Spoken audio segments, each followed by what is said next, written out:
story to tell. Columbus Podcasting can tell your story with a world-class video podcast of professional quality. Viewers and listeners can access podcasts anywhere. ColumbusPodcasting.com. Give us a call today.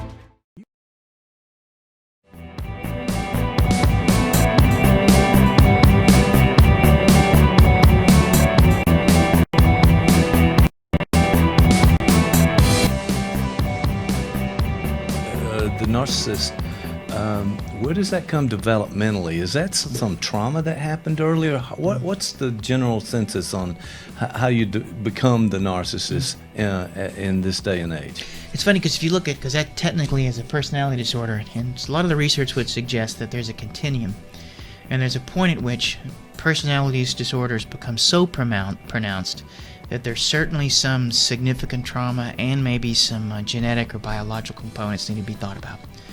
But from Kohut's perspective, narcissism, and even some of the other thinkers in psychoanalytic thought like Kernberg and whatnot, there is some sort of developmental trauma. There is something that the individual didn't get, and you can think of it this way. Narcissism is a solution to a developmental trauma. They have adapted and become the best they could be to be able to navigate and negotiate some very difficult points early in their life, and they get stuck with it. So Freud called it making the best of a bad job. That's kind of what it would be. Mm-hmm. And Kohut would say that all of us began as a reflection in our mother's eye. So we have to find mirrors in our life to reflect back to parts of us that we can begin to own and integrate as self. Okay, so this person is really trying to do the best they can with what they have at this point. On the other hand, back to selfishness, that's a big component of the narcissistic. I have to be the center of attention. Mm-hmm. Everything has to go my way. I won't tolerate anybody else being better. Mm-hmm. I can't accept any help in some ways. And so I think a lot of that is about self sort of just really blown out of proportion, like you talked about the pufferfish, but that's exactly what happens. It goes way beyond what a normal person in a relationship could tolerate if you're the other person, for example. And like you said that, because if we think about if there's such a thing as healthy, which would be me. Right, got it. Several people, including both my wife and my mom, would disagree. Yeah, there's a long list. I could give you a longer list if you'd like, but that's okay. Everybody knows fine. Me. But God, He's also like they're going like doing the best you can. Okay. But there is what I like about Kohut is Kohut says that there is a healthy form of narcissism, that we do have to find ways to aggrandize, to pufferfish at times. And so there is a window of narcissistic behavior that could be acceptable, that would be okay. You don't get stuck. Like you can think if you come home and it's been a long day and your wife says, hey, you forgot to take the trash out again, and now this is the third week in a row the trash is built up. And you suddenly may feel, a sense of I suck, I'm a lousy husband, once again, and maybe there's a lot of things during the day that made you give that feeling. At that moment, you might pufferfish. You might be able to say, and you might do it immediately, or you might find yourself telling your wife how many people today complimented you on your shoes. Right. And all of those are anything that sort of move away. But it also generates, and we do that. And one of the things when I work with mental health professionals, when we talk about narcissism, I often ask them as part of to look for after we talk about this, when they're hanging out with friends, hanging out with family, look at the way the people around them manage narcissistic injury. And if somebody comes and sits down and starts telling everybody about the trip to Greece that they have planned and how great it's going to be, some people will receive that with no problem at all, but you'll see some of them are like, there'll be envy into the room. And you can literally see how a group of people navigate this impingement. And not pathologically. I mean, I guess it's possible if somebody gets a fork in the eye, or if you suddenly call someone a whore and throw a chair, something like that can happen. Right. But never know when things. I call that Thanksgiving in my house. That's what it's. But Thanksgiving. I got it. But or they come back with the idea of I got a better vacation. There you go. Yeah, See, that and that's kind of thing. literally a moment when someone is attempting to moderate and navigate that impingement. And so there are literally, hundreds of impingements that we may incur throughout the day.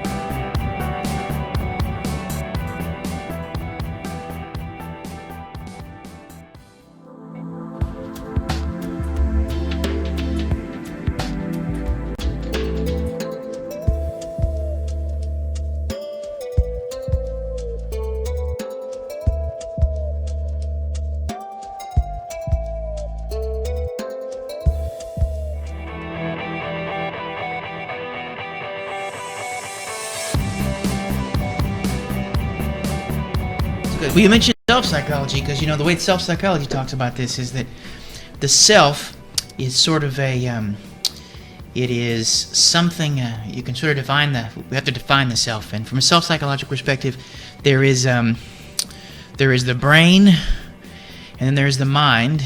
And the mind is an emergent property of the brain. Okay. And the self is a system that it's an emergent property of the mind in context with other selves. So there are sort of layers to this. When you talk about self from a self-psychological perspective, it is in the self system requires constant maintenance. We have to be able to do something with ourselves. We have to maintain. Coep talked about it has to have rigor. It has to stay cohesive. Right. And so there are all these ways that we manage our self states to maintain some level of cohesion. And sometimes to manage those self states, we have to be selfish. And that's when we are using the people around us to help us as self objects. They can serve different purposes. There are what he called mirror self objects, where people will reflect back to us things that we need to see. Idealized self objects. People we have to look up to. They need to be ideals that we move toward. Twinship, where we can see that we have a lot in common. There are a couple of others too, but these are all ways in which we can sort of make use of the people around us to maintain some form of self-cohesion, to feel, and cohesion can be defined as a sense of who you are across time. Okay. Right. Some consistency of who we are. Yeah. So we wake up in the morning, we know about our history, who we were before. We can feel, and that throughout the day we're often generated what are known as not me states. Parts of us that are parts of us, but we're, Lacan would call them extimate. They are part of us, but they feel external or they feel alien to who we are. And so those also have to be managed. And they're often managed through projection or projective introjection, you don't want to acknowledge some of your own anger, instead you'll see it in the eyes of someone else. And that's a way of also managing this self-system.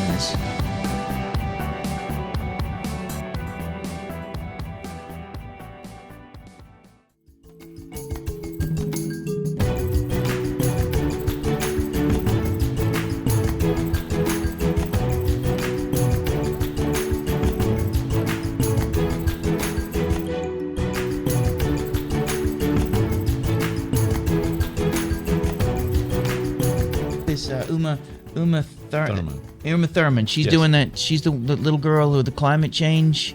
Uma Thurman. No, that's No.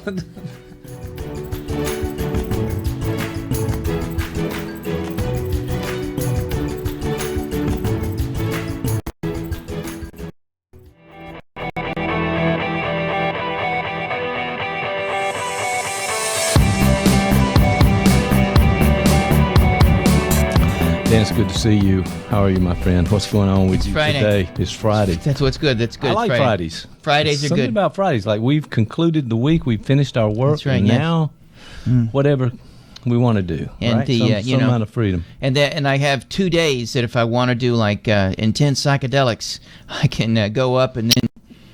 I'm kidding. I can't. Oh, yeah. That's what I was thinking. I was waiting for the. I know how to do it. See, all you have to do is pause long enough, and you're whatever you just said. Yeah, that's it. So, yeah. I don't know. Now, Actually, I'll tell you what. The inhalants. I know that Yes. those are no longer popular, but at That's one right. point, those were, just they were. they were I big don't with the know. youth. They were big with the youth. Okay. All right. So, I know we had a brief communication on text. We did. Excuse me. It was briefs, not boxers. Boxers, not briefs. No, it wasn't anything like that. What it was about what's happened in the last week or so. Area 51 was about. It's all in the news. 51. People talk about this thing. All right, so what's your take on Area 51? You know, this happened back. When is the original time? Was this like 50s, early 50s? I guess this was at the height of the communists, the Red Scare, UFOs, robots. Yeah, that sort of thing. It was I grew up in that time. That sort of paranoia about the communists coming around and about bombs, and duck and cover if you are in an atomic bomb blast, and hide under the desk and all. Would have really helped. I guess that would have not helped that whatsoever. Would have really. I'm not really sure how we survived all that, but there was a lot of fear in this idea. There was an alien, and there were a lot of movies out then. I think kids and teenagers, that kind of thing. We went to a lot of movies, and that was the Invasion of the Body Snatchers. Oh, rough. That was rough. And one way to think about that invasion of the body snatchers is that if it was a fear that your neighbors could be something other than you think they are, and that was sort of inherent in the whole communist scare. Anybody could be indoctrinated. You could be a communist. Right. So it was like, and we could say that as we've come into the 21st century, that maybe we've expanded. Not only could your neighbors be a communist and you not know it, you could be a communist and you not know it. So horror has become an identity kind of horror. It's gone deeper. So we're not sure of ourselves. Is that what you were saying? Because I'm not sure how that exactly plays in. But I know what you're about to do, and I can. Those folks who've listened to our podcast before know. That includes my mom and two people who are on death row. I know. Exactly. That's about the entirety of it. And by the way, this is punishing for them. They only have one thing they can listen to. This. So it's like, is this what they choose? And if they choose this, then okay. And one of them, we need to perform well, do a good job. One of them I know for a fact fired his lawyer so he could speed up the execution process. I'm just saying. He said, "Look, I'm no longer. Let's get this over with." That's where he went. All right. So this idea of Area 51 and fear, we've talked about fear quite a bit there, but now we're talking about this being rekindled in the news lately. There was this rush, and as a matter of fact, it happened on social media, I think, through a couple of people were supposed to podcast to rush Area 51, and they were saying, "Hey, if the only way we're going to find out about this is we have to go ourselves," and something like 1 million people signed up. It was incredible what happened. I think it's actually supposed to happen in September, right? September 6th. I don't know the date. That could very well be. Somebody said it's supposed to happen in Maybe I'm wrong, but. I think they've called it off, have they not? I mean, I'm not sure. I realize that there was a government response to this and warning about people showing up there. I don't know what's about to happen, but hey, here we are again. Area 51. Area 51. Area 51. Yes, it's a... Yeah, the reprise. Well, okay. Here's my thought on this, because... Okay, go. The way to think about this is, why is this something that we might be interested in? Why is our and this, it seems to be sort of a central urban legend, at least in the United States, Area 51, all these sorts of things going on. Sure. And we want to think about how to sort of think about this outside of whether it is true or not, but why it might catch our attention, why it may be something that we could be preoccupied with. Why are all these TV shows about UFOs? Right, and there are a lot of those shows. If you, I mean, so many channels out there, but you it's all about ancient aliens and and UFOs and things that we don't have a lot of real proof about, but people seem to be really gravitating toward those things. And one element of the narrative I think seems really important is that somebody knows something and isn't telling us.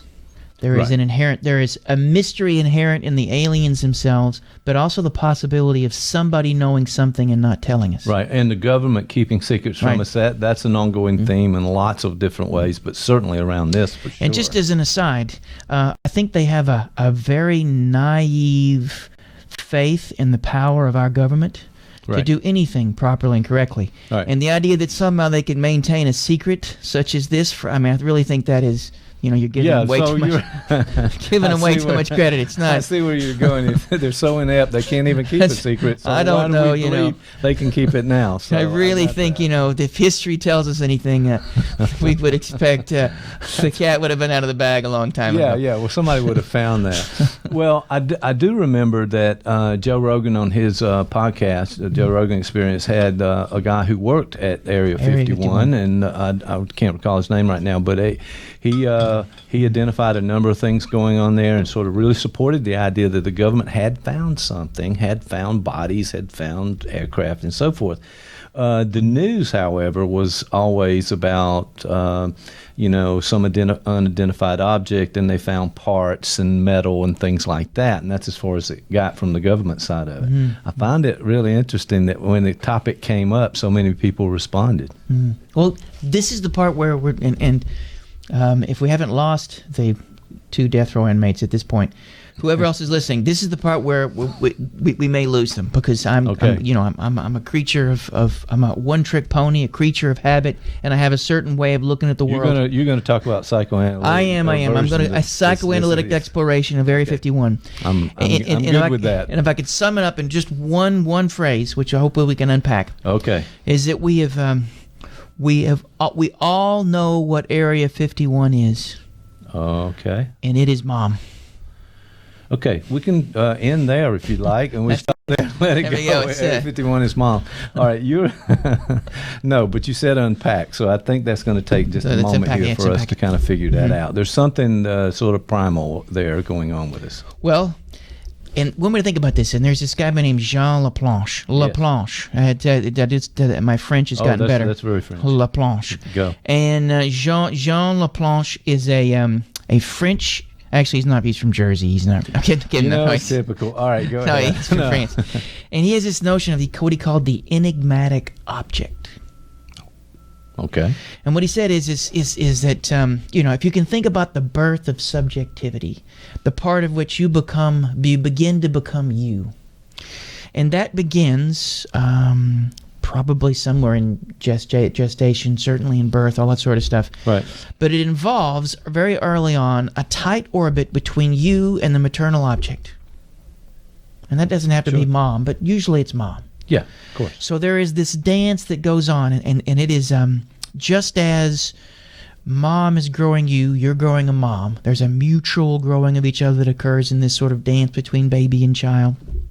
And Laplanche says, there's something about that, though, because the way we see both ourselves, the world, and the people in it are going to be affected by both the quality and quantity of that experience. Okay. But there are certain things that are certainly universal, regardless of quantity and quality. Okay. And that is, you as a nascent subjectivity, you as someone whose nervous system is immature is in the presence of someone who has a mature nervous system. And they generate a tremendous amount of mystery. Mom, adults, and thereby the entire world generates a certain enigma. Okay. And this is where it gets even funkier, because Laplanche says not only are we then sort of mugged, or the shadow of this enigmatic object falls across us and we are jointly confused, whatnot, we are also enticed. We begin to sort of, we learn to not only survive and to accept, but even to be invested in these dances of mystery. Okay. Mm-hmm. So we're really trying to figure out some things in these early stages, and there's a lot of mystery. We don't know, and we're trying to, who is this object that's taking care of me? What is going on in the environment? And the building of their own personality and structure and so forth. So if you watch, ever watched any of them in detective movies or read them in detective novels, like that sort of thing? If you ever read them, that's my thing, man. You like? Really? Got one going on right now. Really? So you like? We can talk about that later, but well, notice how and there's certainly something satisfying about finding out the killer, but the real satisfaction is in the chase, right? Yes. In the getting lost, in settling into the rhythm of the enigma, and to almost luxuriate in this experience. And LaPlanche says this is kind of inherent in who we are and how we came to be, and we begin to look for it everywhere. So on a cultural level, something like Area 51 is a way of restaging that very mystery. Right. On a cultural level, we need to be able to there needs to be something that we don't completely understand. And there's a second area to this, but there is someone who knows. And this is the part where it gets even freakier. Okay. I mean, I really followed you up to this point, so you're about to lose me. But I'll say this, mark this point, that these are the kind of things that we gravitate toward. There's a mystery about it. We're sort of pulled toward it in lots of ways, and it's about that. And if you find something in Area 51, let's say, it ends that in some ways, I guess. Well, this is where LaPlanche goes. We may not want to go full LaPlanche on this, but let's follow through. All right, go. Because the second part of this, first is the mystery, the enigma, but the second is someone who is supposed to know. And LaPlanche figures that very early on, the child, you or me, whoever, imagine yourself as a baby again in the presence of good old mom. You go somewhere else. Ooh. There is someone else outside that orbit, and there is a point at which you begin to you have a relationship with each other, the paternal figure. Okay. But before that happens, you swim with this enigma, and this also someone who knows your mom in ways that you do not, who knows things. So there are secrets, and there are keepers of secrets, and so this tension between mom and the burgeoning connection with dad generates first the mystery, and then the idea somewhere out there, someone knows. Right, and it's a mystery to you, I assume, in that point. And so, in some ways, you have in Area 51 a wonderful constellation that sort of reflects all of our nascent subjectivities. You have the mystery, and then someone who is holding that from us. Does that make sense? Yeah, it did. Okay, that's I mean, I really like LaPlanche. LaPlanche. Idea. I was giving it a shot there. I mean, and we're talking on a large scale. I think there were 1 million plus people that signed up to. And think of how many people watch these the X-Files. That was a popular show, right? Yeah, it was. That's sure. That's Scully and Mulder, whatever what is. That's close enough. I'll take that. I like that better, actually. I know somebody had red hair and somebody didn't, and that was. But people watch that. People watch. It is. And maybe even you can see with some of the. Witchcraft, fairy tales. There's often sort of there's something about this that is reverberated throughout history and in all different cultures. And LaPlanche wants to sort of touch on that part of what makes it reverberated, it is a dance we do with the world outside of us and the world inside of us, and it at least partly is a reflection of this subjective birth we have to go through in a dance both with a maternal object and later a paternal object. Yeah.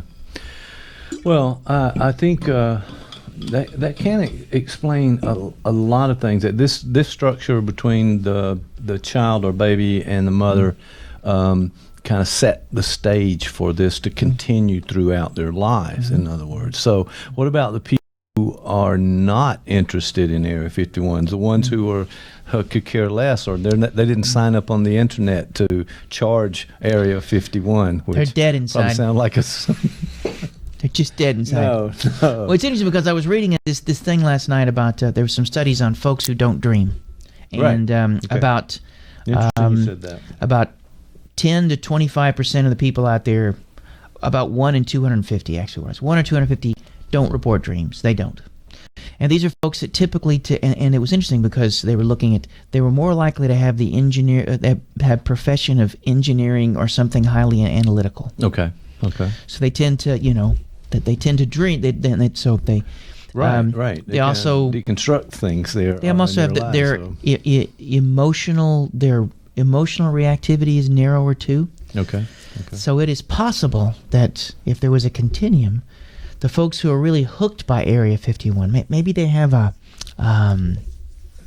they are not analytical enough. Maybe they are their capacity for affect regulation is a little it's not as good, and so what they generate is what's known as a paranoid system. Because people who are really, really focused on this, there's something else paranoid about the whole thing, right? Right. They're aliens. They're keeping it from us. Right. Invasion of the body snatchers kind of stuff. All the fears and the thrill and fear at the same time, those kind of things. So maybe we could draw a continuum, and we might surmise that folks who are really caught up in this thing, man, they're like, they have some paranoid trends and whatnot, difficulty with affect regulation and modulation. And then on the other end, there are folks who may be more constricted. So we could maybe we could do an Area 51 test to determine where someone is on that continuum. Oh, yeah, okay. Yeah, that makes sense. It makes sense. Well, there's a fascination and a thrill to it that I think people get swept up with, and evidently what you're saying is this was already within that person, and it sort of ignites or connects in some ways too. That thrill, that fear, someone else knowing when you don't know, but that one thread seems to be something that is in our society. They had these kind of healthy environment and so forth and so on. They maybe have less of this or more of this. Where do they fall? Maybe we could say that they have a curious interest. They can have a skeptical. They can have just enough distance from their interest in this, because one of the ways to sort of gauge if you found it fascinating, this Area 51, right, and that is different than someone who puts on the tinfoil hat and believes that the government is going to try to steal their soul and put it into some sort of alien who's currently... I've never worn a tinfoil hat. I just want to say that for the record. Okay. Well, I have worn a tinfoil fedora, because if you're going to... Hey, pretty classy move there. It's a little advanced, but, Yeah, kind of get back to the 40s there. It's in the same time frame of this. Actually, if you can wear any sort of pimp wear that you can also combine with aluminum. I hesitated to mention that, or trying to be a joke there, but then you keep going. So I will refrain for the rest of this podcast and not do that. All right. So, so those people, what? They not interested in it. They have less capacity for maybe we say that we want folks who have at least a mild amusement. Okay. Or the capacity for investment in it. Okay. Because I think a complete dismissal or a complete falling into it, the paranoid state, maybe we want to find some way to be between those 2 points. Because, inherent in this, and in Laplanche's notion of the enigmatic object, is we have to cultivate a relationship with mystery. We want to be able to pursue it. We want to be able to feel some joy, some pleasure in the unknown. When you mention detective, that's what detective fiction does, right? It puts you in a place, it generates mystery, and that you stay there as long as you can. And if the writer is good enough, he will continue to generate roadblocks. Right. It delays the possibility of foreclosure as long as it can. So your capacity to live in that space and to find some sort of joy may be very important. Right. The paranoid gets lost in it. Someone who is, and maybe it's between the paranoid and the obsessive, because the obsessive would be someone who needs to have everything concise, sequential, and in that sense, they would dismiss mystery altogether. There's I believe it's Daniel Dennett, the philosopher, who talks about disparagingly he calls them Mysterians. Folks who really want to who want to preserve mystery, and he sees that as sort of, and I can understand his point. Yeah, but he sees that that there are that they somehow have a love affair with mystery, and he sees that goes against the whole notion of logic. It goes against what science. Right. Well, because otherwise it's kind of a sterile environment here. There's where are the mysteries and so forth. And I think there's a lot of reinforcement for that, and the thrill of it, and not really wanting to know. Let's say, for example, the government decided, hey, wait a minute, we've held on to this Area 51 too long now. We're going to open the gates. We're going to open the doors. You guys come in, take a look at everything, take pictures, bring in whoever you want to, and sell merch. mystery. Right. Mystery's now settled. It's over with. Mm-hmm. Okay. We're going to look for something else at that point? What's going to happen? Here's what I would think I think that would be the very wrong move, because then it generates a different mystery. Why did they do this? Where has it been moved to? Okay. Now, this mystery never ends. I'm getting the feeling that somebody would say, hey, they just did a show. They moved everything to another spot. They're still not telling us the truth. And on it goes. There's a famous joke, right? That Freud tells about these two guys meet, and one guy's angry at the other, and he says, why did you say you were going to Berlin when you were going to Berlin? And the butt of the joke is that he was supposed to say he was going to Berlin, but he was actually going somewhere. But he was going to Berlin and told him he was going to Berlin. So in a way, if it's maybe not as funny as it could be. I'm just glad we have that on tape, so I can go back and rewind. And watch it's not that funny, but I did some funny jokes. In fact, the number of penis jokes from Freud, you would have come to expect them, I guess. But he's Freud. Sometimes a cigar is a joke. It's a joke. But the idea is that it would be a little like that.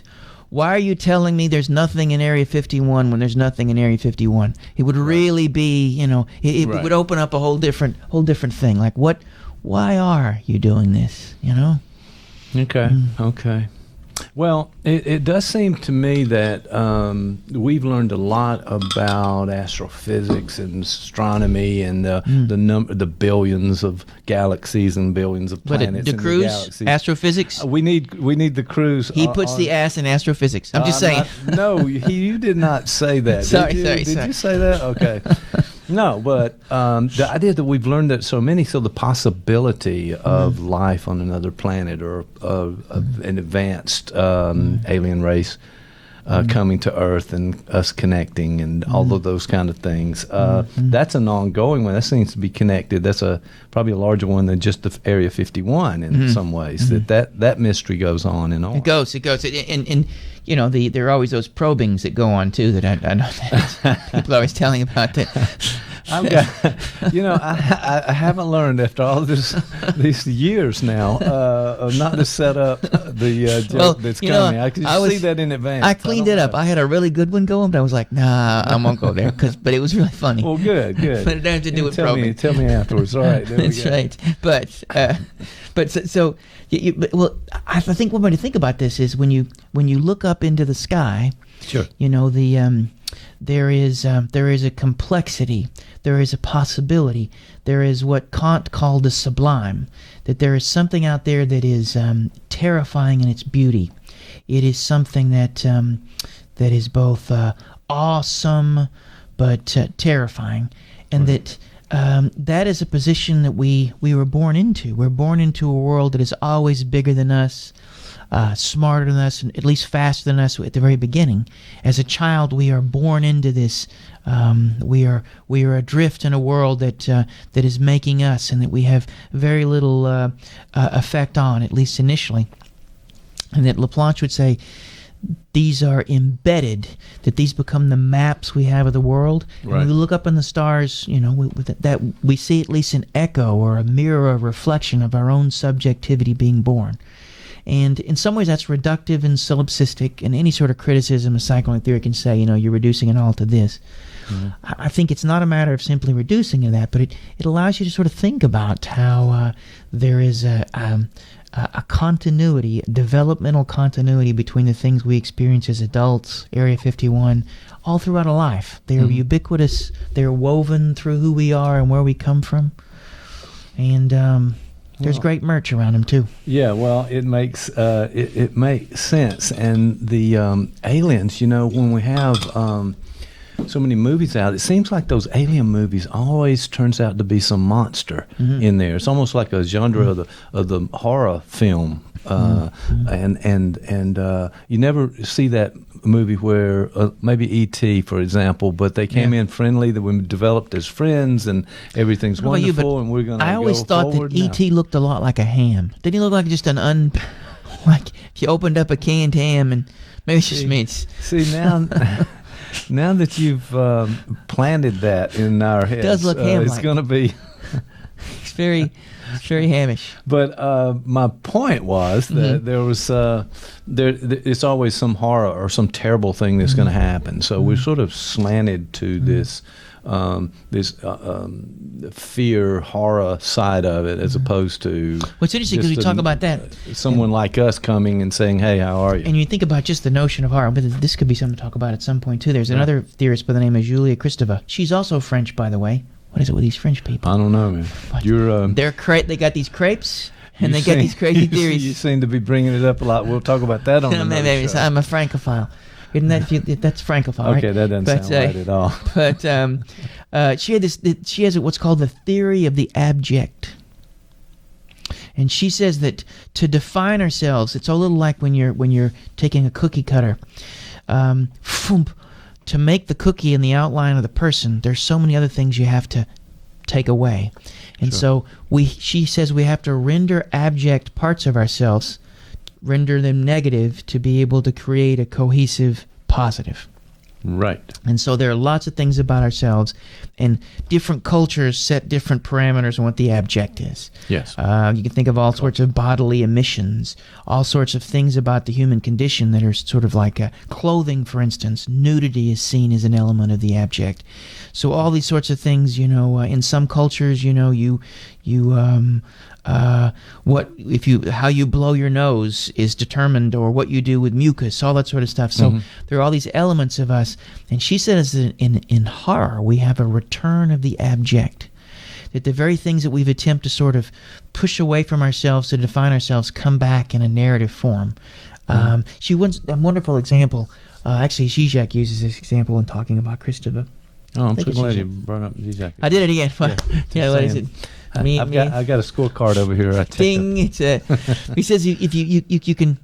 Most of us swallow, I think, almost a gallon of saliva a day. Okay. Just no big deal. Yeah. When I say that, no big deal. But imagine you take that saliva, spit it into a cup, and then have to drink it. You become nauseous. Yes. So there is an element of you that you've suddenly rendered abject, right? Right. It was yours. And it was, right? What's the problem?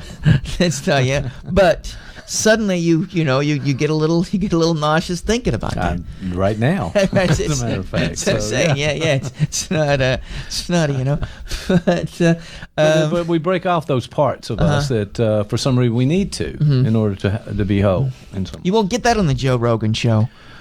I bet he hasn't even ever mentioned Julia Kristeva. I'm gonna direct message him right now and see if he's ever. No, he's probably not. No, at least not in the context of saliva. Yes, but, yes, absolutely.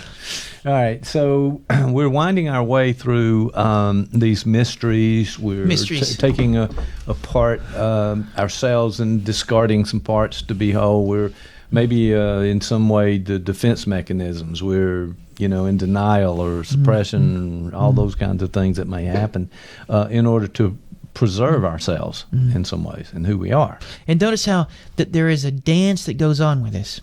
When we pursue pleasure, and that's very different than, there's a difference between, Lacan calls it jouissance, but so there is the pleasure of eating something. Right? So, for instance, if you're hungry, you could, in the future, there may be some sort of small protein wafer that you could chew, and you would for the whole day you're fine. Well, that would be pleasant in the sense that you would be assuaging hunger pains. Right. But true pleasure, which is pleasure jouissance has an excess, that is where, wait a minute, I'm going to wait for a couple hours, and I'm going to go down to that Italian restaurant that has the unlimited breadsticks, and I'm going to eat myself sick. Okay. There's a big leap between those 2 points, and having a restaurant with commercials, unlimited breadsticks, all that sort of stuff, there's a big leap between simply the satiation of a desire and true pleasure. And so all of these things in mystery that we danced with when we were in our earliest stage of us, we find a way to be able to play them out. In mystery novels, So you're finding a way, you find jouissance in that. You find an excess pleasure in being able to take something that at some point may have been uncomfortable and find a way to play it out in a book that you know that at some point you can put down. It finds its way there. Come back to it, move back to it. So Freud was big on this, that we often take like the very things that are abject may find themselves into our sexuality, between two consenting adults. You can engage in all sorts of activities that if you did those in public or if you talked about them at church would get you in lots of trouble, or you'd be, but within that confine, the object can return in a way that can be pleasurable. Okay. You know, things that are slightly nauseating or over the top are less so when they're in that context. So whether it's detective novels or your honeymoon, there is a way in which you are finding a way to play with mystery and the abject, you know. Yeah, it's... And by the way, that abject would really describe my honeymoon. I'm just saying. You might have seen me smile at that moment, knowing that joke was coming. I'm selling videos, so if you could actually be witness to that event if you want. Just saying. Okay. Well, it's all about merch, as they say. So yeah, that's some merch, all right. That's good. So. So really you've sort of broken this down for us a little bit, but I'm not sure you're right. This hasn't been mentioned on Joe Rogan's. And as a matter of fact, I don't think the regular guy on the street has broken this down in that way. But it begins to explain this Area 51 idea. Now, you started out by saying, let's go back to the beginning here, that Area 51 was Mom. We have one more time here. Yeah. Let's go back. What happened? Well, because the notion of mystery, the notion of something that someone knows something that they're not telling you, the idea that there is something potentially dangerous but also enticing, these are inherent in our very, very first relationships, and that's usually with a maternal object. Mom is a mass of mysteries. She is. The things she wants, the things she doesn't want. Laplanche talks about this too, that, there are different levels of communication. And we often will say to someone, hey, I want you to do this, but there's a subtle intonation that actually I really don't want you to do this. And that, to move in language and to communicate with each other, there are these tensions and mysteries inherent in that, and they find their play. So if we were to distill Area 51 into just a series of experiences and enticements, the conflicts that are inherent in it, we would just make a list. We would find that same list in Mom. And I had a paper I gave a few years back at the International Zizek Conference, of all things, in Cincinnati, Ohio, where I fell while playing disc golf and hurt my wrist. Never been the same. Right. But, yeah. Okay. Yeah. I'm not following up on any of that. Go ahead. That's it. But I had a paper, and one of the lines in the paper was, we've all met Cthulhu. Cthulhu is Mom. Do you know who Cthulhu is? No, I don't. Okay. H.P. Lovecraft, tentacle face thing, giant monster. Okay. No. All right. Okay. Yeah. Maybe not. Didn't ring a bell, okay. Well, yes, I haven't. It was a paper on black metal. I was doing a thing on black metal, and one of the things. Topic areas for these conference presentations. They're good. I need to sign up for more of these. It sounds like some really interesting topics. They're actually my last one at the International Zizek Conference in Athens, Georgia, is Taylor Swift Evil. That was the name of the paper I presented. You put that as a title. Is Taylor Swift Evil? And I'm sure. Have you heard anything from her? Publicity or PR camp or any of the managers or something? But okay. It was about is popular culture inherently problematic? Okay. Is there something about that was sort of and I wanted to be able to, and my conclusion is actually the opposite, that it is our capacity for aestheticization. Our capacity to do something with the things that we're given, not necessarily the object themselves. So, for instance, there is a way to find a universe in Taylor Swift. Right. You certainly people maybe more easily find a universe in Beethoven, but it depends on how one approaches it. So it's sort of a call for sort of an attempt at universal aestheticization. We got off on the wrong topic there. Sorry, but that was it. But the first one I did was there's a genre called cosmic horror. Ever heard of cosmic horror? I'm not familiar. Okay, it's this notion, and Lovecraft, H.P. Lovecraft was a writer in 20s and 30s, I think. He might have, I think he died somewhere in the 30s and 40s, I think. He was a writer for one of these pulp magazines called Weird Tales. And he created his own sort of mythos, and it was a world of these aliens who were so powerful, and we were so minuscule in the face of them that we were like ants, fleas to them. Right. And he set up this way of thinking about a world in which the universe it isn't that the universe is against us; it just doesn't care. Right. And so there's this genre called cosmic horror that sort of play into that. I was trying to think of some films that might be within that realm. Some of, do you ever Stranger Things, see the TV show? Sure. That has some elements of cosmic horror. The characters there, the mind flare is sort of Lovecrafty in a way. And then you have the giant thing at the end that, I don't know if you've seen the third season. Third season, I have not seen. Yeah, I'm 2 episodes away from the end of it. Okay. It's not... I'll start catching up soon. It's not... I really think it took away from it when Jerry Seinfeld turns out to be the monster. I don't know if you...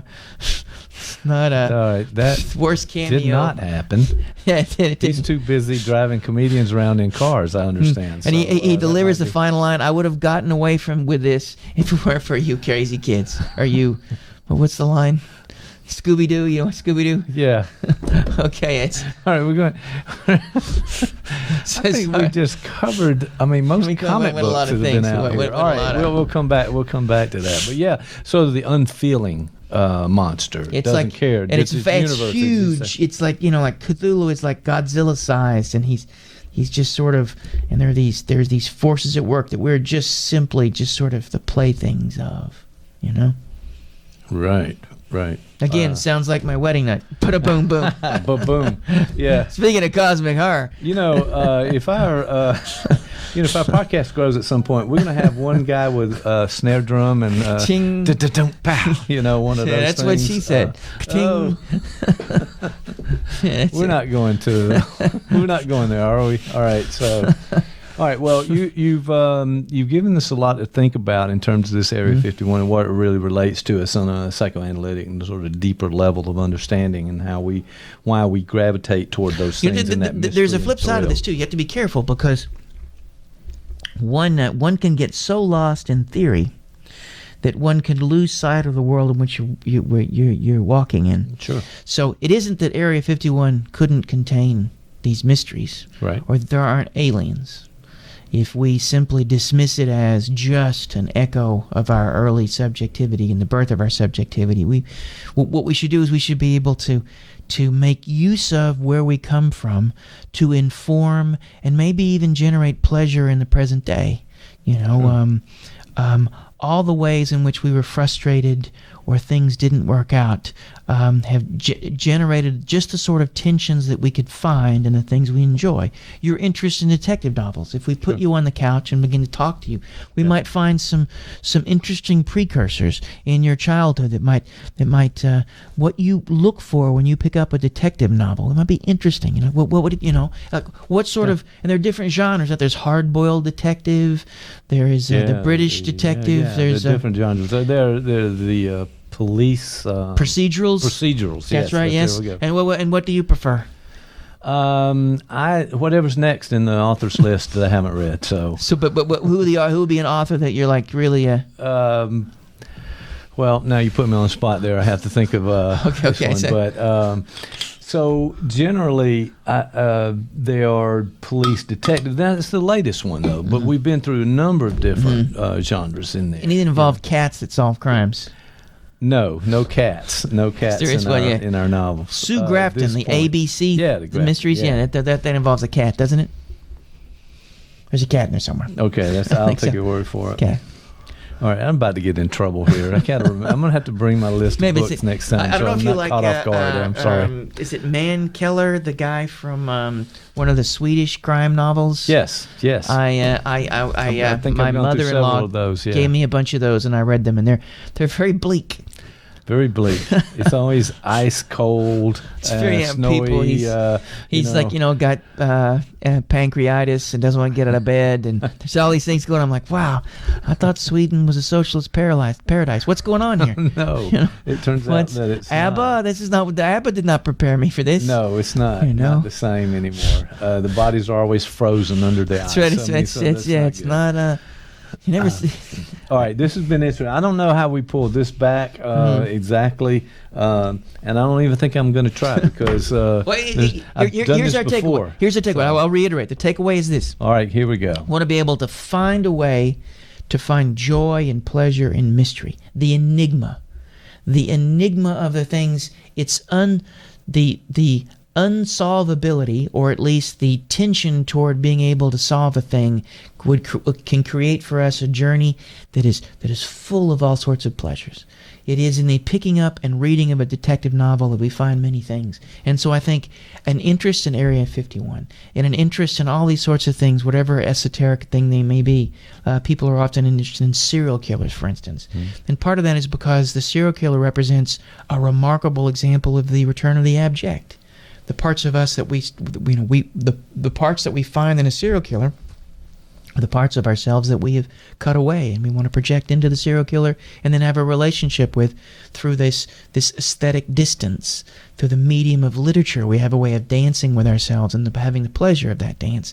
Same with Area 51. Well, I do think there's some fun in all of this and having all of these interests out there, and whether or not they're a little dangerous, as it were, and getting in touch with ourselves sounds a little more like theory than just the pleasure in the moment. And also, if you're Catholic, you're not supposed to do that, and you can go blind. Okay. Okay. All right. I'm just gonna leave it right there. Dan, thanks for coming in. I'll see you next time.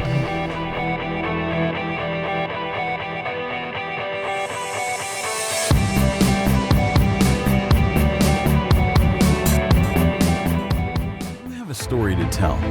Columbus Podcasting can tell your story with a world-class video podcast of professional quality. Viewers and listeners can access podcasts anywhere, anytime. ColumbusPodcasting.com. Give us a call today.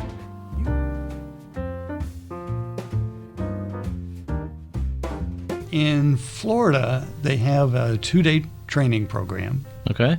Pull in all these sort of subject matter experts about child development, what's a healthy family and what's unhealthy. Okay. And all you that know sort about of stuff. that stuff. Yeah. And then they say, okay, if you want to do this, we'll give you a mentor and we'll pair you up with somebody for 6 months or whatever time it takes, kind of thing. Okay. And then we'll release you and say, go observe some families. Go watch what is going on with these children that we're talking about. Okay. And at some point, some judge is going to say to you, so what do you think? As to whether you've measured up, I guess, in some ways. Yep. And essentially there are three parties at the table. You have the parent. It's typically, in our case, a lot of women. Rarely is it men. Men seem to get off the hook with this stuff. I don't. Yeah. Well, that's a long discussion probably in a way, but also single parent. I take it. In this. Yeah, for the most part. Yeah, for the most part. You may not see a couple coming in with the kid who has the problem together, because that's a hopeful sign almost. I would exactly. think that's in fact, kind of what you're hoping for in a way. But that would even feel better if that were the case. But mostly women. Mostly women. Okay, so essentially you have the state who put her on some kind of plan where she's supposed to correct the things that were the problem. Right. So they're giving the parent a chance there to kind of help this kid out before the state does more. That's right. With him, a little more invasive. So they'll give her 6 months or something, and they'll say to her, "Look, If you've got a substance abuse, we want you in substance abuse treatment.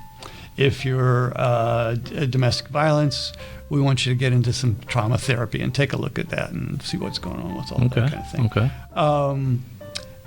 And if it's a parenting issue, we want you in a parenting program. If it's an anger management, we want you in that or whatever it is. Okay. So the state basically says, look, parent, here's what it is we expect.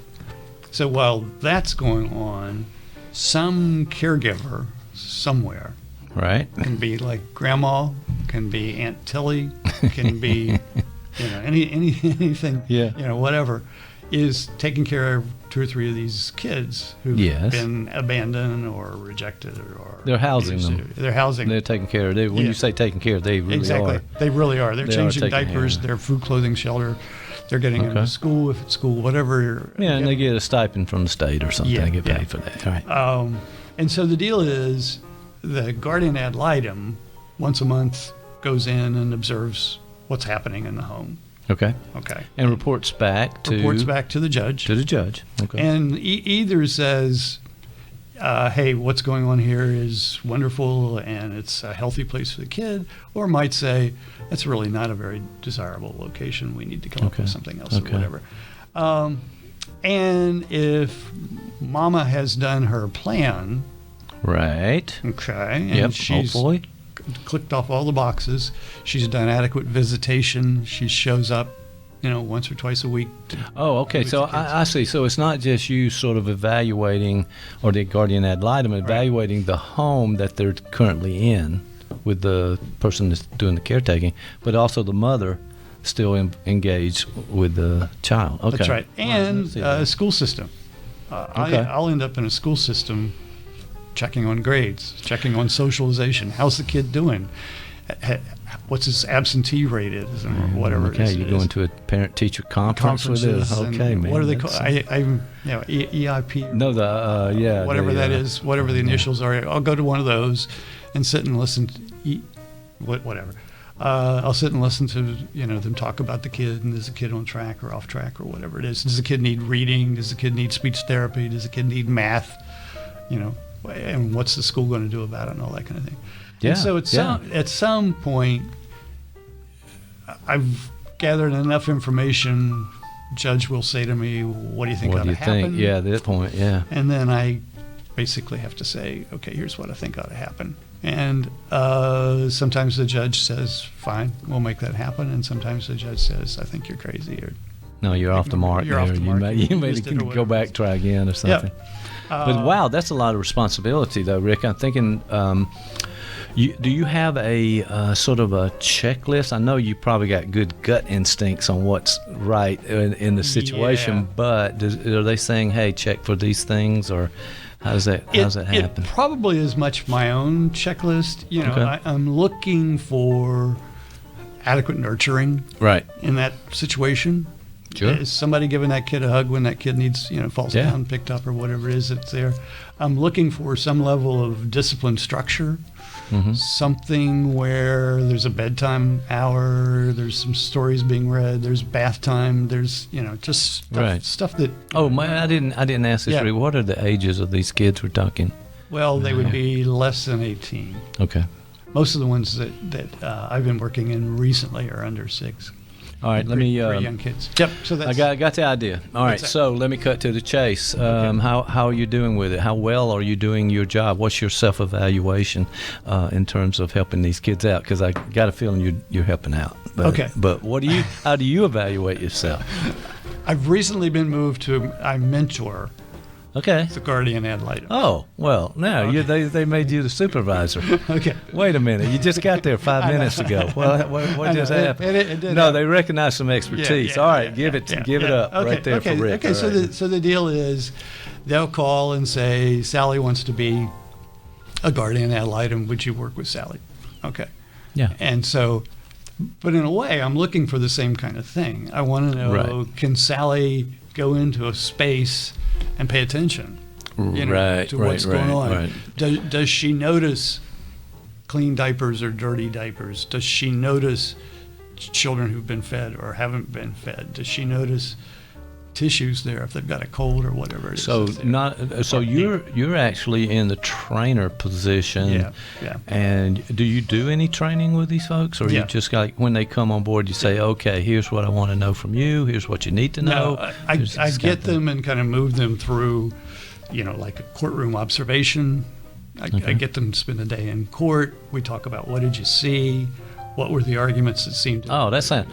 I got a feeling this is just right up your alley. You must be really enjoying this to a certain extent. It is. Because I always thought that sometimes as a clinical supervisor, I thought, well, sometimes we're like a backseat driver or Monday morning quarterback. We're kind of like, we're looking over the shoulder and saying, hey, you might pay attention to this over here. What do you think? And kind of get back to it. But, that's fun. That fits right in with your supervision training it really does. And experience. It does. And the other sort of part that, because these are people who've come out of, for the most part, pretty healthy families, that is, the guardian ad litems that I'm training, they have fairly high expectations about what they think normal ought to be. Okay. And sometimes you have to reel them back in a little bit.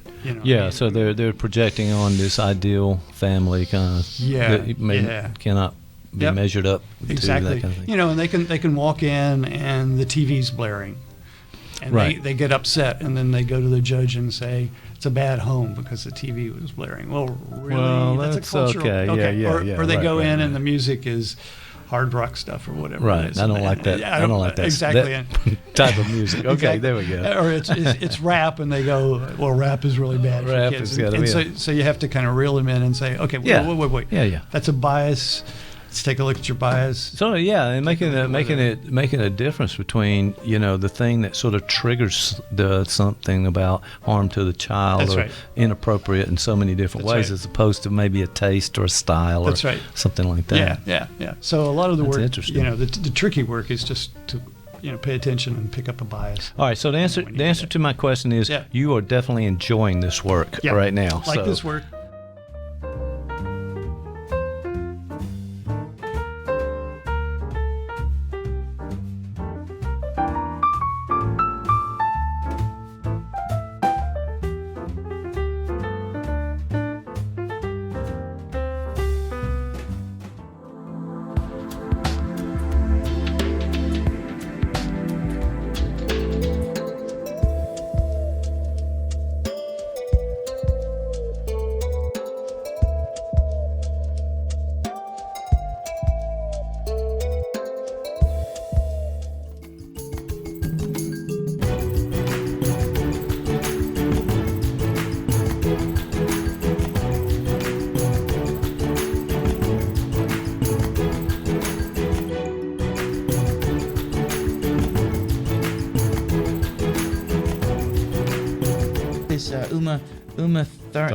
Uma Thurman. She's doing that. She's the little girl with the climate change. Uma Thurman. No, that's. You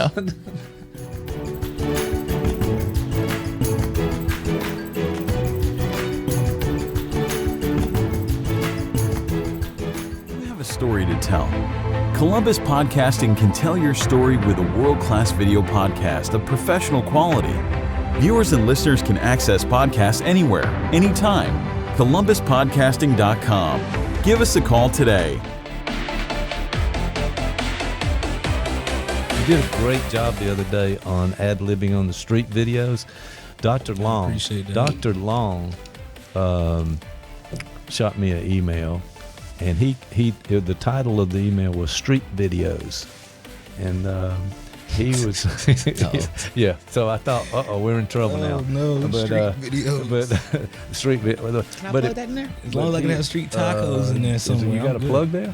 Try it. If it is, you got a plug. This man. See, this is what I've learned. I've learned that I can't take him anywhere. All right, there you go. I've learned that for sure. He's trying to. He's already sent like 12 Instagrams and 42 tweets out. What's up? Unfortunately, go ahead, because you don't want to hear what I gotta say. Unfortunately, Dr. B, we put out tons of great quality work, and the thing is, they see it. Okay. They might not click on it, but they see it. So make sure I'm putting it in, an available space for them to see it. in their own time, because we understand people come to their, their own lights and understands in their own time and space. So, it'll be out there. You can take your time and go do what you gotta do. Well, I'm just glad to have you guys in the studio. That's all I. But Santi is the man, Dr. B. I just want to let y'all know Santi is the man. Santi, you were talking those street videos, and Dr. Long sent me he liked them, by the way. He really thought it was kind of cool ad lib about it. You guys were just.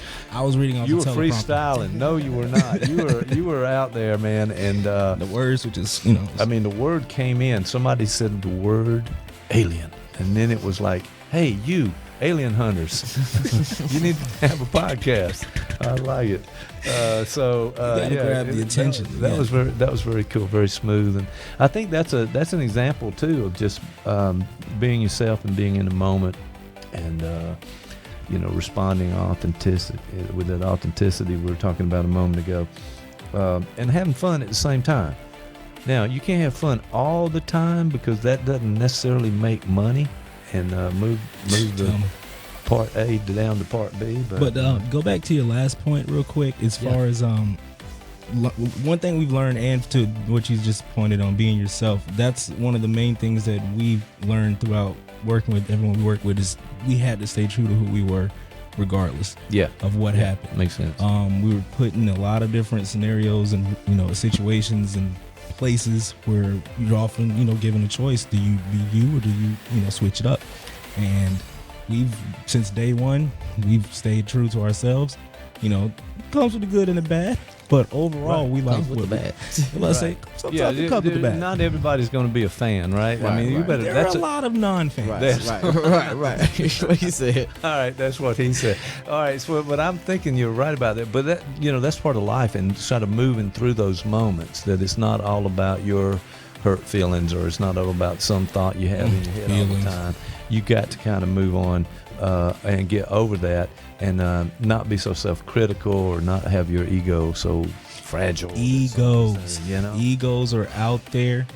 If you want to be, I don't want to say, you got to, in order to be successful, you got to remove your ego, because there's a lot of successful egotistic people. Oh yeah. But these days and times, like he said, with these relationships nowadays, with the way the society is if you can just maneuver better, is that me?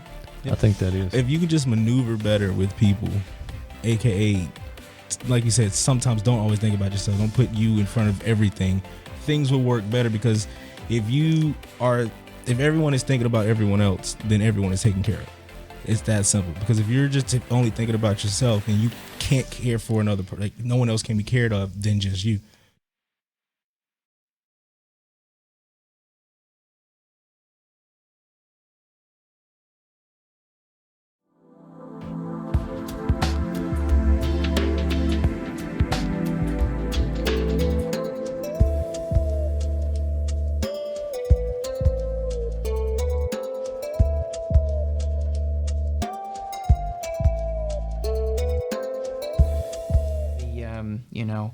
It's much more important what happens the day after the revolution than the day of.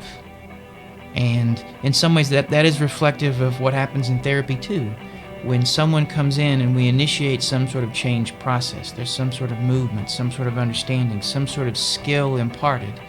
It's really the most important thing is what happens next. Right. And I think that's sort of the subtext in all this, and even the paper I want to write. I want to think about what happens next, and how do we ensure that what happens next can be somehow a fidelity or somehow connected in the best possible way to what happened the day before. All right. I like it. It's food for thought. And I don't think we always think that long term necessarily. And maybe we need to. All right, good conversation, Dan. I guess that's it. That's Boom. A wrap. We'll see you next time.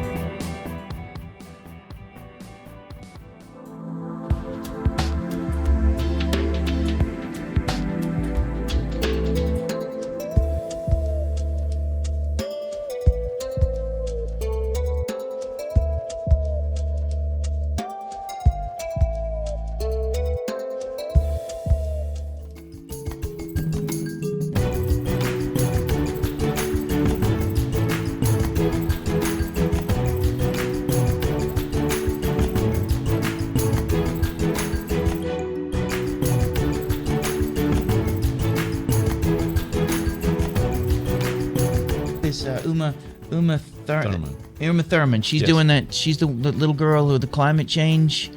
Uma Thurman. No, that's No.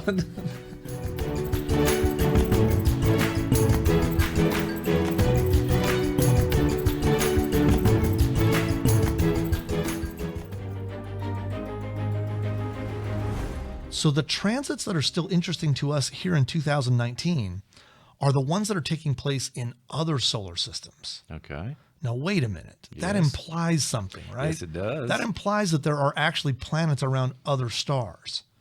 And in fact, the very way we discovered planets around other stars had to do with the way that the planets were orbiting around those parent stars. Right. And so there's a whole new class of planets that we know a lot about now Yes. that are called extrasolar planets. Extrasolar planet. Extrasolar. Extrasolar means they're not orbiting our sun, they're orbiting another star. All right. We now know of over 4,000 extrasolar planets. Wait a minute. 4,000. Over 4,000. And by Over the way, that 4,000. number keeps going up, so it's a little bit hard for me to keep track. I think the latest number I saw was 4,084 known confirmed exoplanets or extrasolar planets. Incredible. And so by the way, let me throw that shortening in. Yes. You'll see the word exoplanet. Right. And exoplanet is just because guys like myself got tired of saying extrasolar planet. It was just too many syllables. yeah. So we just cut it down to exoplanet. Shorten it up. Make it quick. And we're you go. moving on. Okay, I got it. In with the cool crowd. So if you're in with the cool crowd, you'll call them exoplanets. So when you hear the term exoplanet, just think about a planet around a star that's not the sun. It's around another one of those stars that we see up in the sky. First of all, that's just amazing that we have that technology Right.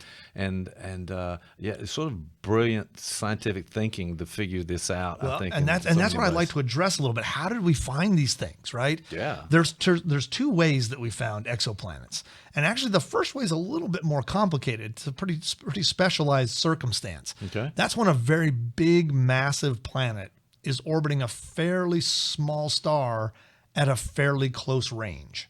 Right. When that's happening, scientists can actually detect the star moving in and out relative to the Earth. But really what it's doing, it's kind of going around in a circle. Now, we don't see that other planet, but we can see the star moving in a circle. Well, that implies that there has to be another planet out there tugging it and making it move. The Okay. planet does not give off light, so it's not bright Oh, enough that's for us right. to see. Yes, I remember you saying, "Hey, it's all about light." Right. That's how we Astronomy's get to see prejudiced to it. things that glow in the dark. So that's why we have to watch those things that glow in the dark, right? So the star itself, though, is glowing nicely, and we can see that star moving around in its own little circle because of a common orbit with a very heavy planet. But to us, what we're measuring is the radial movement in and out. And we do that with this thing called Doppler shifts or red shift, blue shift. And so that's the wavelengths of light being shifted relative to because of the motion of that star. Got So it. one of the ways we can figure out that there are planets around other stars is we can just see that star, we can see that parent star vibrating in and out a little bit, which really means it's going around in tiny circles. Got it. Okay. Yeah. But there Okay, are only that's a cool. very special few star planet combinations that are just right for us to detect that kind of radial motion. Well, and it's at such a distance too. And Exactly. it's still mind-boggling, and for me anyway, that we can take those tiny little shifts and things, and then extrapolate that's an orbit. That's right. That's right. Pretty Exactly. cool idea. But so astronomers came up with then a second way to potentially identify planets that were orbiting other stars. Okay. And this still is kind of a Goldilocks situation where everything has to be lined up just right. Got it. It's just that it's a more common occurrence, which is something called a transiting exoplanet. So we've talked about transits. Okay. Transits in our own solar system are a planet moving in front of the face of a sun.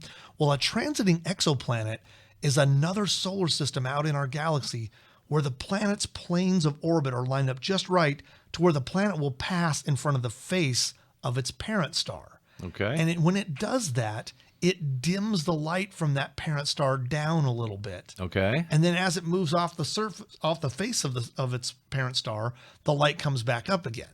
So it's just passing between us. It's not actually touching the star, but Right. it's passing in between us and that star. It drops the light coming to Earth down a little bit as it moves in front, and then as it moves out of the way, the light comes back up again. So scientists developed a whole series of cameras that were very sensitive to picking up these slight variations in the light coming from stars due to planets passing in front of them. Wow. And they mounted some of those cameras on a couple of spacecraft. The first spacecraft to go into orbit around the Earth that had this technology on it was called Kepler. Wow. And so Kepler was a telescope named after Johannes Kepler, who studied planetary motions, by the way. So Kepler was a...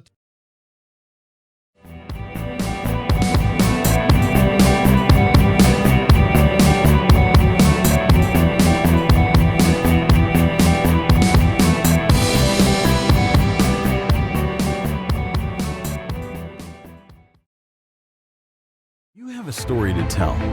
Columbus Podcasting can tell your story with a world-class video podcast of professional quality. Viewers and listeners can access podcasts anywhere, anytime. ColumbusPodcasting.com. Give us a call today.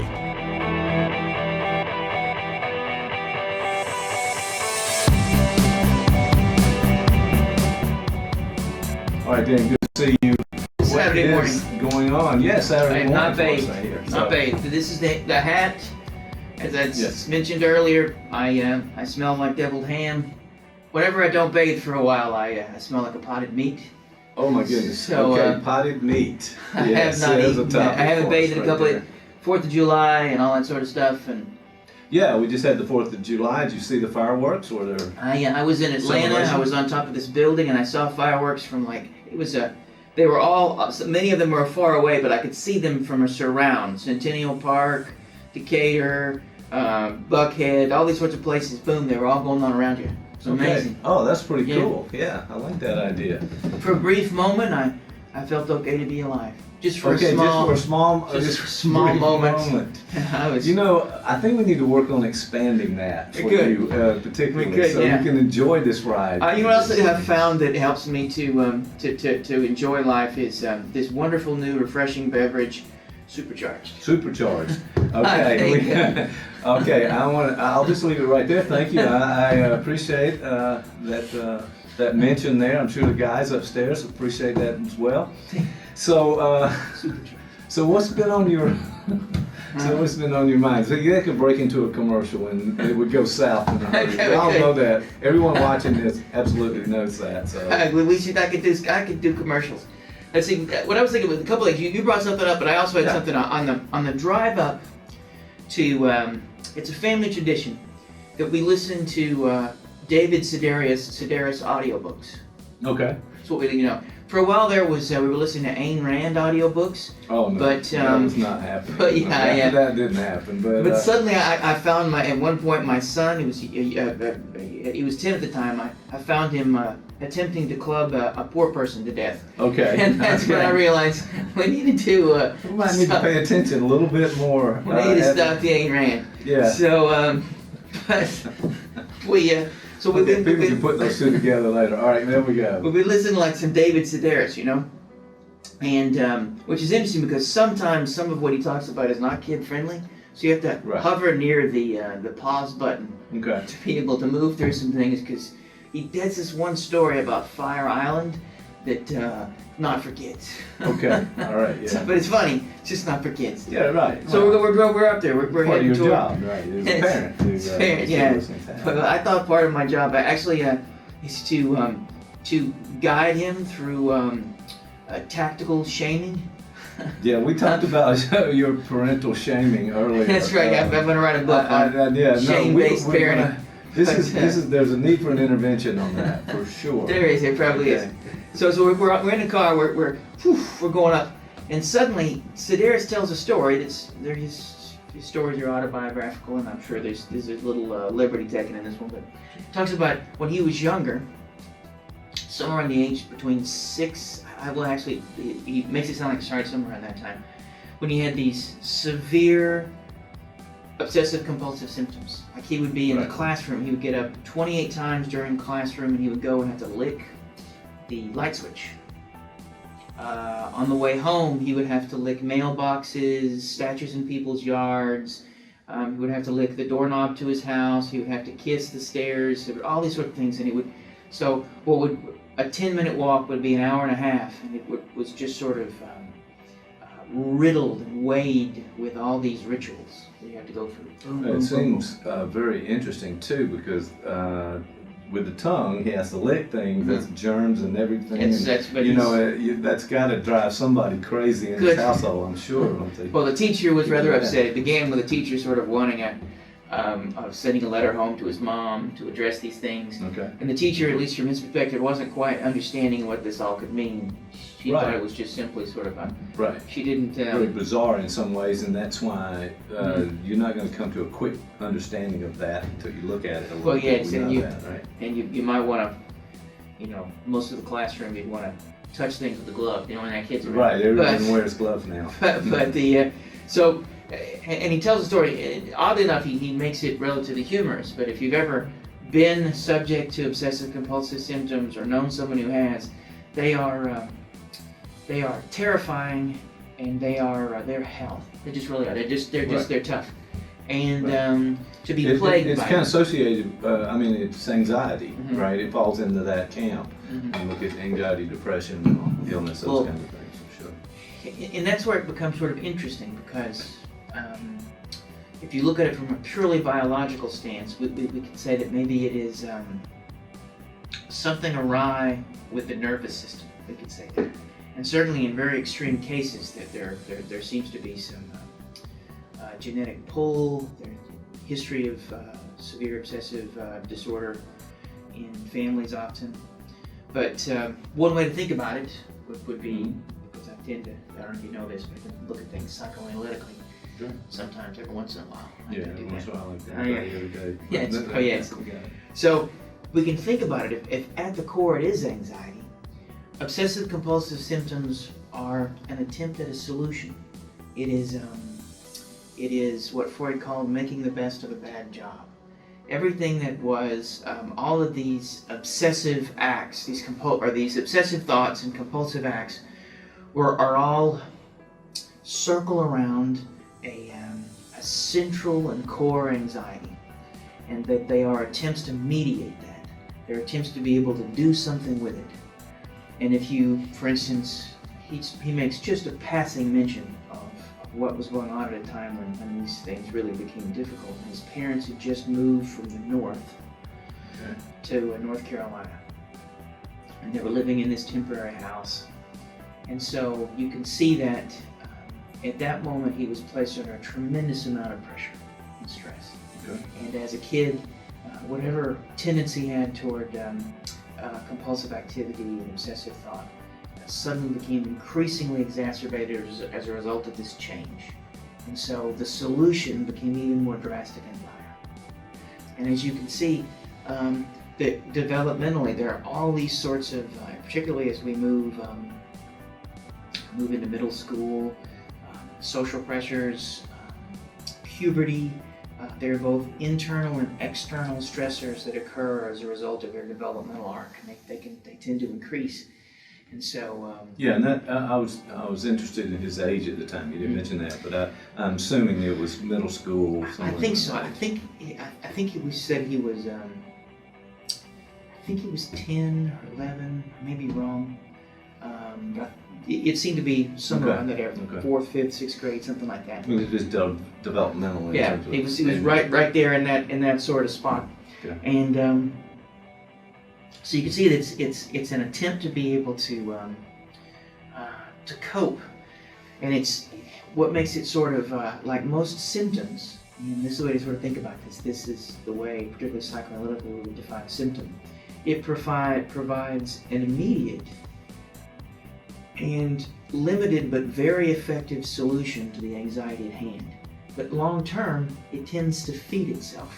So it's a symptom that begins to actually reinforce itself and make itself worse. Because if his anxiety on some level was feeling alone and vulnerable, moving away from friends and family and a network of connections that somehow made him feel supported, as soon as he comes to a new place, licking doorknobs and light switches is not going to make you connected to people. No, as a matter of fact, it's going to run people in the opposite direction, or he's going to suffer some real consequences from other people. And the vicious spiral of that is, it begins to get worse and worse and worse. And so the problem you fixed now requires more of the same fix, and then at some point it can even unmoor itself and no longer be tied at all to the thing that initially started. Okay. So it can, in his case, it seemed to, if his story is accurate, it was remarkably debilitating. And for him, it wasn't until he had maybe a bit more control over it. It wasn't until he started smoking as a young adult and doing drugs that he was able to do something with those things. He would talk about how the ritual of smoking, lighting a cigarette, of stepping away to smoke, all these sorts of things were a way for him to suddenly, once he picked up chain smoking, to develop a set of compulsions and rituals that were more socially acceptable. And so he made that trend. Now, why his parents didn't take him to a therapist, I don't know. That in of itself this was in the 70s, I guess. Excuse me. Late 60s, early 70s, I guess. That's when how old he was. Right. It might be but, some kind of taboo against that. But that also could be diagnostic, that the family, simply just, so I don't know. And if you've listened to any of his stories, lots going on. It seems like there is a lot going on with him, but he's prolific and he's on NPR and he's on all of these. I guess there's shows in some regard, so he seems to be doing pretty well and pulled his act together, at least literally. He doesn't have his own drink yet, but he's not quite at that level of success, but he's moving in that direction. Yeah, well, that's really interesting. So it took a sort of a life of its own, moved away from the initial starting point for him with the anxiety and the move and the other kinds of things there. So. And part of what makes this interesting is that if you think about this psychodynamically, all of us come up with a solution for the things that we feel and the stressors we have. It's just some of us are lucky enough, either through genetic pull or having the right sort of developmental environment, we come up with much better solutions than the ones he came up with. Well, all of us have a way of, we have at least some modicum of maybe obsessive or compulsive things that move through us. But for instance, there's a hierarchy of ego defenses that they're talked about in the psychodynamic literature. And one of the ones he exhibits is a good one to have, a sense of humor. So if you are experiencing that initial anxiety that anybody would feel in a social setting, but you're able to tell a joke, that's a sort of defense that mediates your affect, but in such a way that brings people closer. So it's certainly true that humor can go off the rails and can end up running people away. I think my wife probably could talk about that. I was going to say, we probably have plenty of examples just from this show. That's right. At your home, but the fact that certain things she says you should not find funny, and I can't help it. It's just, that's immediate signal for you to find something. That's right. So, but by and large, it's a much better defense than the compulsive licking of a light switch. Sure. And so, but all of us have a pattern of symptoms, adaptive or otherwise, that we make use of, and they become something that's often referred to as character structure. They become, it's reflex, it's like an autopilot, it's like an implicit map of our insides and our outsides that we sort of follow. And built into that are these solutions we come up with, these ways, and they are embedded. They're not something we're often aware of. They mediate automatically and reflexively.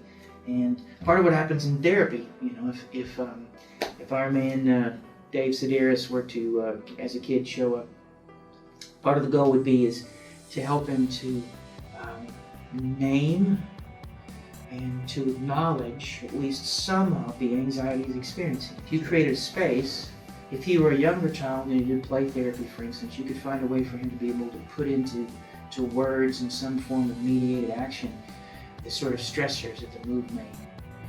Since he's a little older at the time, you might get him to be able to tell you directly, or in the stories he speaks of. If you ask him what he's been doing and he starts telling you about a TV show he likes, sometimes those are small windows into talking about characters that he identifies with. And it becomes some small movement for him to begin to put into words instead of these reflexive actions, the things he's attempting to mediate. And you create what's known as an environment of dyadic regulation, as opposed to the solitary. There's dyadic regulation and there's solitary regulation. That's not what it is. But there's a fancy term for it. But got it. When he is in these obsessive compulsive symptoms, he is stuck outside of the potential for dyadic regulation. The story begins with the teacher sort of making fun of him and sending a letter home. Right. The story begins with a failure of potential dyadic regulation. If she had sat down with him, and it may not have been helpful for her to say, why do you keep doing this? Right. But she could have sat down with him and said, hey man, I know you're new here. When did you guys move down? She could have started there. Okay. That would be the moment of potential dyadic regulation. If that were successful in a successful treatment, part of what happens, including maybe helping him to sort of name some skills he could utilize, giving him some tools to navigate these things, but he also would be able to internalize. He would bring the teacher with him. And in the act of dyadic regulation, you sort of internalize that sort of stuff, and it becomes a new map, a new reflex, more adaptable. That makes some sense. Yeah, it does make sense. It does make sense because the idea that we all are on this continuum a little bit with this OCD, this obsessive compulsive kind of thing, and that we build some kind of structure as we go along. But for him, it was an extreme. I mean, licking all these objects around in this world must have just horrified all the people close to him. And look for a significant reason for this in some way. And you can see that. It leaves him increasingly isolated and away from the potential for the level of dyadic regulation that he needs. And probably his family is also under a great deal of stress. I think at the time his mom was pregnant with his brother, I think. So there are all these familial pressures.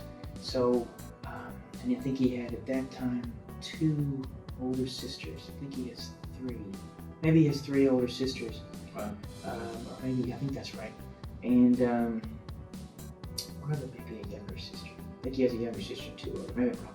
But, so there was nothing there, or there was minimal things there to help him to be able to cope outside of that reflexive symptom. Yeah, I'm wondering too. I mean, it seems like it was unconscious. He wasn't going in and saying, "Oh, when I get to North Carolina, I'm going to start licking the light switch." This was something that just manifested itself. What's the explanation? I mean, why couldn't he realize? Wait a minute, and think through this in some way, kind of self-regulate. What do you think? Well, it's interesting because if you go with, when I've worked with patients with OCD. Oftentimes, with them, there's something dangerous about thinking it. There's something dangerous about getting close to it. There's an example that I can't remember the name of the text, but with a woman who had her husband had taken a job, and she had just moved into a new city, southern city, middle of nowhere, small town, and she began to, they moved, and she had just had her second child. She had a 2-year-old, and she had a baby. And when she was leaving the house, if she were leaving the house with a sitter or by herself, especially by herself with the kids or whatever, she would have to check the stove 500 times. She had to go back and forth, and she would have to do the locks almost 100 times. She just would, she'd always had some compulsive trends, but they'd really become incredibly exacerbated. Well, part of a way to think about this, what she may need to think to move past that, if we take a psychodynamic step, is to think about the anger she may have toward her husband. the anger she may have toward her kids.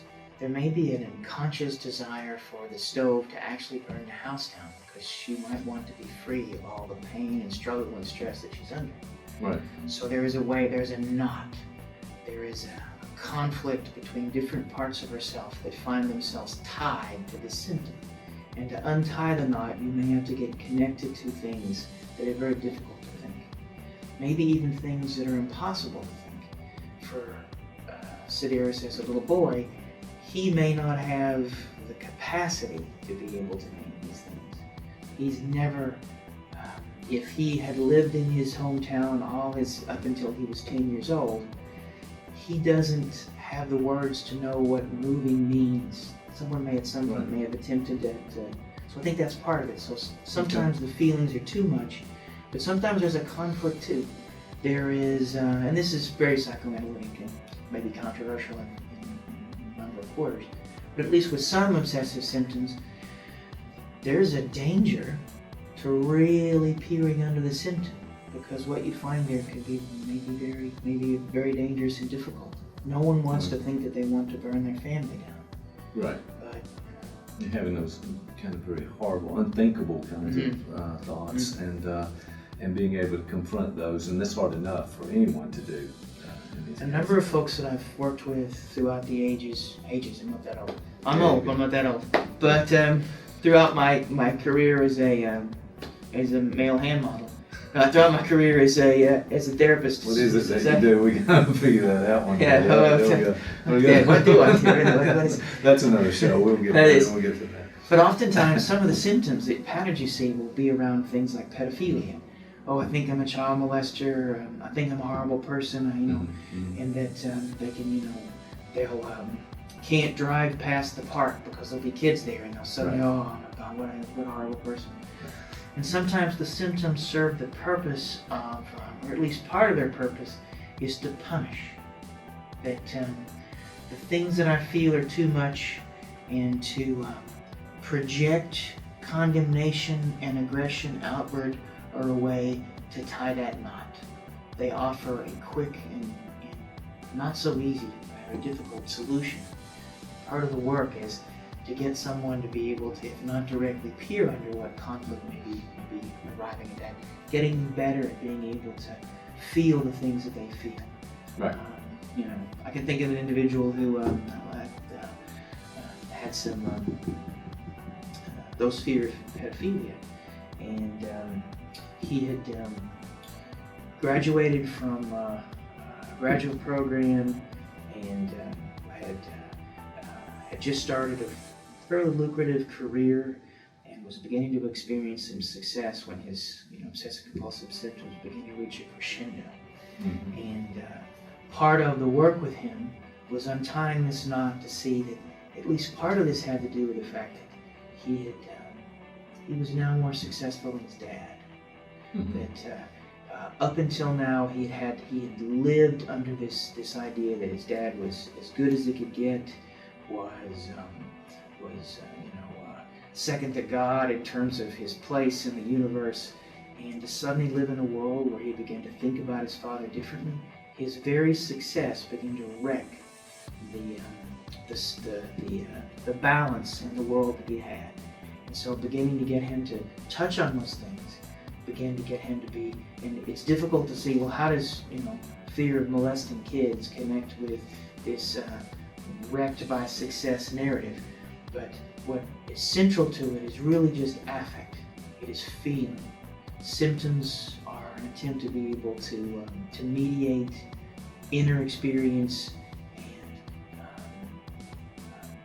that can tie all sorts of things together that often seem not connected at all.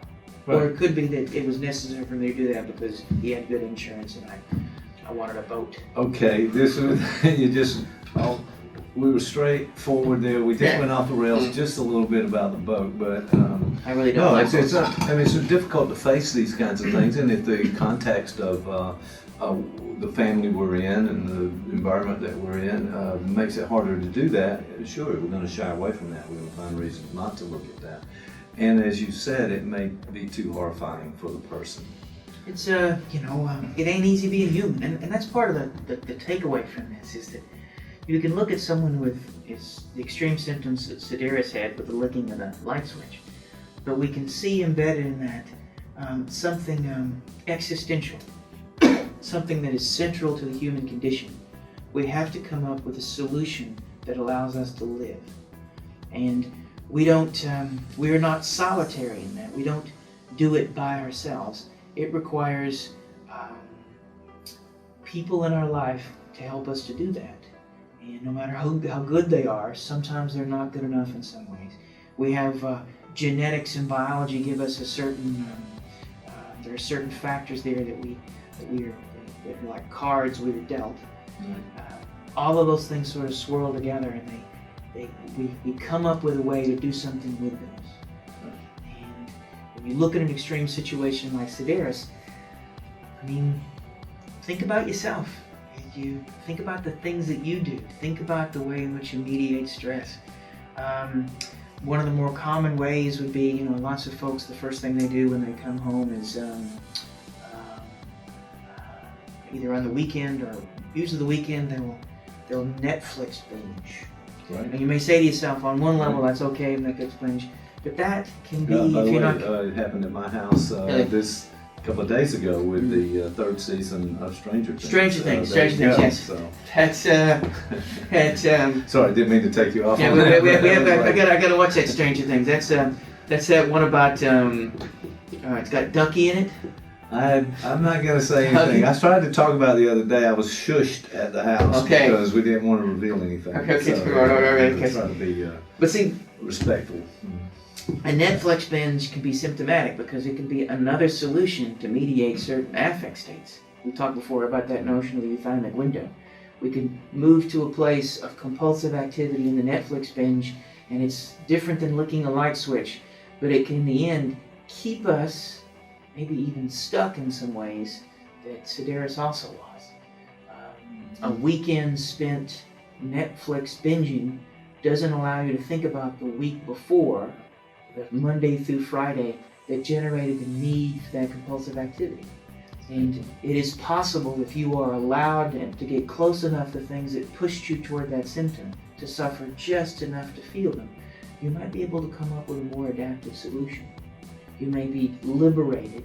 You may grow in a way that allows you to have more of a life than a life that you have to attempt to escape from through a screen. Right.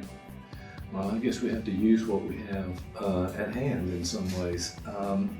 So what happens if you don't adapt to this? I mean, you were talking about, he obviously kind of pushed through this and worked through it in some ways. He made a lot of dough. The Sedaris guy, he's successful. What happens when you don't have the opportunity to work through? That sounds like a terrible place to be in your life, and it would constrain you from ever kind of growing. I think there are folks who are literally debilitated, who are trapped. There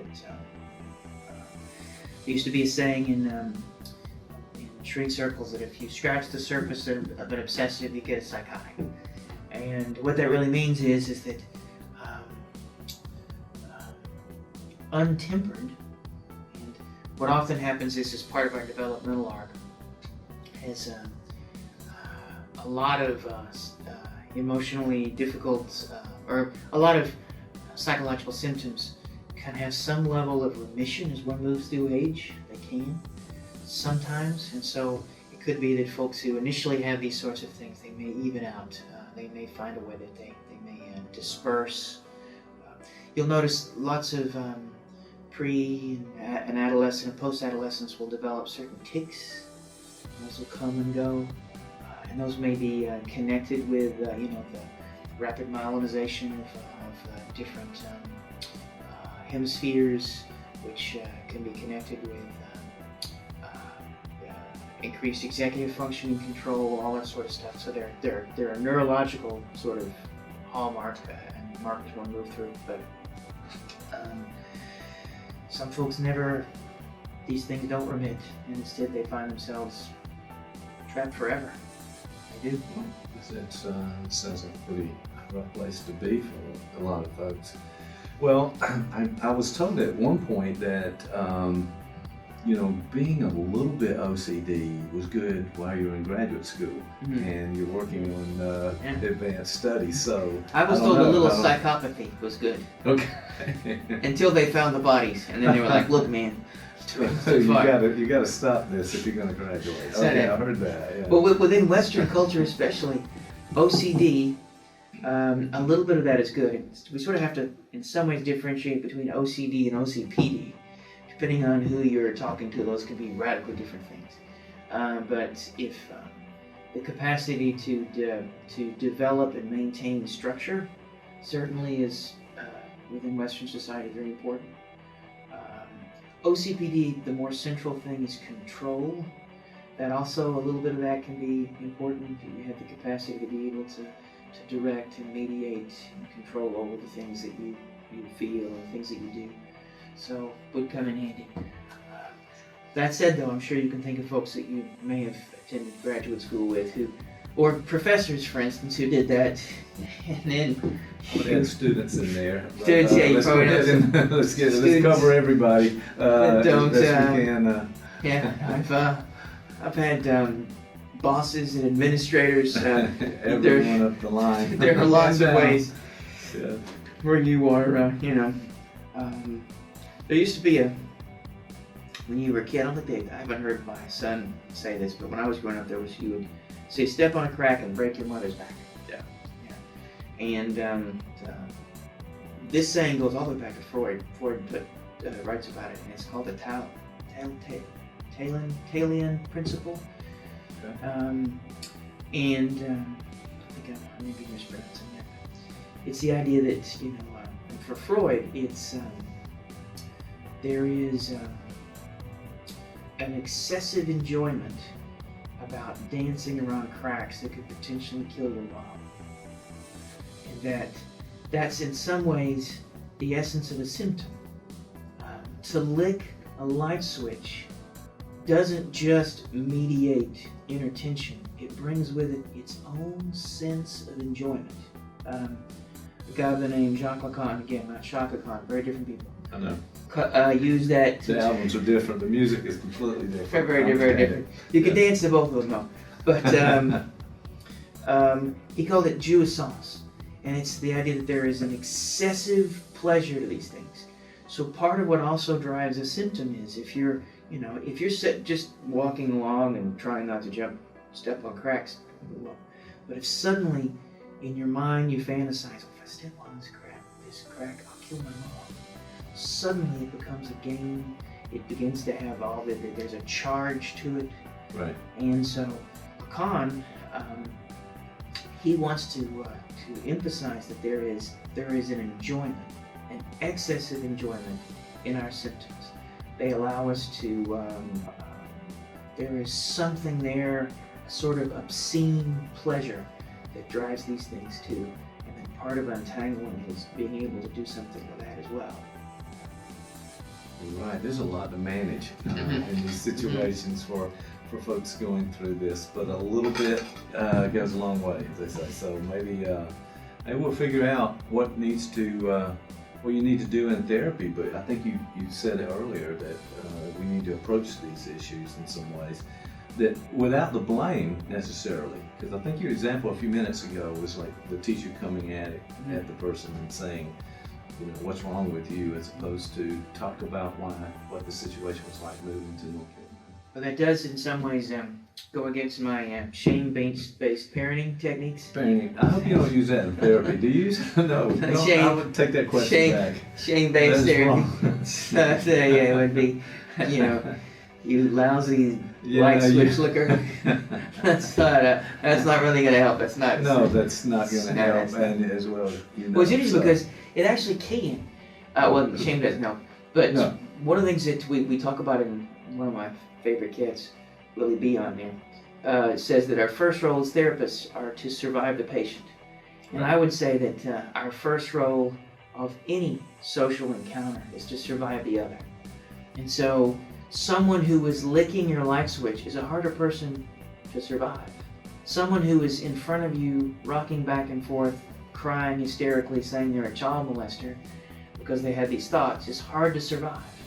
So part of what, to be able to lean in, to be able to mentalize the person across from you, is to be able to, as best you can, see the humanity, and if you can, also see where your own symptoms may lie, that you are at least part of that continuum. I may not be someone who looks like Switch, but I am someone who does this and this and this and this. Right. You know? So. Wow. There's a lot to think about there. And hopefully the thinking involves someone with really good insurance, because I got a boat. Yeah, you're boat. I got to get a boat. Right now, I couldn't afford a dinghy. Right. How about a float for the pool that we've heard about? Yeah, like those floaties. Yeah, I couldn't even afford floaties. No floaties. Floaties. That's terrible. No, it's a terrible situation. Well, we'll take donations at the end of the show. Pitch in for some floaties for you. I think we should work in commercials, like the guys upstairs. We'll do a commercial for them. Let's leave the guys upstairs out of this conversation until we bonded our friendship. Okay, then we can move. That's forward. actually a referral to not God, but as people don't realize, we are polytheists. So we believe in many gods. So it's reference right to the gods who are guiding us, and Zeus and Apollo and others, and Ed Norton. I don't know. Or the tweet of God, I think, is out there on Twitter. So what is it now? The tweet of God? Yeah. That's God tweets now. God tweets. I hope some situations, but they can't shut him down for some reason. I hope he's not tweeting anything violated. Anything from Leviticus, Wear mixed fabrics. I'm gonna send you to hell. Those things I wish I hadn't brought up at this moment, but that's what we do sometimes. So what do you know? All right, man. Well, that's been very interesting. Mm-hmm. So, what else? Well, you're not supposed to have. Is this like radio? You can't have dead air. We can have dead air. Yeah. Some people would say it's called post-production. Here it is. So we just find that moment where we can stop to get to the next I think there are only two kinds of air in this room: hot air and dead air. I think there's really you got no. Which is more? I don't know. Well, you brought us up a little earlier, and in some ways, there's a way to connect these. Yeah. Well, about ideology. The more people certainly want to talk about it. So we can say that for later if you want. Yeah, well, we need to have a longer time to kind of get into it, but let's talk about it for just a second. Well, Set this up sort of up. You talked about this notion of ideology, like why are people like, let's we should remain apolitical, or do we wade into the fray?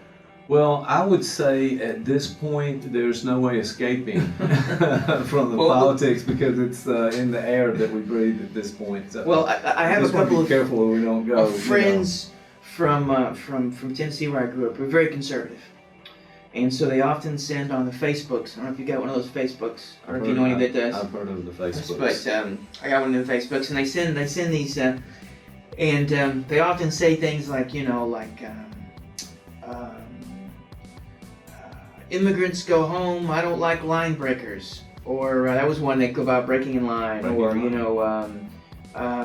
There are pictures of Trump as if he was drawn a little like he might be some sort of Christ figure. Mm-hmm. And so there's an ideological component to that. Sure.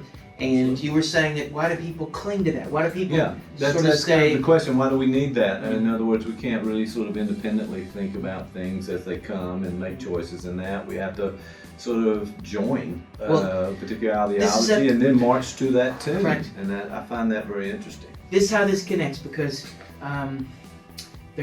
we'll go with Lacan again. Lacan has a famous saying that reality is structured like fiction. Okay.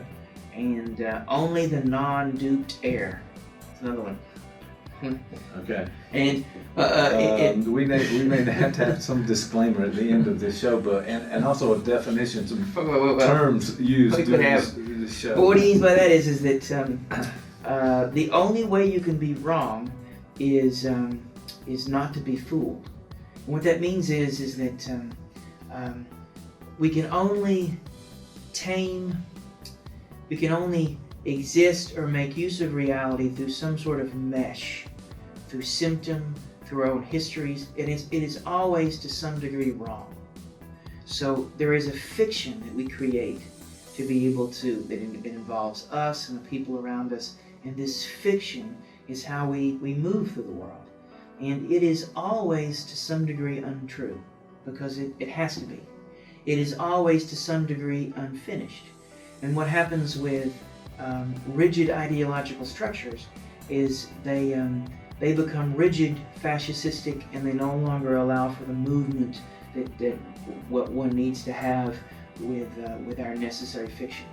You could imagine a dialectic of illusion, disillusionment, and illusion and disillusionment that allows the growth of a mind and a spirit to be able to get bigger and bigger and embrace the world in a better and better fashion. But on some level, we have to cling. When we talk about learning theory, for instance, there's also a famous philosopher that said, all learning is, there is no learning without suffering.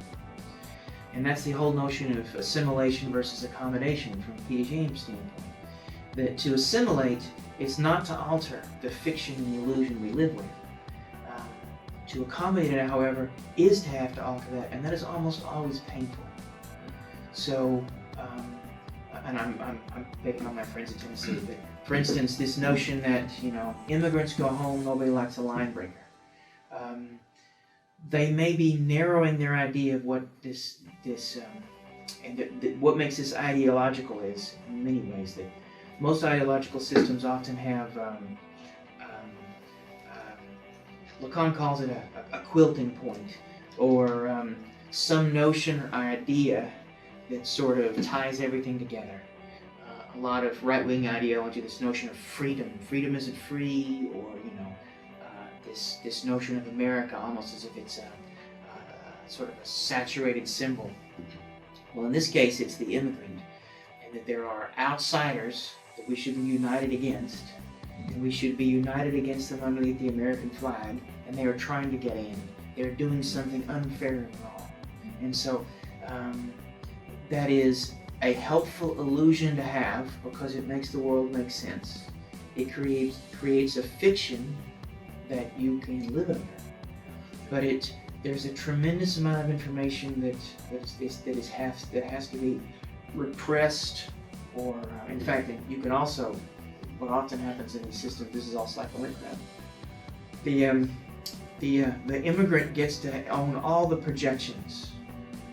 You don't have to think about your own difficulties in a certain way, because you can project them into the immigrant. Right. And so it offers again that really tidy fiction illusion that one can live under. But what's missing in that, what was challenging is if you were to take my friend from Tennessee who were having, I said, well, what if you realize that a certain percentage, I don't know what percentage are, but 30% of those are actually women and their babies. They are fleeing because if they stay where they're at, they might be killed. Or that they see a promise for a world where their children may have the things you've been able to give yours. What should they do? Should they stay where they're at? And if you were to say that, would it open up the possibility of some level of accommodation? Doesn't mean that he suddenly has to, throw away his entire platform of immigration. But there's the possibility of being able to think about this differently. Now, as an aside, we've talked in here about Slavoj Žižek, and he got in a lot of trouble, and made a lot of his friends upset when he said that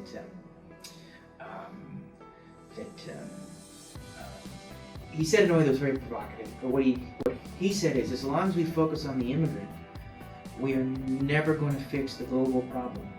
Why in this world where we have enough resources are there places that people want to flee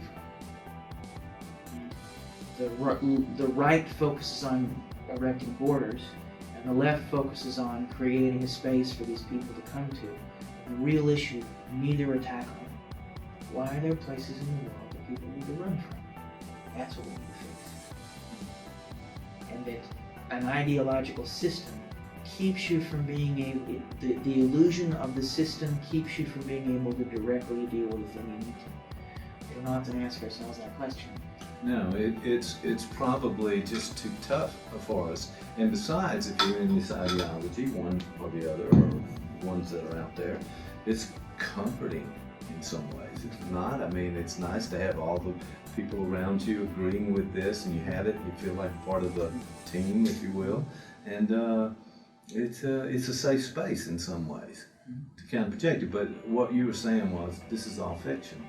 Because it's a bigger question. And we would say that again from a Lacanian perspective. That's why the non-duped error. If you really want to get in trouble, then in a way talks about this notion of red and blue pills.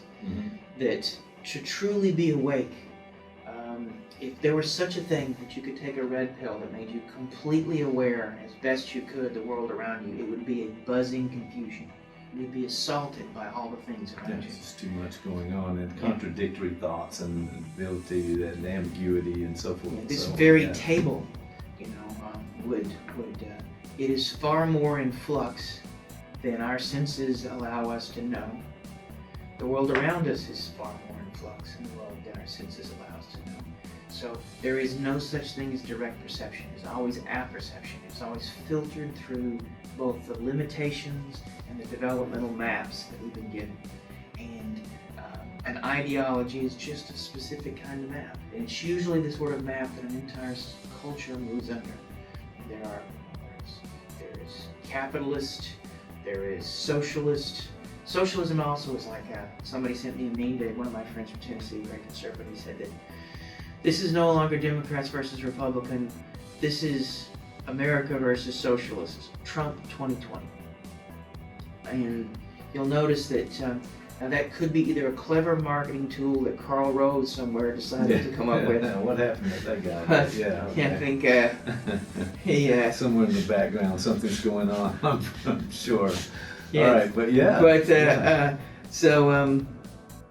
but it's a wonderful sort of ideological device because it's an attempt to be able to say that if you don't support Trump, you're not an American. Right. And you're this thing called a socialist, which is what Lacan would call an empty signifier. What does that really mean?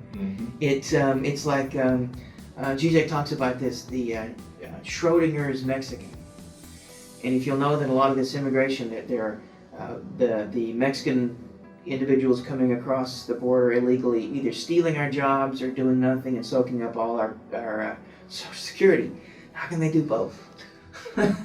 So yeah, you run into a contradiction at some point where it doesn't make sense. But what Zizek would say is because it's an empty signifier. It doesn't really mean anything, not really.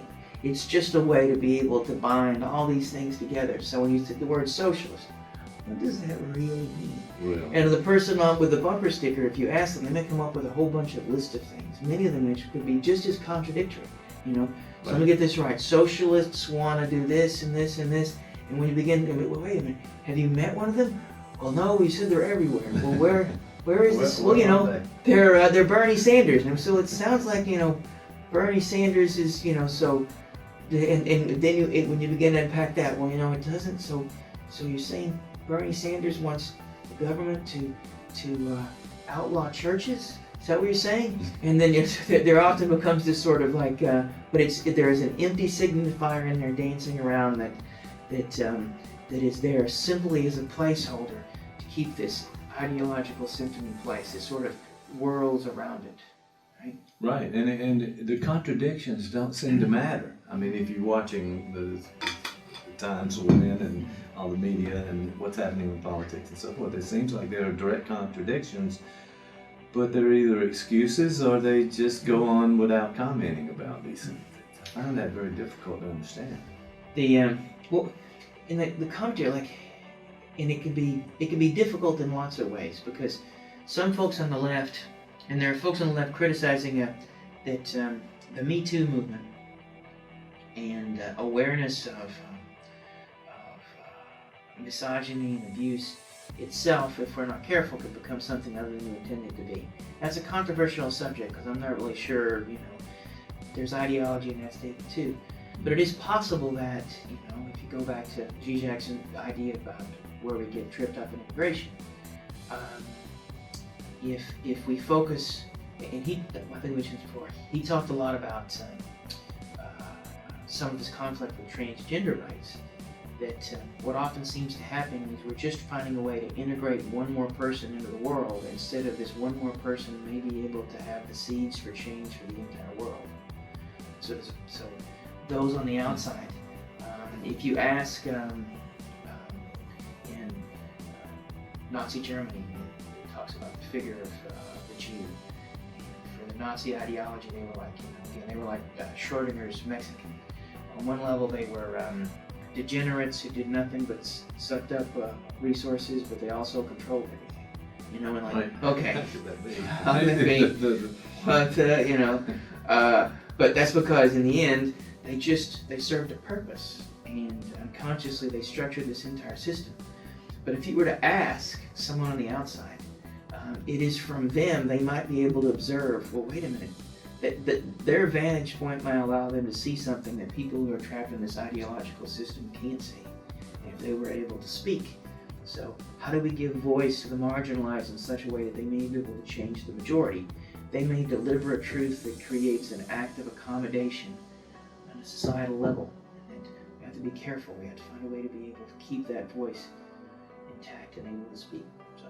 Yeah, I think we need to have that available to folks. But I mean, you at first it's this issue of insight. Am I really thinking what do I believe in and why?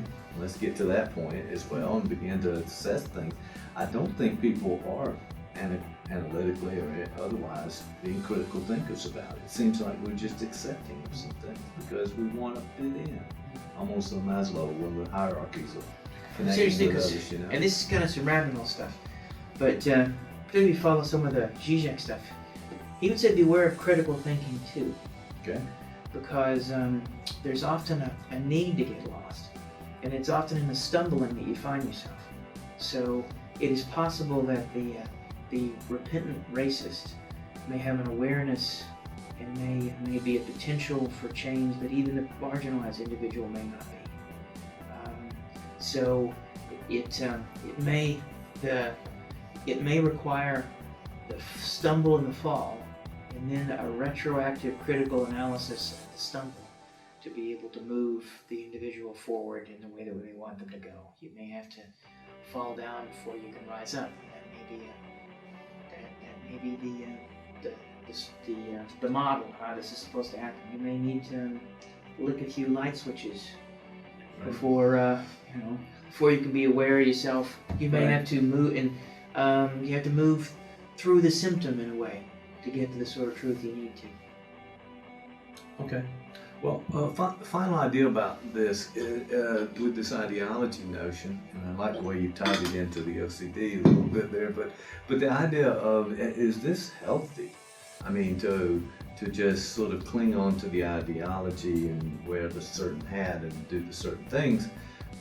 Where does it end up? But is it healthy, and how do we get out of it? What do you think? Well, there's not a lot of. There is some data, and it's often filtered through politics. But oftentimes, folks who, depending on how rigid an ideological edifice or system is, and depending if it's on the left or the right,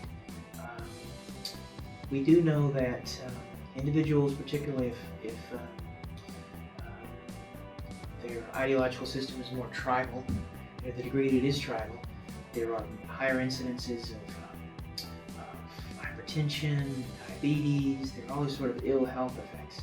So there's some data to suggest that there's something difficult and dangerous about any sort of rigidly held ideological system. Right. But I suspect that my friends in Tennessee, one of my friends in Tennessee did have a heart attack like 10 years ago, or maybe 3 years ago.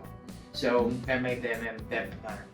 Watch me, I'll suddenly keel over right now. But no, I'll try not to. Try not to. But I suspect though that on some level it probably is healthy to have some sort of system. And if you stay within a context where there are no cognitive dissonance, if you watched only one news channel, if you've existed within a certain bubble, you probably would be relatively comfortable in that. And we do know that in terms of measures of happiness, it depends on how you. Again, that's a hard thing to operationalize. Right. But folks who skew toward the right report higher levels of happiness. They report, so the more conservative you are in those sense. And that makes a certain amount of sense because if you move toward the left, you're much more aware of systemic problems. If your ideological system says that God will sort it out in the end, then you can rest easier than someone who believes that we have to fix these things. We got to work hard to fix these things, yeah. So, I think that's part of what's insidious. We may be saying that to move outside of one's ideological system is to risk health and to risk, it may put you in some sort of danger. If no one learns through suffering, then you're going to have to move through something painful to get outside of an ideological system. So, to answer your question, maybe it would be better if we were all Nazis. Okay, that was not exactly the answer I was looking for. I will say this, I don't know though. how to recover from that one. I will say this, though. They had cool uniforms. Yeah, the uniforms were cool. All right, so other than that, this is going to get us into big trouble. Actually, but this is also one of the things that this guy Zizek writes about, because Nazi ideology was very much about.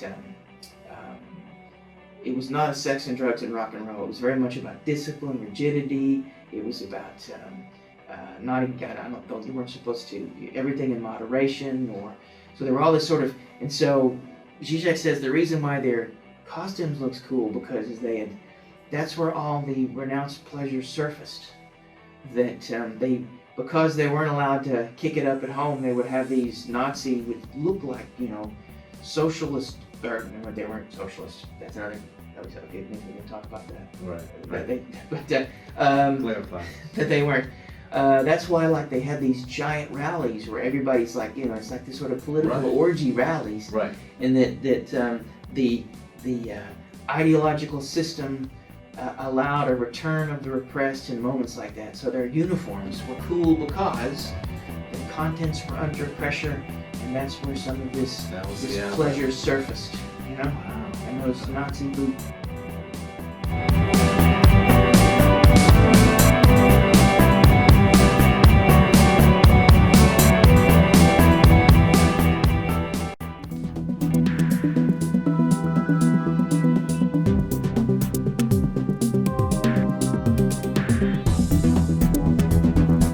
And well, here's how it happened, ladies and gentlemen. So I'm going out to my truck out the front door here at 1214 First Avenue to pick up a book that Dr. Hackett and I are going to do a Talk with Mike and Tom podcast coming up pretty soon. And happened to run into two of my favorite people walking down the street. I think I scared them just a little bit. Did I not scare you? You scared me. Okay, I didn't mean to. I did. That door opened. Well, you know what happened? You didn't scare me. I think I did. I think you startled my very skittish significant other. And okay, then let's get a close up of him over there being skittish. All right, perfect. Yeah. That's how it looks. Don't say boo. And then he jumped. He lunged. Let me just use a better word. He lunged. He lunged. He did. Yeah. And then he startled me. And so then. Well, it all happened when I opened the door. So that's right. Yes. I want to apologize for my opening of the door. I think was trying to get out of the building. What did I do wrong? I don't know. And absolutely, there is no crime that has been committed here. Okay, I want to make sure. Is that true? True now, statement. You have a background. You tell us a little bit about your background because you may know more about true crime than any of us. What do you think? Maybe a little bit. I've never dabbled in criminal law. Okay. But I do have a background in law. I have a Juris Doctorate. So. Okay, so you're working as an attorney, so you've probably seen some things around. Now you do have interest, and so maybe one of your interests is true crimes. Is that true? Yeah, I don't know. Yeah, I do.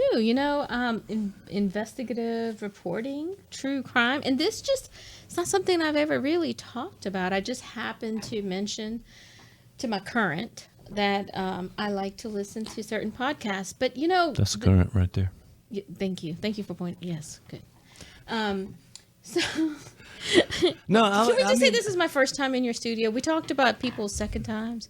This is my first time here. Well, listen. I'm really enjoying this. First of all, welcome. You are always welcome here at the studio, and we have a lot of good folks coming in. Good people, good podcasts is what we say on our advertising. So. I was telling you guys a story about when Dr. Hackett and the film crew, we went out on the streets of Broadway and we were asking people to be a part of our promotional video about podcast here. And you can find us at columbuspodcasting.com. So one of the things we asked, do you listen or watch, because it's both audio and video, podcast? And I was surprised. First of all, everyone was watching podcasts or listening to podcasts. Everyone we talked to.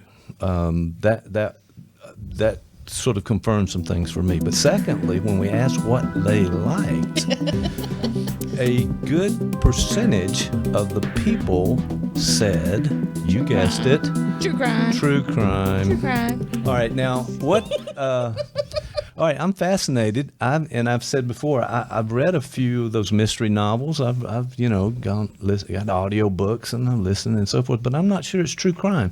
There's an entire category of true crime. So, Shatul, let me ask you, what is your definition of sort of the true crime genre?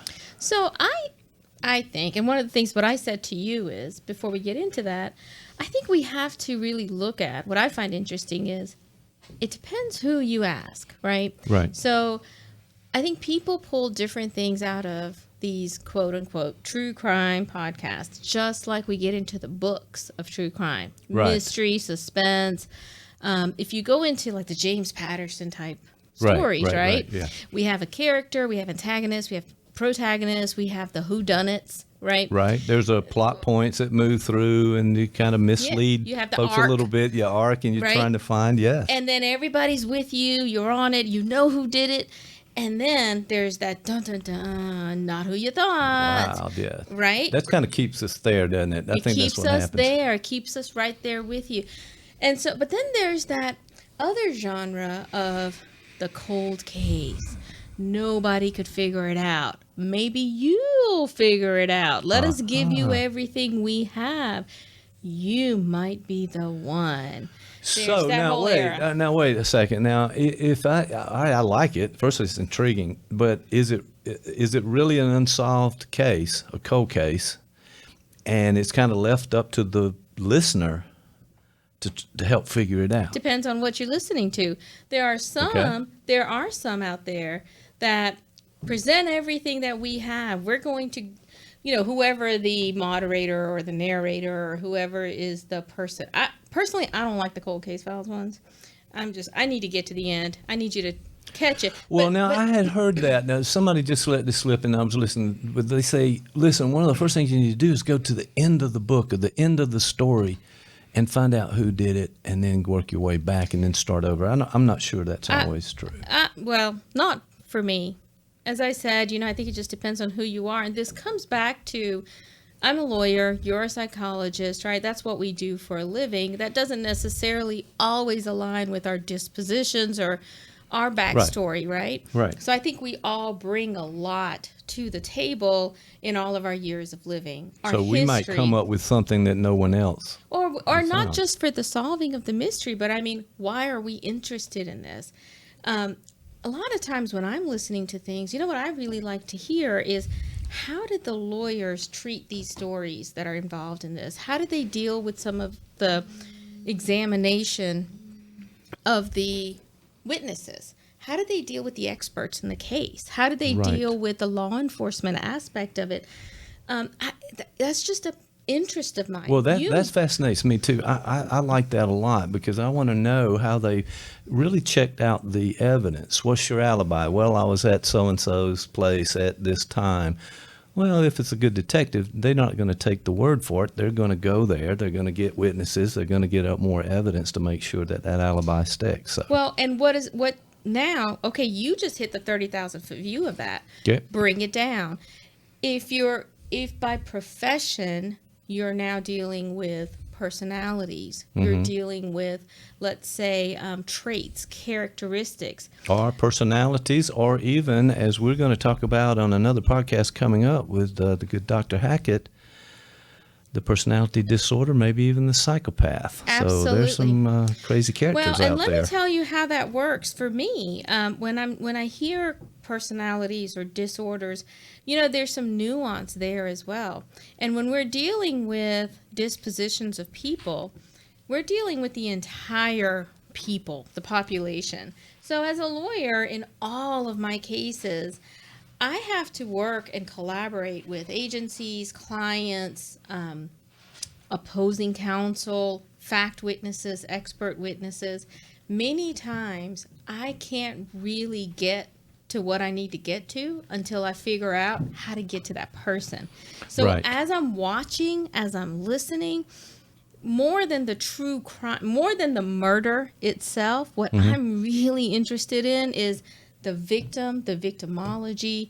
There's some profiling type stuff that goes on. But what I'm really getting to is the stuff that would normally be redacted, the law enforcement sensitive stuff out of document productions, for example. In any case, I can really hear that from a different perspective. This is now a reporter who maybe through a FOIA request has gotten evidence or has gotten documents or has gotten things from the entire police file. And then if there's things that are redacted, the reporters who's now reporting this podcast knows what's protected through First Amendment privileges, has now gotten through the trouble.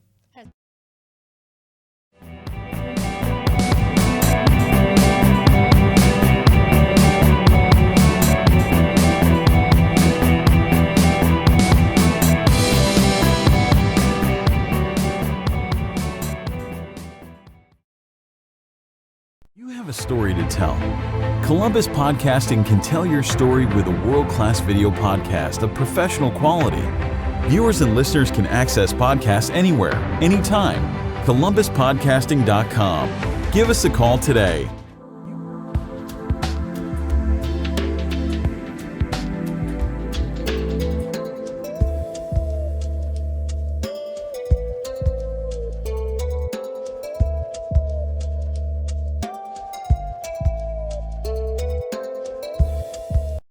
These things. No, I think it's great, and to take the time out. I guess that is kind of an issue that. Well, I wanted to say something about reading a good book or reading a book like this that has so much information on it, and we're reading less. Oh boy, that's kind of another podcast, isn't it? That's a whole nother thing. But I do think you're on the right track where you take a break. You do some inventory on what you want, where you're at, what you're going to do. Don't we all need to do that? And I'm not so sure everybody, the Joe walking up and down the street's doing that. I want to wave the flag out there and say, hey, stop and think, reflect, be introspective, think about the future, think about the past, figure out your next steps. And it's not about you. It's about how you can help other people. And as soon as we get everybody on that train, I think we're going to be better off. In full disclosure, though, anyway. When I was working full-time and had a lot of responsibilities on my plate, it was a lot more difficult. As an old retired professor, I actually have the time to do this. So I'm not advocating it necessarily as, hey, I did it and, that kind of thing. No, but I think it does make sense. And I'm all about folks taking time out to really think about what they want and how they're going to get it, what's stopping them from getting it, making good decisions that not only affect themselves but affecting others. So we try to do that in our counseling efforts, and I think it's something that we probably need to do as individuals.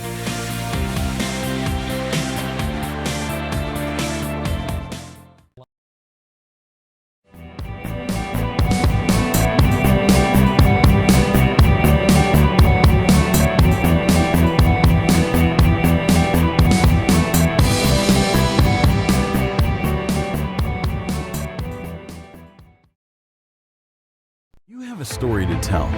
Columbus Podcasting can tell your story with a world-class video podcast of professional quality. Viewers and listeners can access podcasts anywhere, anytime. ColumbusPodcasting.com. Give us a call today. GJAC is ultimately, I think, pushes for a collective action. Part of why he still maintains the label communist is not because there are various communisms, but at the core of all of them, even the ones that went horribly awry, is the idea that somehow we need to be in this together. Right. And that universal emancipation is the one point that all subjects should be aimed for. And so if these rules they may focus on individual emancipation, but they may take us away from a universal emancipatory stance. And so he may have some conflict over that. Like, we have to be careful that we don't allow ourselves to be merely individuals, and that we are not thinking about the universal struggle for all of us to be able to experience a level of life that is really only afforded to people in the first world. So, right. You know.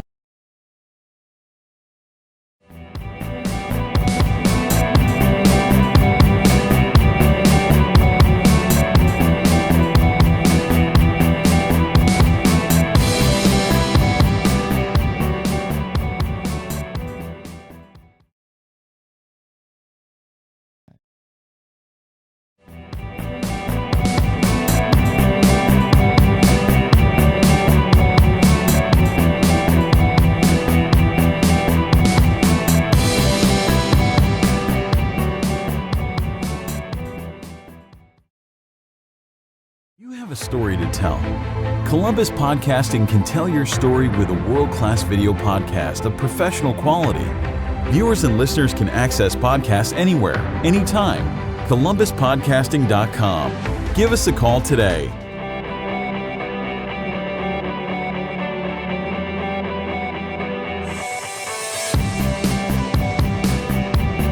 Let's figure this out. Right. All right, Dan Rose, how are you, sir? What's up? It's it's Friday. Well, it's going to be Friday for the rest of the day. I don't know how to break the news to you on that. It didn't come soon enough. Yeah, long week, right? Okay. Yeah, it's I got if this week were like a disease, I would say it was shingles.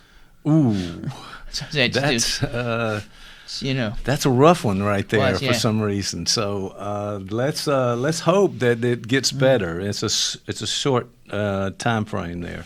All right. So what else is up? How do you deal with a shingles week? You Colt 45. I mean, like buckets of it. Just okay. You know? Well, I'll tell you what. That's what you got. That's combine what you got. Colt 45 and pork skins, fried pork skins. Fried pork skins. I call that a Saturday night.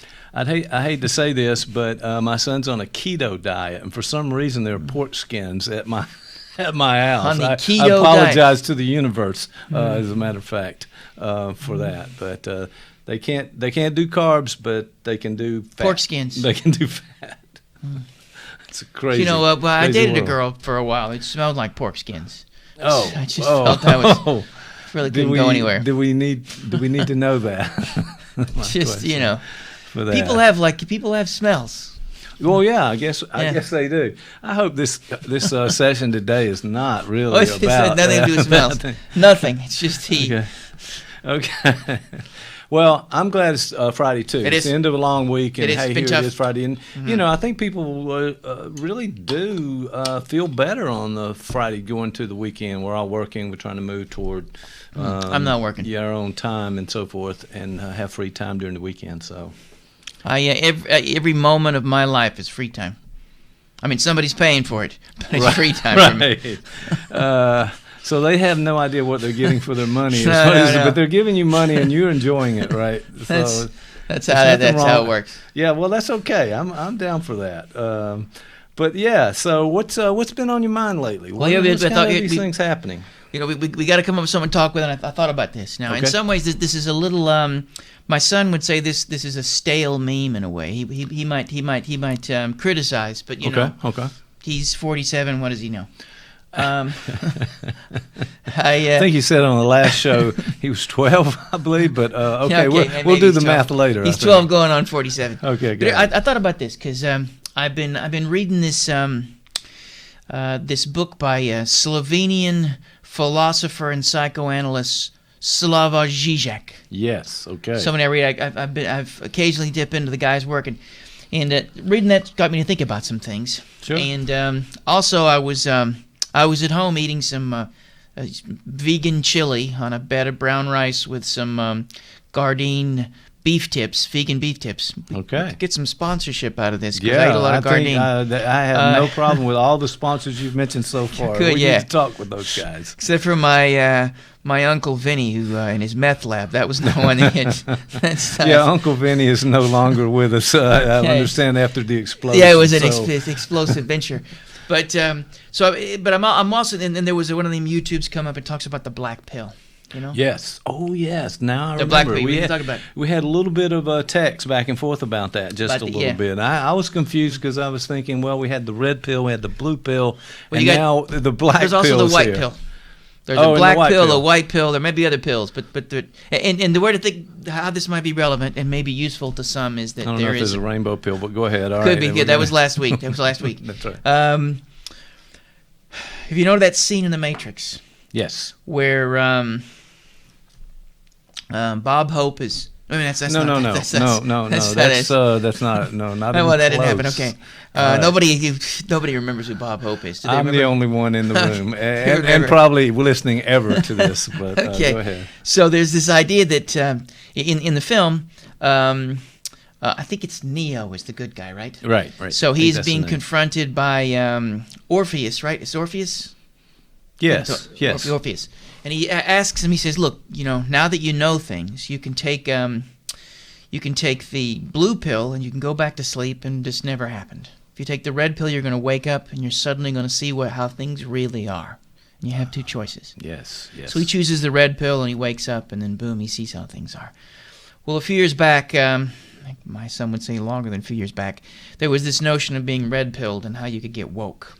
And that both the left and the right use this as sort of a way to talk about things, that to be red-pilled is to suddenly be aware of things. It was often talked in the alt-right community and even in some of the incel community about how you suddenly see how things really are, and different forms of woke. On the left, it could mean something different as well. But again, it's just this state of wokeness. Yes, waking up to a new understanding, new vision of what's really going on behind the scenes, in other words. Well, there's a wonderful scene in the Zizek film. I think it's in The Pervert's Guide to Ideology, but it may be in The Pervert's Guide to Film, where he replays that scene, and where he's in Neo's place, and he says, "I want a third pill.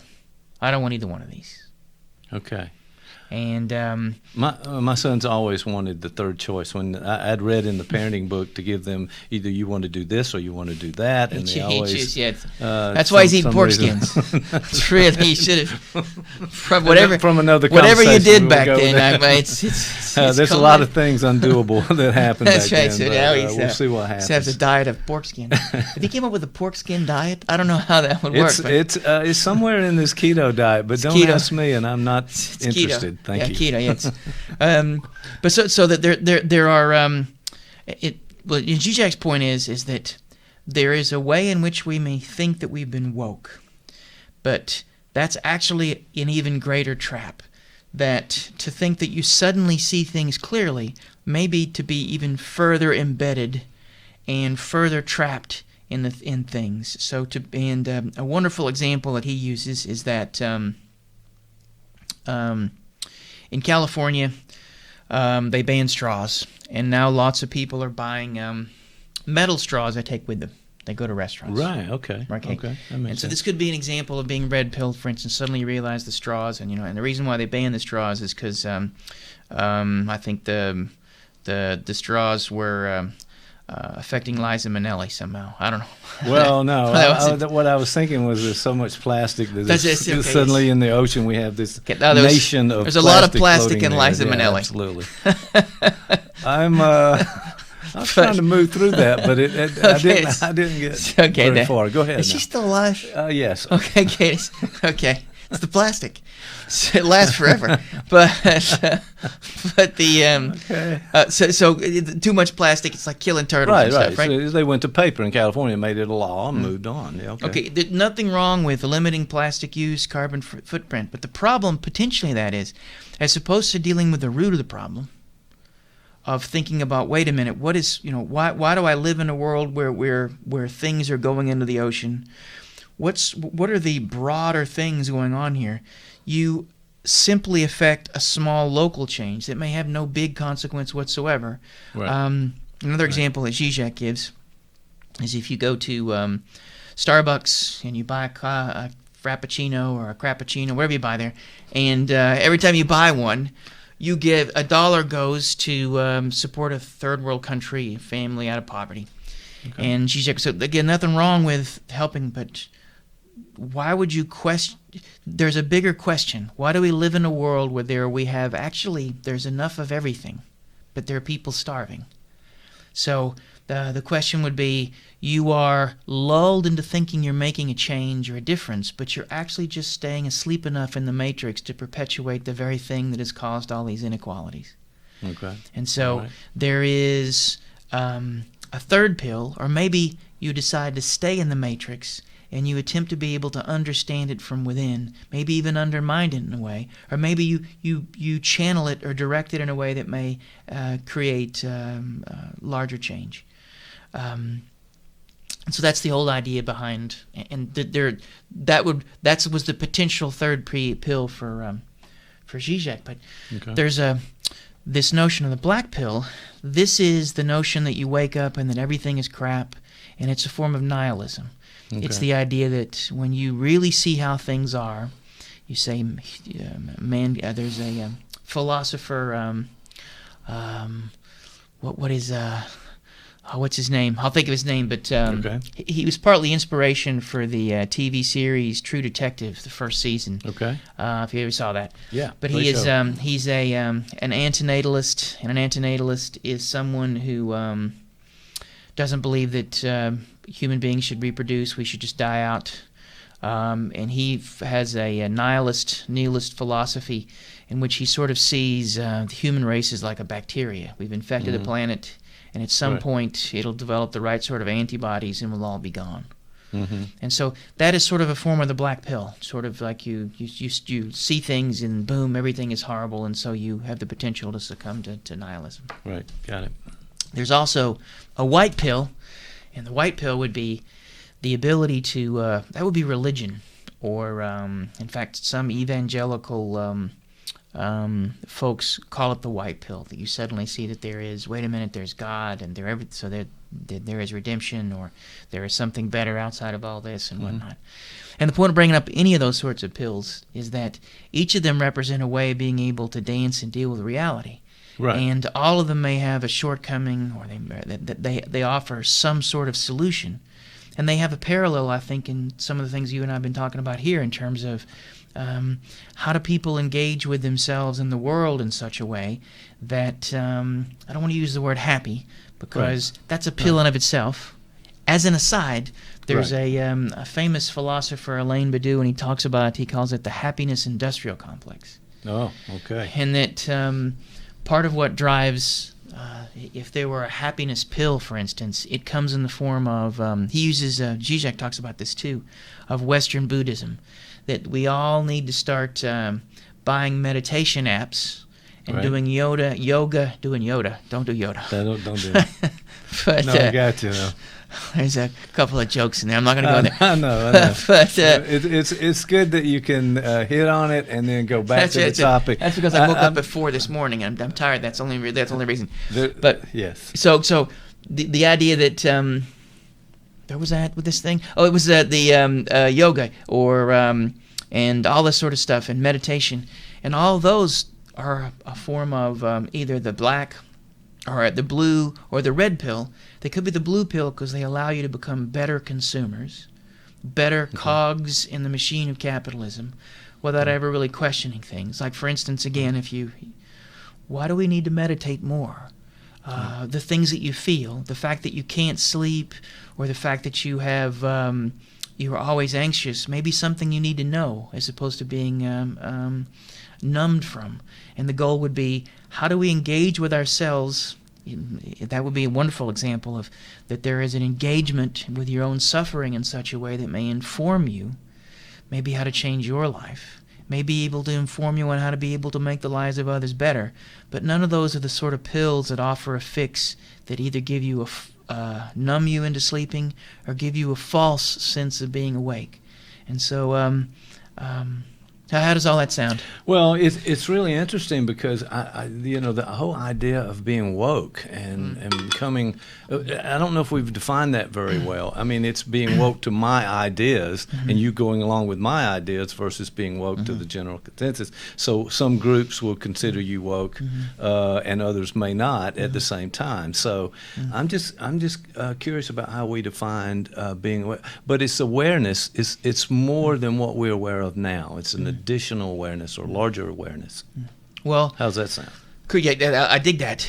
Even the term woke is already, in a way, carries with it a certain ideology, a certain politics, and a certain texture that allows you to be maybe closer to something important, but it also may blind you to some things, because if they were to offer a critique even of the notion of being woke, does that mean you're always awake?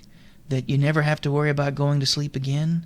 That means that now you have a hold of a certain truth, and does that mean now that if you're not careful, if you have a hammer, everything is a nail? Right. There's a potential trap in there too.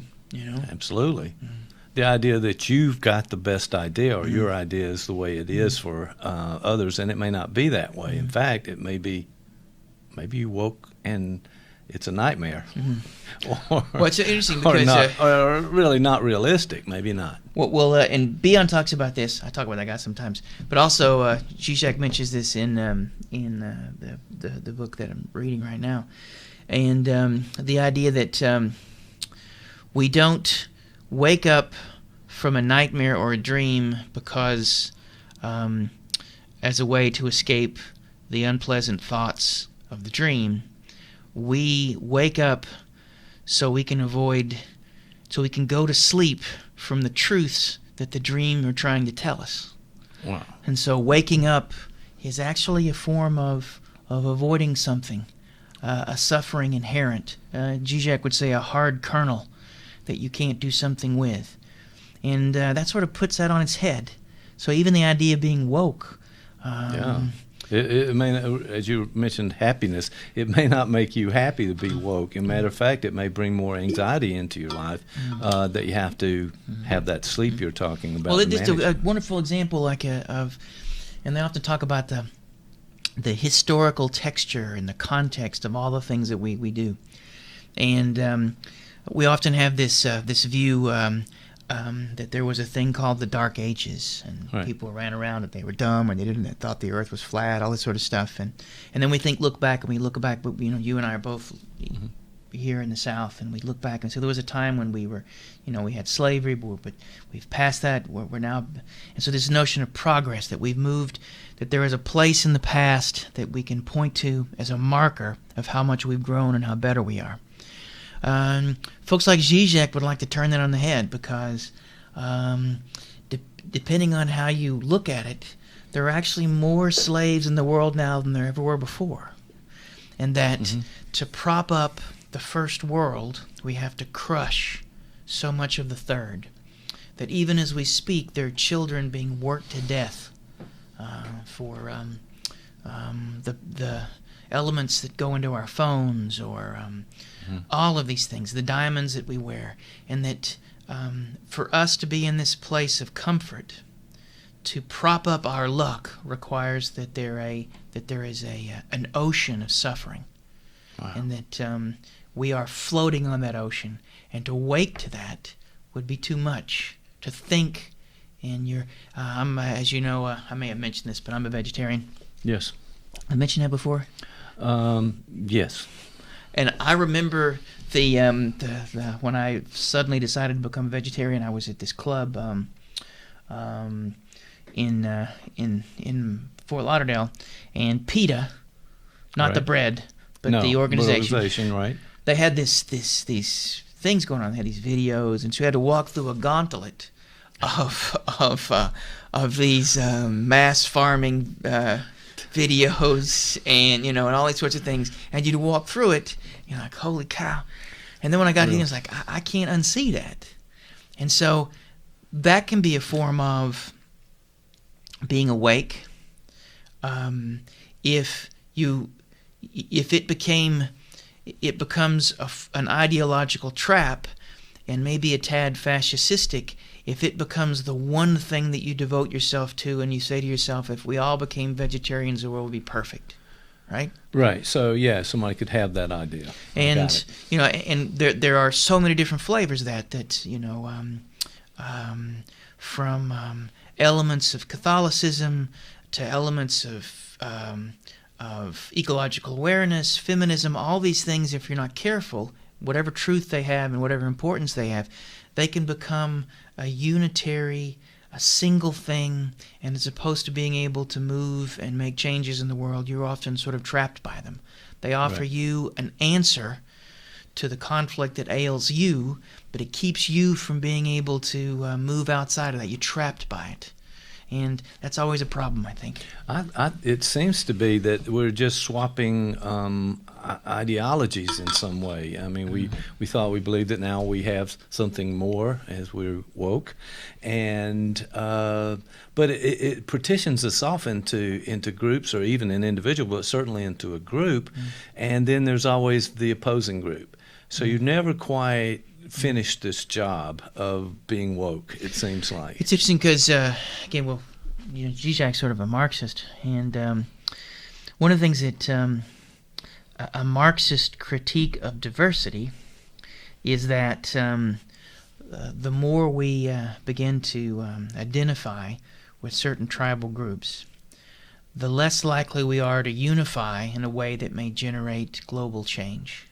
A Marxist equation is that it's that it's class conflict, and that the workers are being crushed by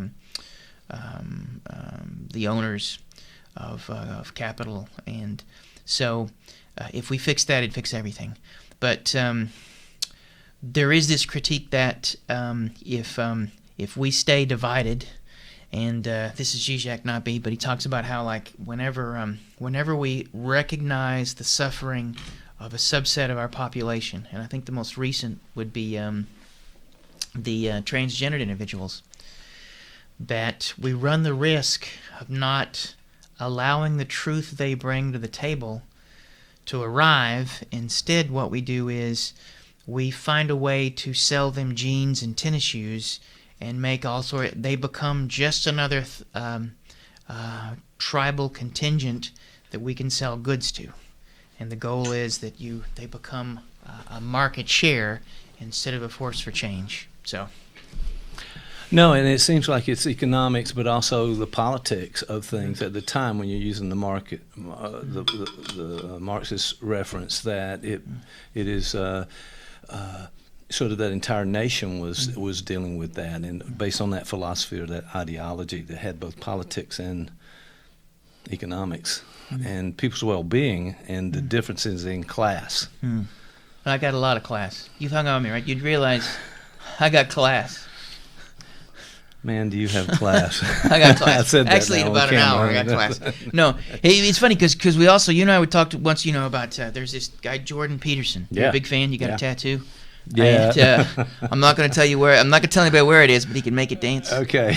And but you got. Yes, we have talked about Jordan Peterson. Yes.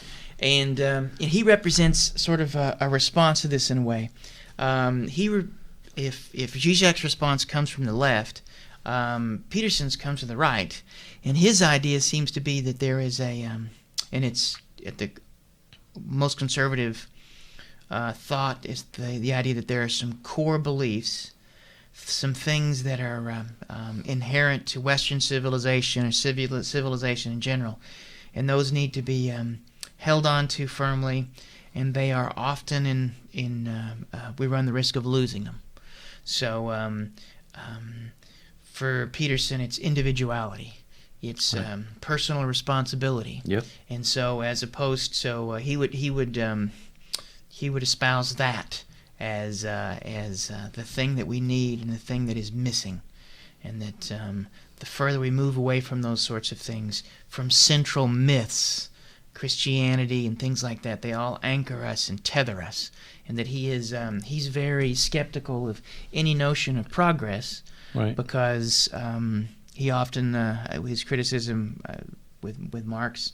He had a debate with Zizek. It wasn't really much of a debate, really. I guess it was a debate. But he kept, his thought was that the folks who dare to create change in the way Marx was advocating don't really know what they're thinking. They run the risk of losing something central and important, and then something bad is going to happen. So, Peterson's battle cry is clean your room. Right. Yeah, he wrote the 12-step of that. I'm blocking on the title right now, but it's one of his latest books. So the notion is personal responsibility. Yeah. Really? I'm not very good at that. I was going to say not really that, my but forte. what I was going to say was forte. that it's a nice idea to take that personal responsibility and clean up your own room, clean up your own house, make sure your thoughts and your progression, as opposed to progressives in larger sense, but the individual here's a progressive critique of that, though. While you're busy cleaning up your room, you're not noticing all the mess around you. So you literally have taken the potential for the movement of the species, of the potential for things to move forward, and now you're simply focusing on your dirty socks. So right. it could be a form of the blue pill. It could be a way of forget about the possibility of changing things, forget about the possibility of growing the world in some ways. Just go home and clean your room. Right. And so revolution becomes either delayed, minimized, or it's done away with, but I guess your room be clean. Yeah, and that not the group think that we were talking about. Okay, so the idea of the black pill bring us. That's nihilism. Yeah. So when you say, but isn't that the personal responsibility? I mean, the nihilism is, if I understand it right, that your enjoyments of your own personal life and so forth, and you don't see a way of going forward. Well, nihilism. You need to enjoy this now. I think that is a form of nihilism. I think in its broadest perspective, it is a sense of the futility of everything and the pointlessness of everything, and that hedonism is could be considered a form of nihilism. Right. Right. It's like suddenly you just, join Motley Crue. You know what I'm saying? Right. It's like... Yes, so I understand it. So, so many pills to choose from at this point in time. So and I know where does a person go with this? Well, these choices? Here's what I think that could be useful in thinking about this is that in each of these ways of thinking about the world, they're all a good start. I don't think any of the pills necessarily is bad, be it white, black, red, or blue. The blue one might be somewhat problematic because it simply asks you to be able to go back to sleep. But maybe there's but there may be a benefit in that. I think the thing to ask is, they're beginnings and not the end.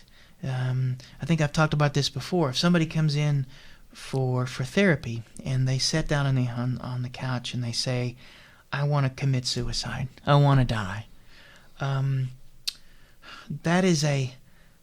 that's a good place to start.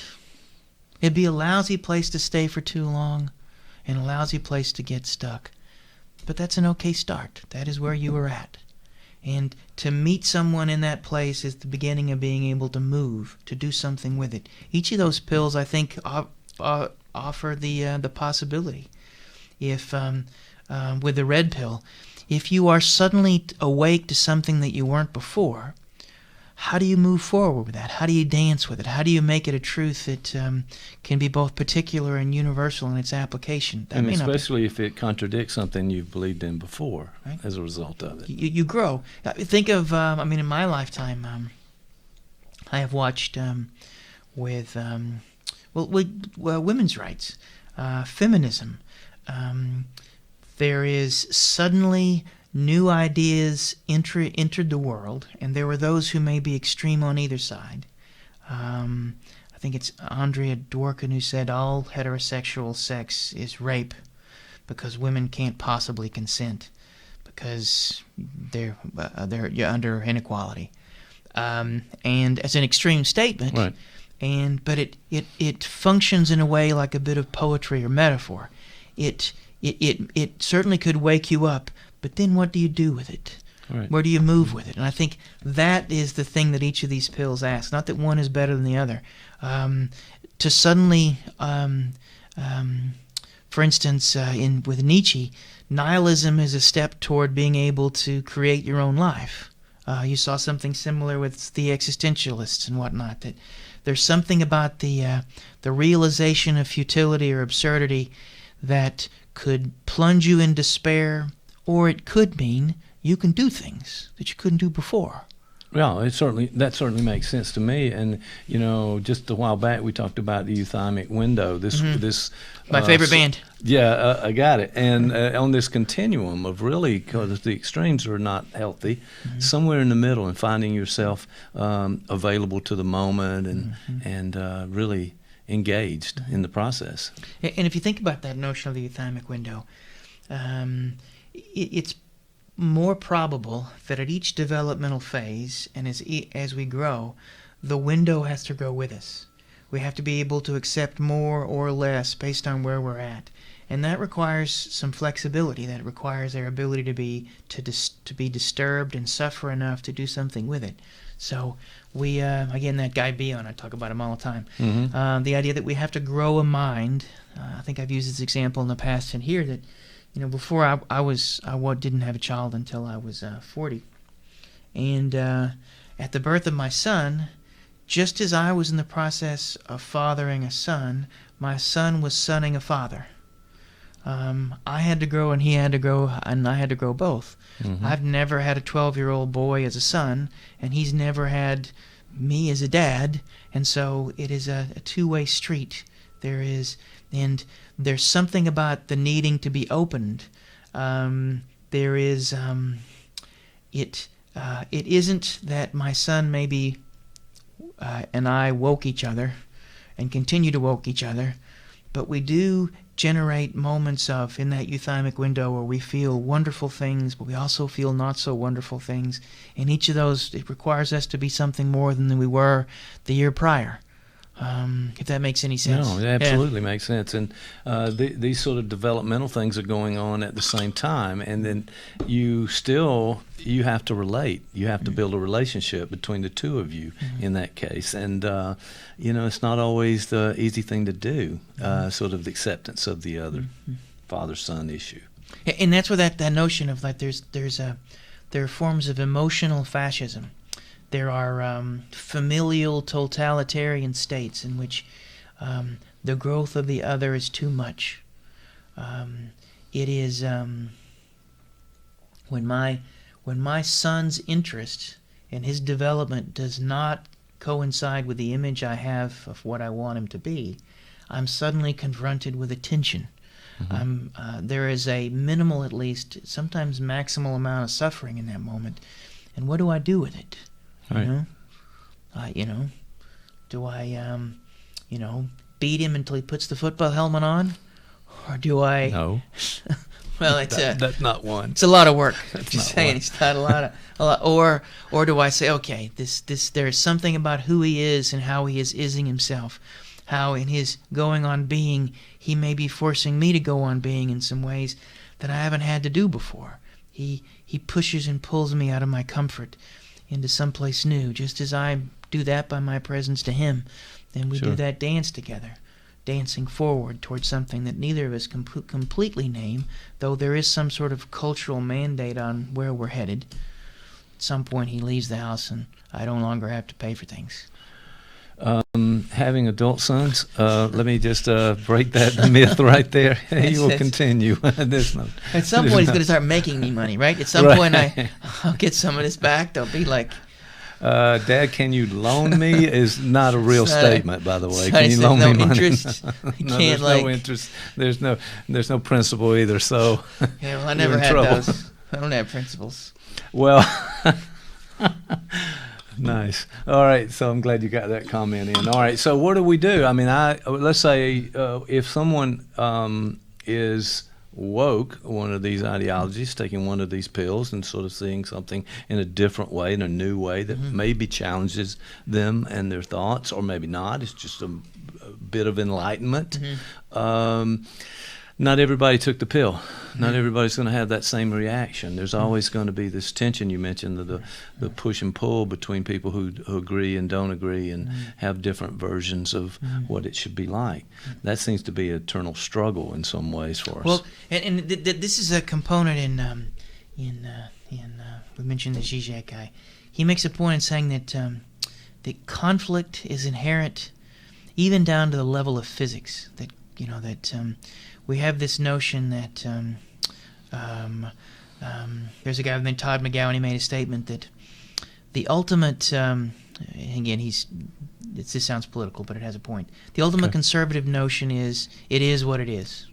Right. So, and that's I think that's law of non-contradiction. A is A, B is B, A is not B, that sort of thing. And but at the level of physics, quantum physics, this all becomes blurred. We don't have. There seems to be something inherent in the very structure of the world around us that makes it fuzzier than we would like it to be. Right. And Freud's version of mental health is the capacity for ambivalence, the capacity to entertain that A may not just be A, it may be other things as well, and that there is flux and there is flow and there is tension, and it's inherent in things. And that may be a state that we may need to be able to find ourselves in at various points, both not just as a nation or as a culture, but individually. The person who comes in and sits on the couch and says, "I want to die," the reason that's a good start is there's the possibility of them seeing in the word suicide something more than just what it is on the surface, that there is a complexity and inherent in there. It may begin that they want to die, but that it may go to a place that they want parts of themselves to die. Right. And it may be that they want to go that the feelings they have, they want those to go. They want the life that they find themselves trapped in dead. We begin in a place where there's an isness. It is what it is. That if we stay in there too long, it becomes like a shell. We can't grow out of. But over the course of the work that we do, it begins to mean more and more and more. And what initially sounded nihilistic and destructive is ultimately liberating, because it started us on some path towards something. No, I like the idea. There's a bit of what you were saying a moment ago about this awakening and this idea of new ideas and new ideology. But it also can become sort of self-centered in a way, maybe even narcissistic. And we've talked about that plenty of times on the show. So it's the ability to empathize and connect with other people. I think that's a basic issue that we've kind of and think about the empathy and connecting with yourself, the empathy and to connect with ideas, to be able to there is something when you see yourself and someone as whole. That wholeness, in a way, is a metaphor for a certain level of chaos held in tension. It is that there is a complexity there. There is a muchness, not a too muchness or a too little, but it is pregnant with something. And I think in some ways that's the opposite of narcissism. The narcissist sees both themselves and the world in a way that they are trapped in, and your ability to move into something more complex and something more fluid allows you the opportunity to grow. The narcissistic position is ultimately one that is useful but simply defensive. Just like the person who comes in and says that they want to die. That's also in some ways a defensive position. It may be the best thing they can come up with in light of all the suffering they're feeling in this moment. Hence, it's a good place to start. You always have to start somewhere, and that's as good a place as any. But you have to keep moving. Yeah, especially when you struggle so much in your personal life that you're going to a therapist and you're going to finally say what you've been thinking and feeling on the inside, and allow a person to connect with you and have a discussion about that and maybe see some options for yourself. As long as the insurance is good. Okay, that's true. If you're in private practice, that's right. Yeah. All right. Well, people have to make a living, but I'm thinking all that's coming out wrong here on the video. Sorry, it's not I gotta make a living. Yeah. I gotta afford a boat. A boat. Do you want to rethink that? Maybe I don't really want a boat. I'm not much for. But I could put it in my pool. I guess like a dinghy. Yes, get a small boat. I just like saying the word dinghy because something about that just makes me kind of giggle. Yeah, it does. Me too. So there we are. I'm not sure why. All right. Well, all right. So final thoughts on this in terms of just this. You started out talking about the black pill. You talked about the blue and the red pill, and even the white pill. The white pill. That'd be religion or some sort of faith. But it almost seems that there could be. I don't know, an infinite number of these pills, depending on the particular ideology or awakening or enlightenment that a person may have. Well, maybe the takeaway is this, is that regardless of the pill, all of those pills might be a good start. But if they offer the possibility of some sort of permanent change, if they offer a solution with a capital S, then be wary of them. That they are... they're potentially a trap, and that there is, just as another part of the reason why I use my example of my son is that it's a place in my life that I can truly feel I'm growing whether I want to or not. Mm-hmm. He's about to be a teenager. Mm-hmm. I thought the level of sarcasm was high before. We've reached just wait level 5. It's 5. And I find myself DEFCON. That's right. I find myself. I don't think I've had this many murderous thoughts my entire. It's like you just. But all of that discomfort, he moves me out of that euthymic window into some place that I have the potential to be able to grow. Just as I move him. In those moments of tension and the dance between us, we move.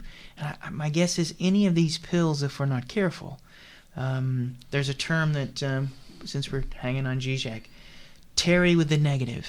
And the idea is that you have to find a way to dance with these things. It comes from the philosopher Hegel in a sort of vulgar way or a oversimplified way of looking at what Hegel called dialectics is that there's a thesis and then an antithesis, and then there is a synthesis, a combination of those two things. So somehow, if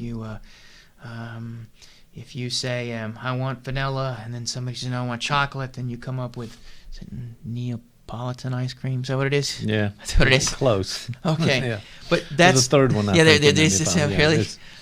Yeah, the vanilla, the chocolate, and the strawberry, I think. Is that Neapolitan? Okay. Yes. That's Neapolitan. For the record, yes. Okay, I don't know my ice creams. It just seems wrong. It's wrong all the way. You keep your chocolate, your ice cream separate. But a more truthful form of that, or a more useful form, is not just some simple synthesis. But there is movement. There is both can be maintained in some sort of dialectical tension, or in the movement from one to the other. Someone says you want vanilla, they say they want chocolate, and you suddenly discover strawberry. There is the possibility of, and there's something about that dance and that tension that is necessary. And most fascist ideologies, most attempts at a quick fix ruin the possibility, if you're not careful, of the sort of movement you need and to continually grow. That would be one of my criticisms of some of the way research on happiness has been, or even some of the positive psychology stuff. If you're not careful, it runs the risk of ironing over an inherent tension that is necessary for us to continue to move forward in the ways that we need to. Yeah, that tension is all sometimes that's all we can see, all we can focus on. And it comes to this idea of knowing yourself. We talked about this in different ways, but knowing yourself and being a critical thinker. And I'm very good at being a critical thinker. Critical thinker. But really surveying the ideas and making some choices about things, and also being empathic and the use of empathy for others and connecting with the larger group. So, I mean, that's quite a bit of skill that a person has to have in order to make these woke moments really work and move forward. It's a good thing that I am so skilled. It's a good thing that I am a god among men, or a salad dressing among steak sauce, or trying to work some sort of. This has to be the wind down of the show, because I'm not understanding anything at this point. I think I've missed. I did say I got up at 4:00, and I didn't get a lot of sleep last night. Right. Sorry to hear that. Well, I can't tell you why. Uh-oh. Because the tape's rolling. Yes, and my wife may hear it. And we may. Okay. Odds are not, because she gets enough of me and wouldn't. But actually, between you and me, we may talk have about to this. Censor this show somehow. But go ahead. Yeah, whatever. Okay, here's what happened. Nobody's listening. Go ahead. Okay, my wife got her hair cut. Yes. And she got it cut, pixie cut, where it looks like she's sort of like she may have joined the military. Right. Okay. Yes. And she decided her hair's been turning gray, that she's going to dye her hair gray. And so she has now. She came home yesterday looked as if she had joined the military, and her hair is gray. Okay. And and I talked before about and that kept moments. you up at night. It evidently basically what you said. Here's a growth moment, because she comes in with the haircut, gotcha. And I want to be supportive. I want to be kind. Sure, and you loving. do. Yes. I want to stick to my guns, that I believe that a woman has control over her body. We all have control over our bodies. No one should be telling what to do. Just because I am her husband, I have no more right to what she does with her body than anybody would. There you go. And I want to stay true to that. Well said. But at the same time, I'm a little shocked. Yes. Okay. And there is a roiling tension. I don't know what to do with this, because I want to stay true to those values, but at the same time, I'm a little taken aback. And sometimes the facial expression, you may not be able to hold it, or the words that you say, or maybe, but it's kind of a vibe that can be picked up on. You got to be careful there. Really, that was a nonverbal. Does that count as a nonverbal? That's a nonverbal. It's a nonverbal. Not one I thought we'd talk about, but it is. It is. And so I did what it was sort of a fight or flight or freeze. Right. And that's sort of a freeze kind of thing. Right. And so that sort of kept me. Well, it's at that moment where you have to think more about how you're going to approach this, if you're going to enter in a conversation about this at all. Mm-hmm. So there is that choice. Well, see, and there's a famous saying by it's a Wagner saying from Richard Wagner that what is it? You are healed by the spear that smote you, right? So what that means is that in that moment of suffering, in that moment that I am struggling, there's something that I'm supposed to know about myself and her and the world. There's a place of growth, right? Right. But unfortunately, all it did was keep me up last night. That's it. But see, that's why I couldn't. And so I finally just said, I'm going to get up and do things. Yeah, get some things going. But okay, but I could use the pill. It does sound like there might be a pill involved. It does sound like you really need to think through this in terms of maybe having that conversation about it. And you have a right to express yourself. On the other hand, you're married, and you have to put that into perspective just a little. Well, I don't know what to do. I thought about this is one of my solution, and this really is not what we'd call a solution. This actually is a form of maybe the blue pill. Right. I thought about just taking my contact lenses out and keep them out on weekend. Right. I'm not joking. This really was, as I'm laying in bed at night, I think to myself. We had plenty of time. You weren't sleeping, but yes. I could take the contact lenses out, and then I could just delay this. So how does that sound? That doesn't sound good at all. And in my experience, the delaying of things mean that thing is going to come out on its own at some point, like a volcano explosion. Yeah, it's like, and you're going to say all the wrong things at the wrong time. I could have You know. If it make matters worse, and this actually happened, we have a pool, and it's one of those little plastic pools that you buy for $25, but it's still a pool. We have a pool, and I go downstairs, and I'm looking out the window, and just out of the glance, I say, "Who the heck's cleaning our pool?" And it was my wife, but I didn't recognize her.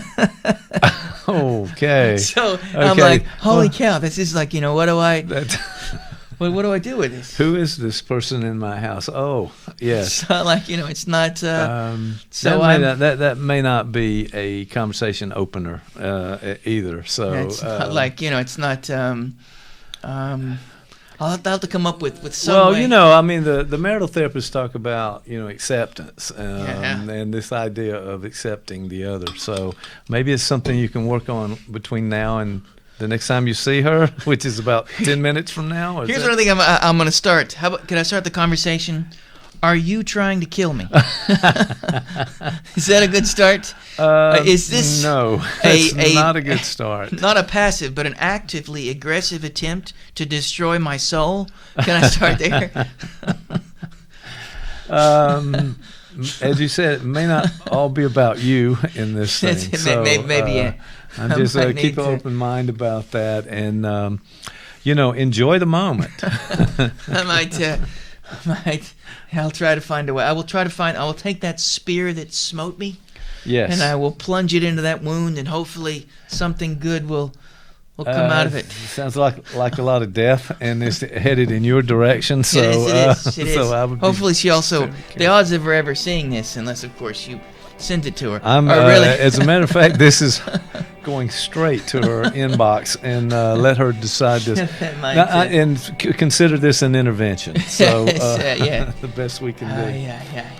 All right, man. That's great. And listen, I have to say, I appreciate the conversation today, but also good luck to you in the moments and minutes and hours to come. Yeah, that's right. I said, it was a shingle week. Lots of shingles. Emotional shingles. Thank you a lot. I'll see you next time.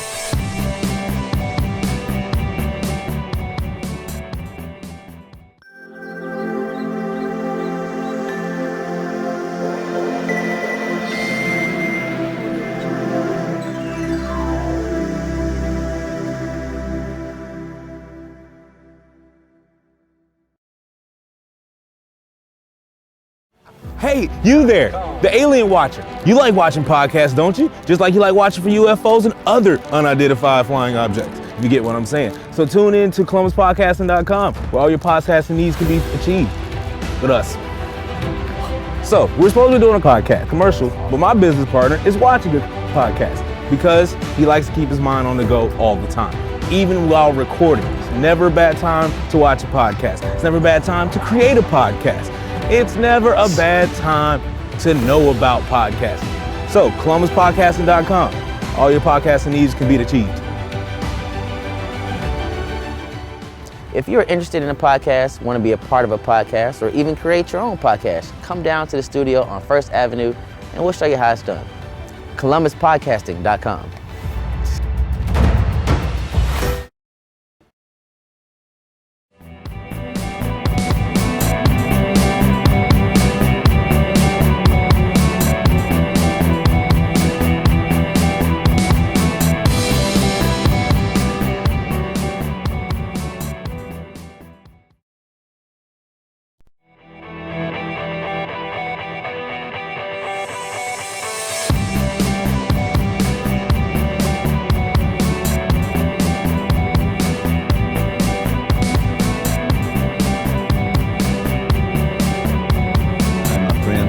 Doing? What's going on? Tell me about it. I like your shirt. Yeah, I just got back from the gym, and this was so I don't smell good, and I'm But what's that Bob Dylan lyric? I was listening to a Bob Dylan song. He says, "My shirt's tight with sweat, but not as tight as a corner I've painted myself in." Wow. So that's what he said. It's kind of deep. It is. It is. That's right. He's got a lot of lyrics. And then one of the lyrics, what I like, he said, "You're gonna need me, honey. You can't make love all by yourself." Okay. I thought that was a good one too. That's pretty blunt, straight out there. It was, yeah. Well, it's good to see you, and I know it's been a little while, so let's figure out what's on your mind. Post today. Tarantino. That was the last thing This we talked is about. post Tarantino. Now, I did send you some additional materials that maybe we didn't touch on some of the things. Well, I think you may want to look at those, but I actually I didn't. Okay, but that's all right. Well, I didn't figure we were going to recap or anything, but I was thinking. But it was the Atlantic. Those guys. In fact, I wonder if I've actually seen that article. I may have because the Atlantic sends me things through the Facebooks. Okay. Well, she's a pretty good writer. I mean, they compared her to Hitchens and some other people. I'm not sure she's at that level, but she's done some pretty good work just looking down the list of her articles. This one, I think, captured some of the psychological issues that we were starting to touch on, maybe expanded a few things. This is Tommy Lauren? No. That's a joke. Oh, that's another. Yeah. I'm sorry. There are times when Dana Stevens. Those references go over the top. Yeah. But that's good. Maybe we'll do another recap. But I'll tell you what, why don't we just plan at one point to go back and look at our recent episodes and do I wished I would have said. Yeah, there are actually a lot of things I wish I wouldn't have said. Well, I have a lot of regrets. In your case, what you did say we should have taken out and edited, but just to kind of comment on what we've done so far in this. All right, so let's get to it. Well, a couple of things, because this would be potpourri, because there was something you brought up, this Ocean of Confirmation, and also when we leave here, I'm going to be seeing a horror film. Yes. Okay. And the horror film is, and so there's we could talk a bit about just the nature, the psychological utility of the horror film, because you had said your wife had said, why would you possibly go and watch a horror movie? Yes. No, but not only her though, but I know members of the family out and groups. Why would you possibly? Well, what do you think that is? We avoid horror movies at all costs. Why is that? Why do they avoid horror movies? What do you think that is? I think it's something deep and psychological and scary. Really? And let's try to stay away. Maybe. I don't know. I'm guessing it is. But the idea that we stay away from scary things. There's enough scary things in the world.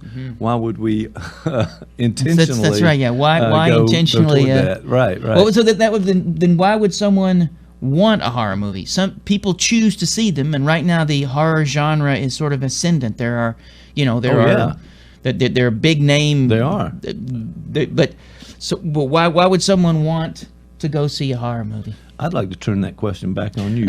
Why would someone want to go see a horror movie? I mean, I'm sure you don't ask the question around here unless you already have an answer pretty close by. So I do have, let's go with that. There are a couple ways to think about this, because we talked before about the right now the cutting edge of the field is with where it dovetails with neuroscience. Right. And one of the ways to think about any of the things that we do art-wise is we can see them through that lens. And there's this notion of the euthymic window. We've talked about that before. Yes. And that is that there is this there is a window with an upper limit and lower limit, and that we attempt to be able to maintain a homeostasis, and that we attempt to be able to remain within that window. And some people's windows are narrower and lower. So when you talk about folks who don't like horror films, the upper register of their euthymic window may be a bit lower than those who do. And so when we get on a roller coaster, for instance, right, we want to be at the upper level of that euthymic window. So we take that homeostasis and we tilt it in this direction. So we give ourselves a safe and calculated thrill that just verges on trauma, but it doesn't. Right. So it's up in that limit. Just like we watch like some people would say, why would you want to watch Old Yeller, right? Right. Because, and that's the bottom end of the euthymic window. That is sadness. Like, why watch a movie where, like, everybody dies of cancer, right, and then the kid, their dog gets hit by a car. But people do that, right? They do it. They do. So in some ways, the weeper, the romantic tragedy, is the opposite end of the euthymic window, bottom end, where the horror film is on the upper. So, and thrillers do a little bit of that too, but there is something about the horror film that we we generate a false threat, and we place ourselves in the midst of that for that experience. And that experience, Right. Another way to think about this too is there was a cat by the name of Daniel Stern. He did a lot of work with infants. He talks about vitality affects. Okay. And that, if you ever notice, like, if you have a baby, ever seen one of them babies? Yes, I have. couple at the house there for a number of years. So yeah, but I had one of them. I had one of them too. It was like, oh, and at one point I was like, scary. yeah. Another thing. Speaking of horror film, yeah, cats. that's right.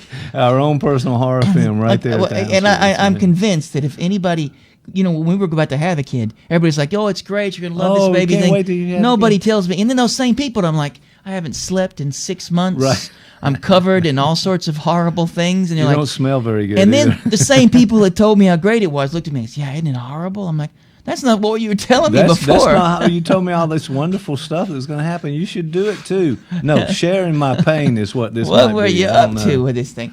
Okay, but you have having the baby. Say somebody interact with a baby. There's a way in which to be able to interact with a baby. We do peekaboo, peekaboo. We speak in a way that we accent these vitality affects. We scare them. We do all these sorts of things. So the very development of our nervous system is based on these interactive moments in which we create attenuated near traumas. We literally generate these things. Mm-hmm. So you can think about it. A horror film is a little like just grown-up peekaboo. Right. So it's from Stern's standpoint, we seek out these experiences that give us this same sort of peekaboo. So what is a horror film? It's just a giant screen version of that sort of peekaboo. Well, it's almost something that we do that we have some control over as Yeah, right, well. and it is a controlled So trauma. we don't go out of too far out there to scare ourselves and really bring a rap about the trauma, but it's sort of regulated in some way. So I can understand it now. Well, that's helpful. But you're right. The movie, the horror genre is everywhere. There's always a horror movie on. Almost always a horror movie on. And another way to think about this from a neuroscientific perspective, there is Panksepp, I think I'm pronouncing his name right. He talks about that the brain is actually organized along, there's 7 organizing principles of the brain. So there are like 7 systems. And one of those, I think there's procreation, there's aggression, there's seeking, there's attachment, there's sleepy, there's there's I knew that was coming. All right, keep going. What there's I'll have to think about the others, but Okay. But That's one of the all right. ones that are important is this the seeking system. Like, and they use the example of a dog. Like this morning, my wife and I got up and we walked the dog. Okay. And apparently you're supposed to use a leash, and if it bites somebody, you're supposed to have you have legal recourse. I didn't know that. I just ran. Okay. But, Okay. So we walked the dog. Dogs are a wonderful example of the seeking system. Just like wagging tails, Right, smelling right, stuff. yeah. Ate a diaper. Somebody threw a diaper out. The dog ate it. I don't know. These things Yes, happen. I think I get the point. But the dog yes. that does the seeking thing. It did not eat a diaper, but go ahead. All right. He did smell a diaper. My wife got Okay, upset. all right, there we But it was a really big baby's diaper. Like, I'm thinking that baby had to at least be 200 pounds. So I'm not really sure what was going on there. And there was a pacifier the size of like a giant pacifier, yeah, like it was an adult pacifier. Yeah, I'm like, Is that where we're going? what was that? What was that Okay. about? But I'm definitely not ready, but I'd like to get to the end of this example at some point. Yeah. Dog seeking.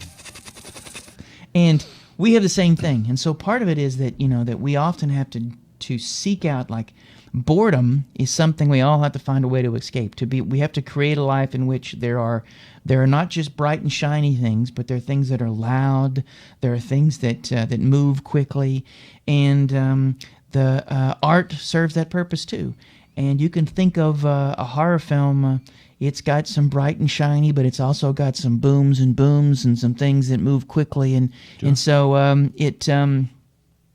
that alarms us just enough, But not see, full scale. in these moments, all that sounds cool, but I think we should also go down the rabbit hole of Melanie Klein. Okay, you're going to talk object relations. Object relations, right and now. Melanie okay, Klein. Get ready for that. So this is one of the things about Melanie. And Melanie Klein, if you go back and read some Melanie Klein, some of that stuff is just really way out there, like that.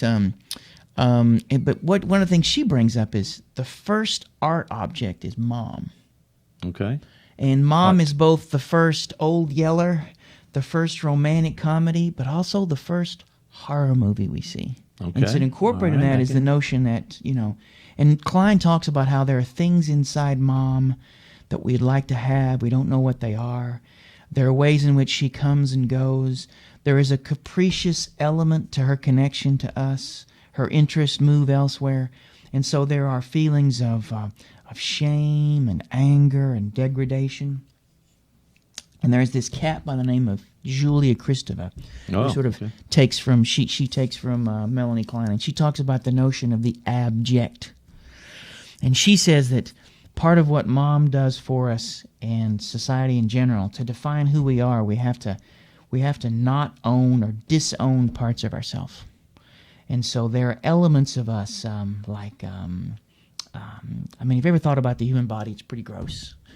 There's lots of horrible, disgusting things going on at all times. Yes. There are. Okay. And we have to quickly, to define ourselves in a positive sense, we quickly label parts of ourselves that we need to disown to have, so there has to be a negative to be a positive. And so there are tremendous elements of us that are considered the abject, right? Mm-hmm. And a wonderful example of of the abject, and Zizek talks about this, is, I may have mentioned before too, but think about it. Okay. Think about the amount of saliva you swallow every day. Can I not think about that? Because my guess is it's a lot. It's a lot. It's a lot. So if you just take a small bit of that, just a glass full, and over 5 or 10 minutes, just spit it into a cup. Right. And then try to swallow it. No. No, it's not that good, would not right? be. But I know we're okay. Keep going though. And the thought of that of it all, generates nausea. So there's this in horror. There's a return of the parts we've disowned. I mean, think about horror movies. Often have people getting cut up, gore, vomit, all the very things that lots of blood. Blood. I mean, even if you've ever watched Silence of the Lambs, there's a point where ejaculate gets thrown at Agent Starling. So you can't think of a single emission or a bodily emission that we don't have some sort of ambivalence or conflict with that doesn't find its way into a horror film. Okay. And so, according to Kristeva, we need the occasional rendezvous with disowned parts of ourselves to generate some sort of homeostasis. So it's like we watch horror films in some ways to become reacquainted, at least temporarily, with parts of ourselves that we know but we don't own, right? Right. And there's a whole genre, and it's really taken off, of the body horror, where, Alien is a wonderful example of early body horror. Right, right. I don't know if you've seen that movie, that Alien movie. I think where I have. The thing goes, bursting out of the person, yes, and running across the room. That's a wonderful example, and Kristeva even talks about that this is an example of the abject, something inside of us, and she draws a connection between all sorts of things, even sexuality. There's a way in which we are sexuality owns us. In teenagers, suddenly hair starts popping up everywhere. You suddenly start having all these weird urges, and all these sort of things start to happen. That's a little like the alien that popped out of that guy's chest. Mm-hmm. There are parts of us that just go boom, right? Right. And Kristeva talks about lifelong too. It continues as you get into later age. I understand. And when you start getting older, and then the body horror is real, right? Yes, unfortunately, as we get a little older, yes, right, there are a lot of those things coming back. Yeah, you got like things start to sag. Hair starts to grow in different places. It does. Yeah, it's exactly. like you wake up and you've got like these things happen. Another film that sort of that really connects with this notion of the abject. Ever see that movie? Not the original black and white one, but the John Carpenter The Thing movie. Yes, of course. And remember, it's like all about bodies that turn themselves inside out. There's even a scene where they're doing the the coding, what do you call it, with the defibrillator thing. Right. And suddenly the guy's chest, he goes into the guy's chest, and the guy's chest grows teeth, and then bites off his hands. Yes. Remember that scene? Spoiler alert, I guess, for some of that happens. that and then the guy Carpenter stands movie. up, and he's got blood squirting out of these stumps. Right. So in that single nice moment, special effects, but it was. That's the only way I can get through it is consider it to not be but real. see, notice, so effects. you have to generate enough distance. So you generate, you move. Your ego quickly does its thing and draws a line in the sand. Right.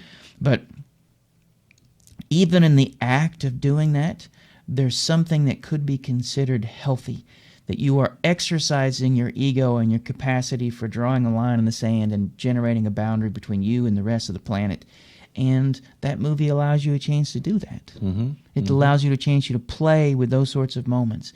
And embedded in both Aliens and The Thing are a relationship with our body that we're not completely conscious of. Right.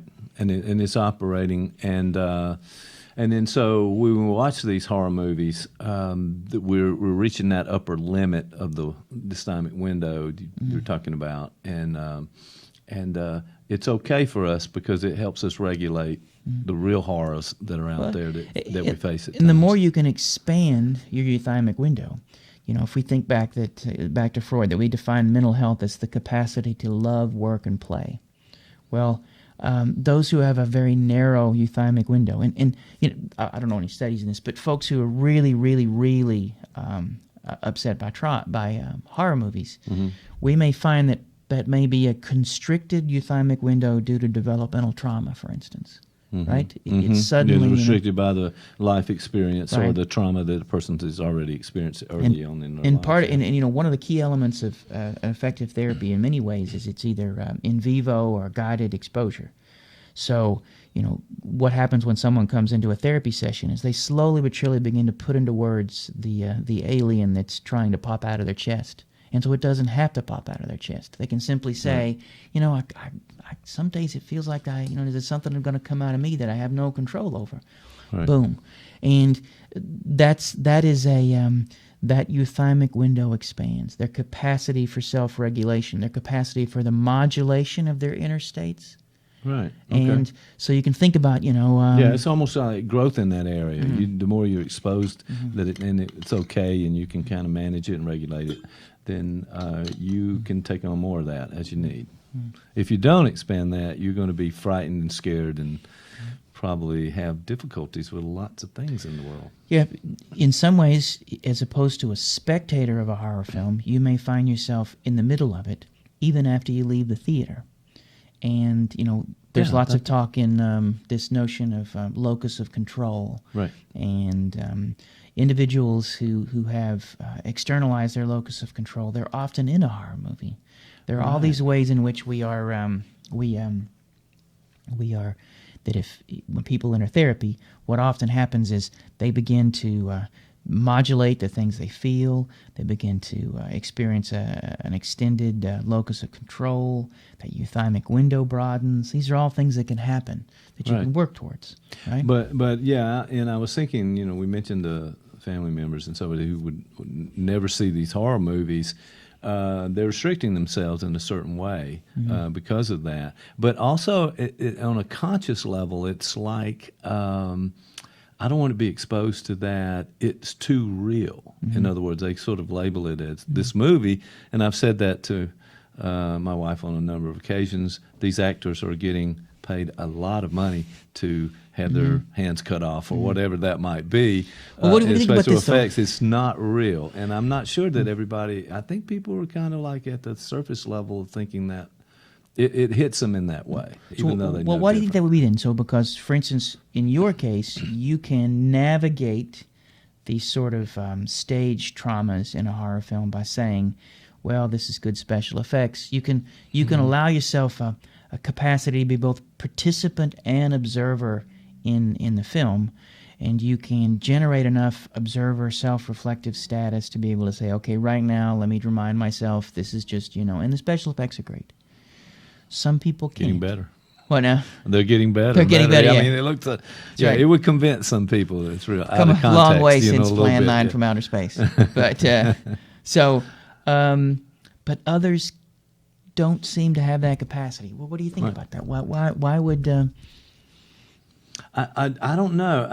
I'm almost thinking that it's some defense mechanism where we are resistant to exposing ourselves to it. Mm-hmm. That at some level we're telling ourselves we can't quite manage that, or we don't want to manage it, and therefore it's a protective mechanism Mm-hmm. that we kind of keep ourselves away from that because what it might turn up in us, and maybe we're a little afraid of that.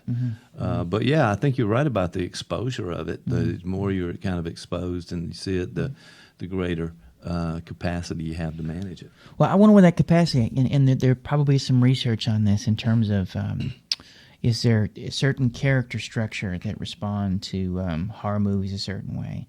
Maybe even attachment styles. Are there? Is there something about the ways in which we organize our inner selves or the maps we have for the world that may tell us something about how we're able to watch or not watch a horror movie? Right. Like I wonder. I mean, just on a simple level, it's this is going to connect with some trauma that a person has, and they are trying it by all means to avoid going back and looking at that. When we know in therapy that's exactly where we need to go to sort of work through that issue, whatever that trauma might be, and come out on the other side. That idea of the edge, that growth edge. Yes. To be able to come to a place where someone is just at a spot where they're experiencing just enough anxiety, and to help them to be able to regulate that, to modulate it, or to modulate it, hopefully, and to be able to get them through modulation to be able to move a little further through it. Right. I don't think too many people. I've had people come into therapy and say, they're afraid of flying, or they have some specific phobias. I haven't had anyone come in and say they have a fear of. They want to be able to overcome their horror movie fear, but it might be diagnostic to just ask them about horror movies. How many horror movies have you seen? I never go to horror movies or whatever. They might respond to that. It might be kind of fun as a research project, perhaps. But what about you could have the opposite problem? Like, what about someone who is drawn to horror movies? Individuals who are within the psychopathic realm. They often have to chase louder and more intense experiences because that's what they need to feel some sense of life. There are individuals whose relationship to the abject may be such that, as opposed to some sort of healthy disownership, they are somehow immersed in it. That the serial killer that may want to find themselves awash in their victim's viscera. Right? This is the opposite of the sort of disowning and dance with the abject that we might expect in a, quote, healthy person. So we could say that, maybe there's a connection between too much consumption or that of horror movies that may say something too. Right. Yeah, that's a good point. It may be almost like a tolerance level that you have to get another fix from the substance abuse literature. That the tolerance level is sort of continues to bump up, and you have to have more and more to associate that kind of thing. Well, that's interesting. So, my question back to you about this, and I appreciate all that was very insightful discussion. But I'm guessing that you have a hard time enjoying this horror movie that you're going to see because you're running it through that psychoanalytic filter, and you're watching out for these kind of things that we just talked about. And I'm a little concerned that, wait, what about the entertainment value for you? Can you just say, wow? Well, here's the thing, because this is why I think that there is you want to be able to balance the participant observer element. So, and what that means is you are both present, but also have the capacity for self-reflection and experiences. And your capacity for flexibility with that is important. If like we mentioned the Tarantino last week, sure. It's usually only afterwards that I began to think about it. If it's a really good film, it creates a holding space where I become draws you in. right. Yeah, yeah. And so one of the benefits of that film, we talked about it last time, is you felt sort of sad because you were leaving.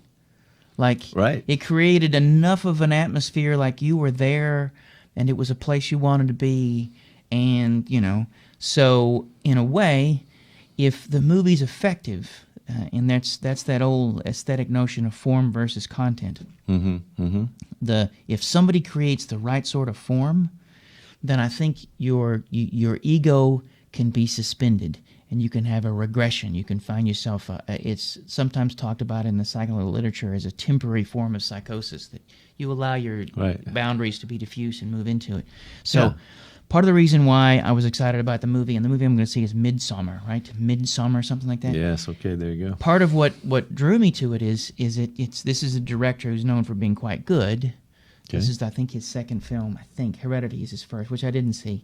I'd really like to, sorry, I didn't mean to cut in, but the idea of being a good director and what does that mean, I'd love to explore that some more. We get to talk about that maybe at another point, but what goes into making that? Is it the editing? Is it the way the shot was done? I think and think that's about an how important idea. Some of that might be taught, sort of a little like becoming a good therapist, but but a chunk of it also has to be earned, maybe even born with. Because, if this guy, this guy may be a lousy director, it's going to be a 8-hour movie, so it better be good. But, no, but I think it is about 3 hours, so get ready for that.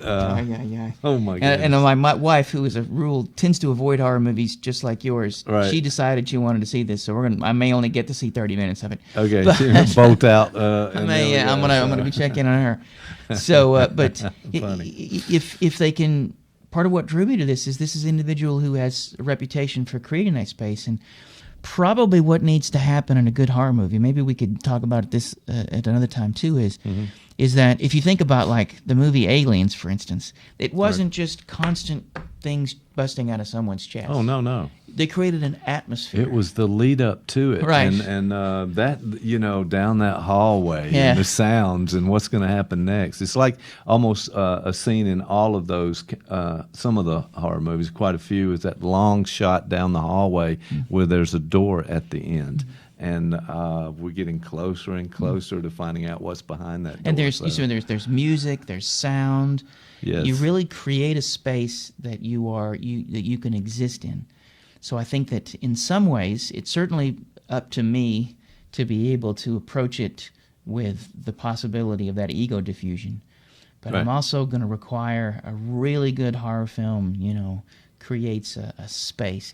And, even a really cheesy horror film creates a space because it gives you that feeling of, staying up late at night watching horror movies when you were a kid, or it offers a different sort of regression. And maybe another thing to talk about sometimes is the different forms of horror, because there's body horror films, they're all different kinds, and they all scratch different itches. And this, I think, and again, I've avoided too much information on it because I wanted to be able to approach it with a sure. But I think it is sort of a slow burner, and it's it's supposed to create sort of this paranoid atmosphere. And if you think about like Rosemary's Baby or Invasion of the Body Snatchers, the different horror films that part of the form that you are walking around in is one of paranoia, one of a little edge of fear there that you're moving to something and not really sure.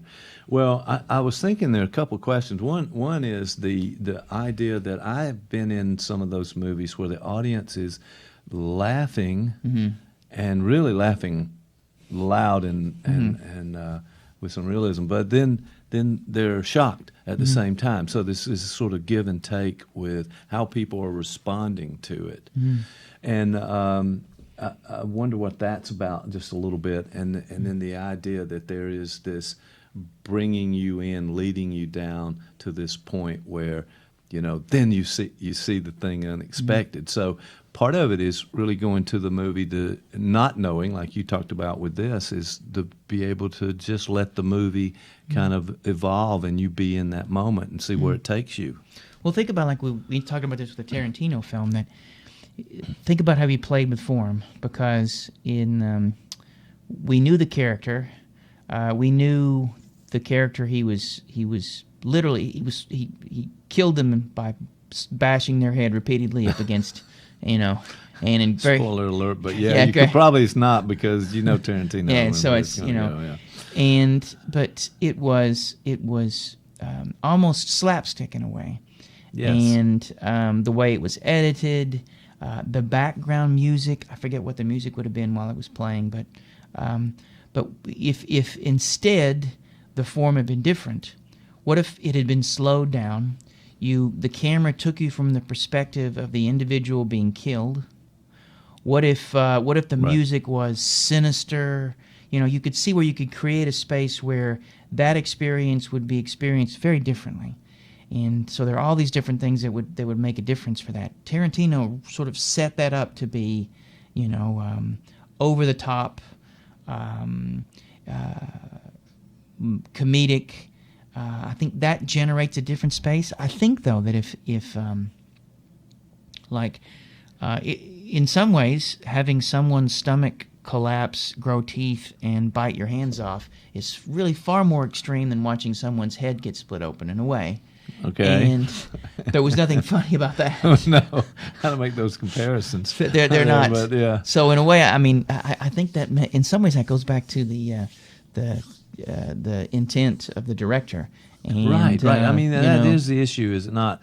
That once you have this palette with music, sound, actors, scenes, setup, and so forth, that you decide as a director, this is what I want the audience to feel. Mm-hmm. This is where I want to take the audience, and I need these types of devices to get the audience there. And that's probably the sign of a good director. I don't know. I think that capacity for generating a space that the viewer can move into. It's a little like what we talk about in therapy, the notion of a holding space. Part of those very important non-specific factors for someone to be effective in therapy is the capacity to be able to hold. And in some ways, there are lots of you create a space someone can move into. And people need, I've done a lot of work with trauma, and particularly when I here in a military town where I work with soldiers, and they would need to come in and begin to put into words some of their war trauma. And it literally was like suddenly being in a horror movie. I mean, I remember, and if someone tells me about their, horrible sexual traumas, there is a way in which it can feel. And one has to be both participant and observer. But you have to create a space where we can begin to talk about and experience together something very, very difficult. Right. And that's therapy is one way to sort of get at that, be in a safe space so that you can work through that trauma with someone you trust, and it's going to be okay. So you do it in that particular. In the movie theater, I would like to take a camera and set it up down the row from you and record your reaction to this movie, and then we analyze it just a little bit. And I'd like to know what's going on, almost like a commentary. We'll do you said the director's cut, and here's the audience commentary, maybe. It'll be a lot of me squealing. It'll be alone because your wife has left the theater probably at that point. Well, this has been a lot of fun. I really it's kind of taken us in a different direction a little bit to talk about these horror movies. But wow, there are so many out there. I think continue to come. Maybe you can see this movie, and next time we could talk about it. Yeah, well, I got you to the Tarantino movie, maybe so there we go. You and Peggy can see this. No. You're a bridge too far. Maybe if you can set aside 12 hours of your day to see this. Yeah, this thing is longer than the Titanic. You might want to bring like an IV because you're going to need to stay hydrated. This thing is, it's. Bring a backpack full catheter. Here's what you need. Bars. Catheter yourself. No catheter at the. No. That's not where we're going. But yeah, all right. I'll make that effort, and we'll break it down just a little bit more next time. So you mentioned confirmation bias, but it looks like we may have to forego that let's discussion. we'll do that next time. Why don't we do just a highlight of that, and then we'll explore it more Yes. in our next episode. So confirmation bias, what is that? Well, you said it before. It is Yeah. finding. Literally, as opposed to being open to what's arriving, you literally are simply looking for the things you already know. Right. It's almost as if you filter out the things that fit, and you take those on. And if it doesn't fit with your belief system, This does you have a move connection on with about trauma, with horror movies, because the one way to think about the difference there's a tension between assimilation and accommodation. it. Okay. Right. This goes all the way back to Piaget and the idea that learning, and that with assimilation, our mental maps don't change. Right. They may expand a little, but there's, with accommodation, it requires literally an altering of the way we think about ourselves in the world. And accommodation requires a minimal amount of trauma. Right. To be exposed to something that makes you uncomfortable allows you to have to survive the discomfort, to not shut down. And this is difficult, right? Especially, with politics, with... Sure. And maybe that's something to think about, maybe we could talk about the psychodynamics of confirmation and how it is embedded in both the formation of our personality and character structure, and the something we have to be able to negotiate to continue to grow in the ways that we need to as we move throughout and encounter ourselves and other people. Maybe. I like that. I was kind of wondering too that if you always only allow and filter in what you already agree with, that you're in some state of denial that there are opposite opinions and other ways to view things. So I think that seems to be a part of it, but it doesn't seem like a conscious.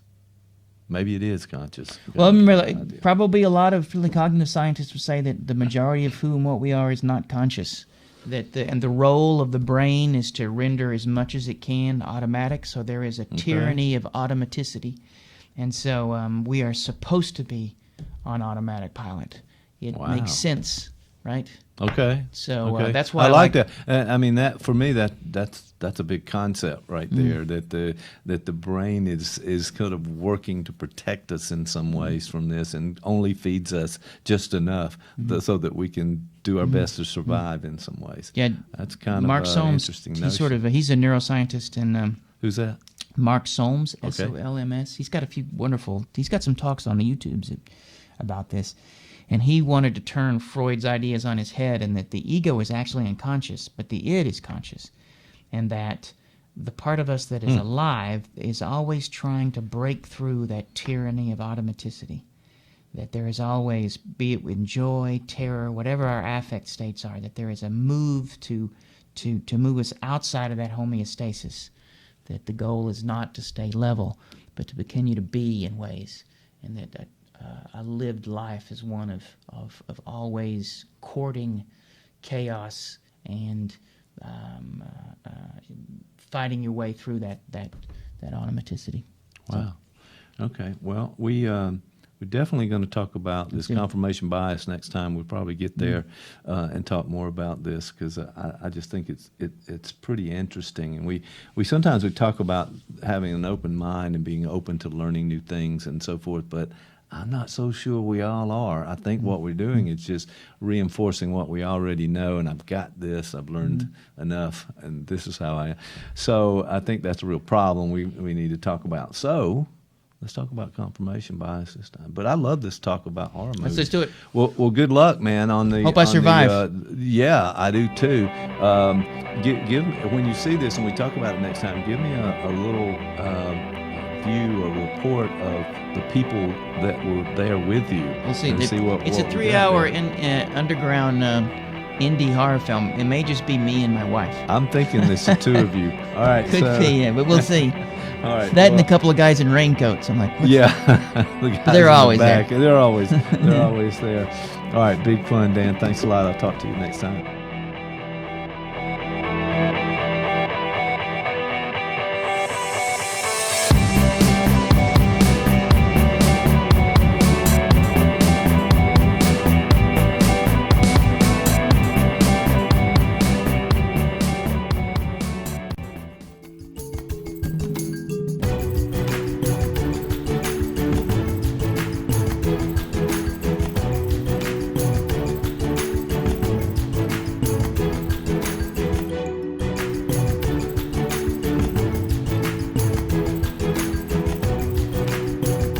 is Uma Thurman. Uma Thurman. She's Yes. doing that. She's the little girl with the climate change.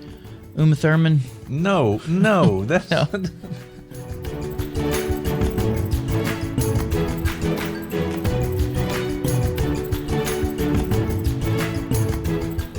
We have a story to tell.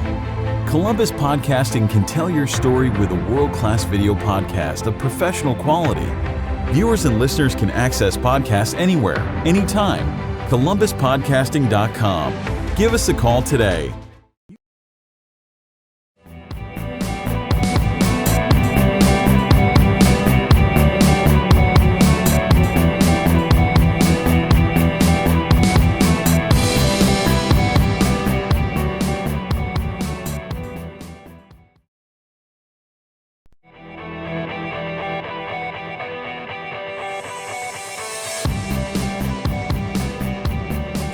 The narcissist, where does that come developmentally? Is that some trauma that happened earlier? What's the general census on how you become the narcissist in this day and age? It's funny because if you look at, because that technically is a personality disorder, and a lot of the research would suggest that there's a continuum, and there's a point at which personality disorders become so pronounced that there's certainly some significant trauma and maybe some genetic or biological components need to be thought about. But from Kohut's perspective, narcissism, and even some of the other thinkers in psychoanalytic thought like Kernberg and whatnot, there is some sort of developmental trauma. There is something that the individual didn't get, and you can think of it this way. Narcissism is a solution to a developmental trauma. They have adapted and become the best they could be to be able to navigate and negotiate some very difficult points early in their life, and they get stuck with it. So Freud called it making the best of a bad job. That's kind of what it would be. Mm-hmm. And Kohut would say that all of us began as a reflection in our mother's eye. So we have to find mirrors in our life to reflect back to parts of us that we can begin to own and integrate as self. Okay, so this person is really trying to do the best they can with what they have at this point. On the other hand, back to selfishness, that's a big component of the narcissistic. I have to be the center of attention. Mm-hmm. Everything has to go my way. I won't tolerate anybody else being better. Mm-hmm. I can't accept any help in some ways. And so I think a lot of that is about self sort of just really blown out of proportion, like you talked about the puffer fish, but that's exactly what happens. It goes way beyond what a normal person in a relationship could tolerate if you're the other person, for example. I like what you said that, because if we think about if there's such a thing as healthy, which would be me. Right, got it. Several people, including both my wife and my mom, would disagree. Yeah, there's a long list. I could give you a longer list if you like, but that's everybody okay. knows. It's fine. But God, He's also like they're going like you're doing the best you can. Okay. But there is what I like about Kohut is Kohut says that there is a healthy form of narcissism, that we do have to find ways to aggrandize, to pufferfish at times. And so there is a window of narcissistic behavior that could be acceptable, that would be okay. You don't get stuck. Like you can think if you come home and it's been a long day and your wife says, hey, you forgot to take the trash out again, and now this is the third week in a row the trash is built up. And you suddenly may feel, a sense of I suck, I'm a lousy husband, once again, and maybe there's a lot of things during the day that made you give that feeling. At that moment, you might pufferfish. You might be able to say, and you might do it immediately, or you might find yourself telling your wife how many people today complimented you on your shoes. Right. And all of those are anything that sort of move away. But it also generates, and we do that. And one of the things that when I work with mental health professionals, when we talk about narcissism, I often ask them as part of to look for after we talk about this, when they're hanging out with friends, hanging out with family, look at the way the people around them manage narcissistic injury. And if somebody comes and sits down and starts telling everybody about the trip to Greece that they have planned and how great it's going to be, some people will receive that with no problem at all, but you'll see some of them are like, there'll be envy into the room. And you can literally see how a group of people navigate this impingement. And not pathologically. I mean, I guess it's possible if somebody gets a fork in the eye, or if you suddenly call someone a whore and throw a chair, something like that can happen. Right. But never know when things. I call that Thanksgiving in my house. That's what it sounds like. But Thanksgiving, I got it. But you or they come back with the idea of I got a better vacation. There you go. Yeah, See, that and that's kind of thing. literally a moment when someone is attempting to moderate and navigate that impingement. And so there are literally, hundreds of impingements that we may incur throughout the day.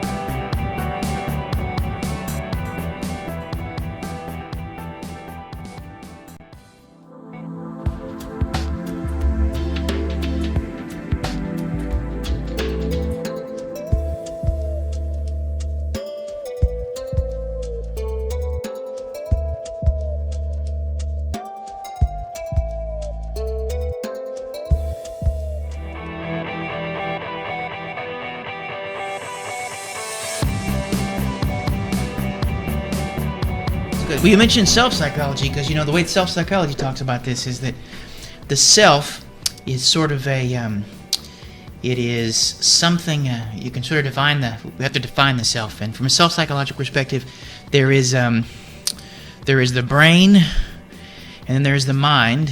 And the mind is an emergent property of the brain.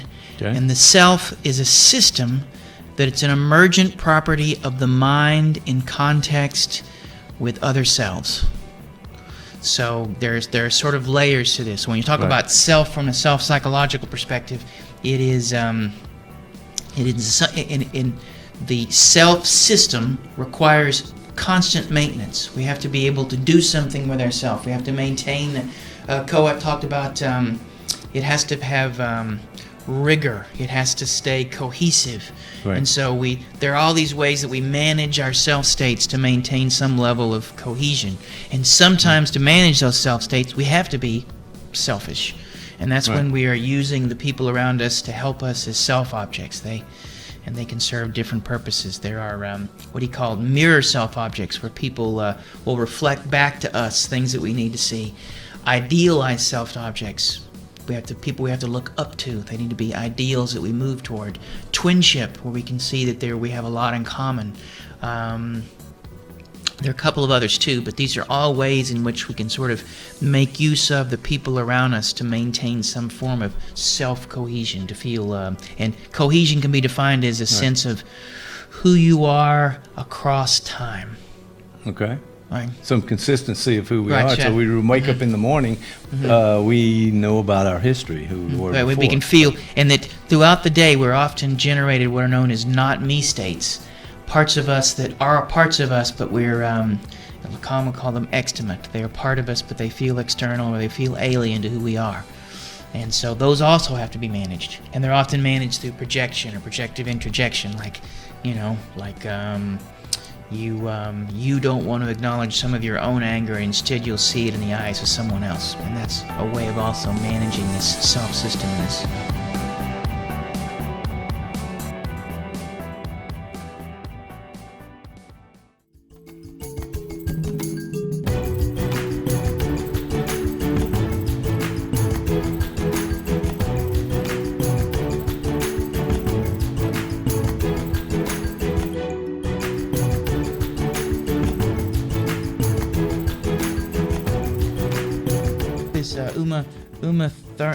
Uma Thurman. She's doing that. She's the little girl with the climate change. Uma Thurman. No, that's no.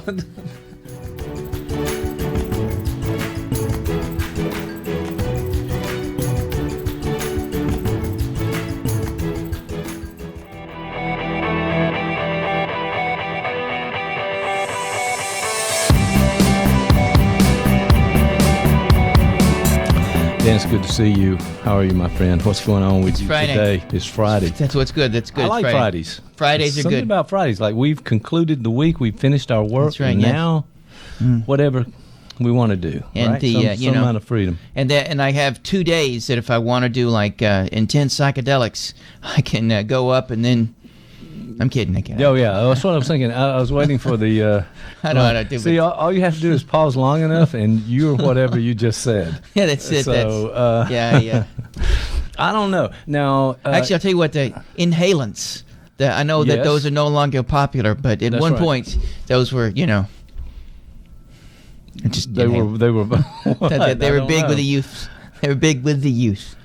Okay, all right. So I know we had a brief communication on text. We did. Excuse me. It was briefs, not boxers. Boxers, not briefs. No, it wasn't anything like that. What it was about what's happened in the last week or so. Area 51 was about. It's all in the news. 51. People talk about this thing. All right, so what's your take on Area 51? This happened back. When is the original time? Was this like 50s, early 50s? I guess it is this. Yeah, this was at the height of the communists, the Red Scare, UFOs, robots. Yeah, that sort of thing. It was this, I grew up in that time. That sort of paranoia about the communists coming around and about bombs, and duck and cover if you are in an atomic bomb blast and. Yeah, hide under the desk and all that. That would have really helped. I guess that would have not helped that whatsoever. Would have really. I'm not really sure how we survived all that, but there was a lot of fear in this idea. There was an alien, and there were a lot of movies out then. I think kids and teenagers, that kind of thing. We went to a lot of movies, and that was the Invasion of the Body Snatchers. Oh. Rough. That was rough. And the way to think about that invasion of the body snatchers is that if it was a fear that your neighbors could be something other than you think they are, and that was sort of inherent in the whole communist scare. Anybody could be indoctrinated. You could be a communist. Right. So it was like, and we could say that as we've come into the 21st century, that maybe we've expanded this notion. Not only could your neighbors be a communist and you not know it, you could be a communist and you not know it. So horror has become an identity kind of horror. It's kind of it's gone deeper. So we're not sure of ourselves. Is that what you were saying? Because I'm not sure how that exactly plays in.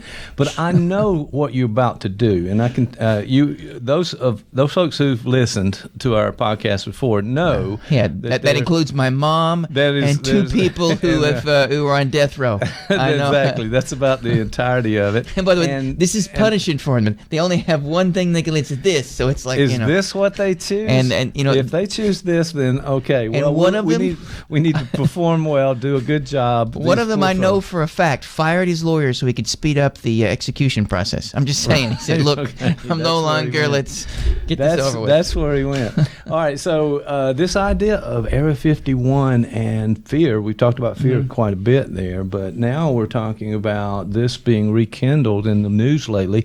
There was this rush, and as a matter of fact, it happened on social media, I think, through a couple of people were supposed to podcast to rush Area 51, and they were saying, "Hey, if the only way we're going to find out about this is we have to go ourselves," and something like 1 million people signed up. It was incredible what happened. I think it's actually supposed to happen in September, right? September 6th. I don't know the date. It could very well be. Somebody said it's supposed to happen in Maybe I'm wrong, but.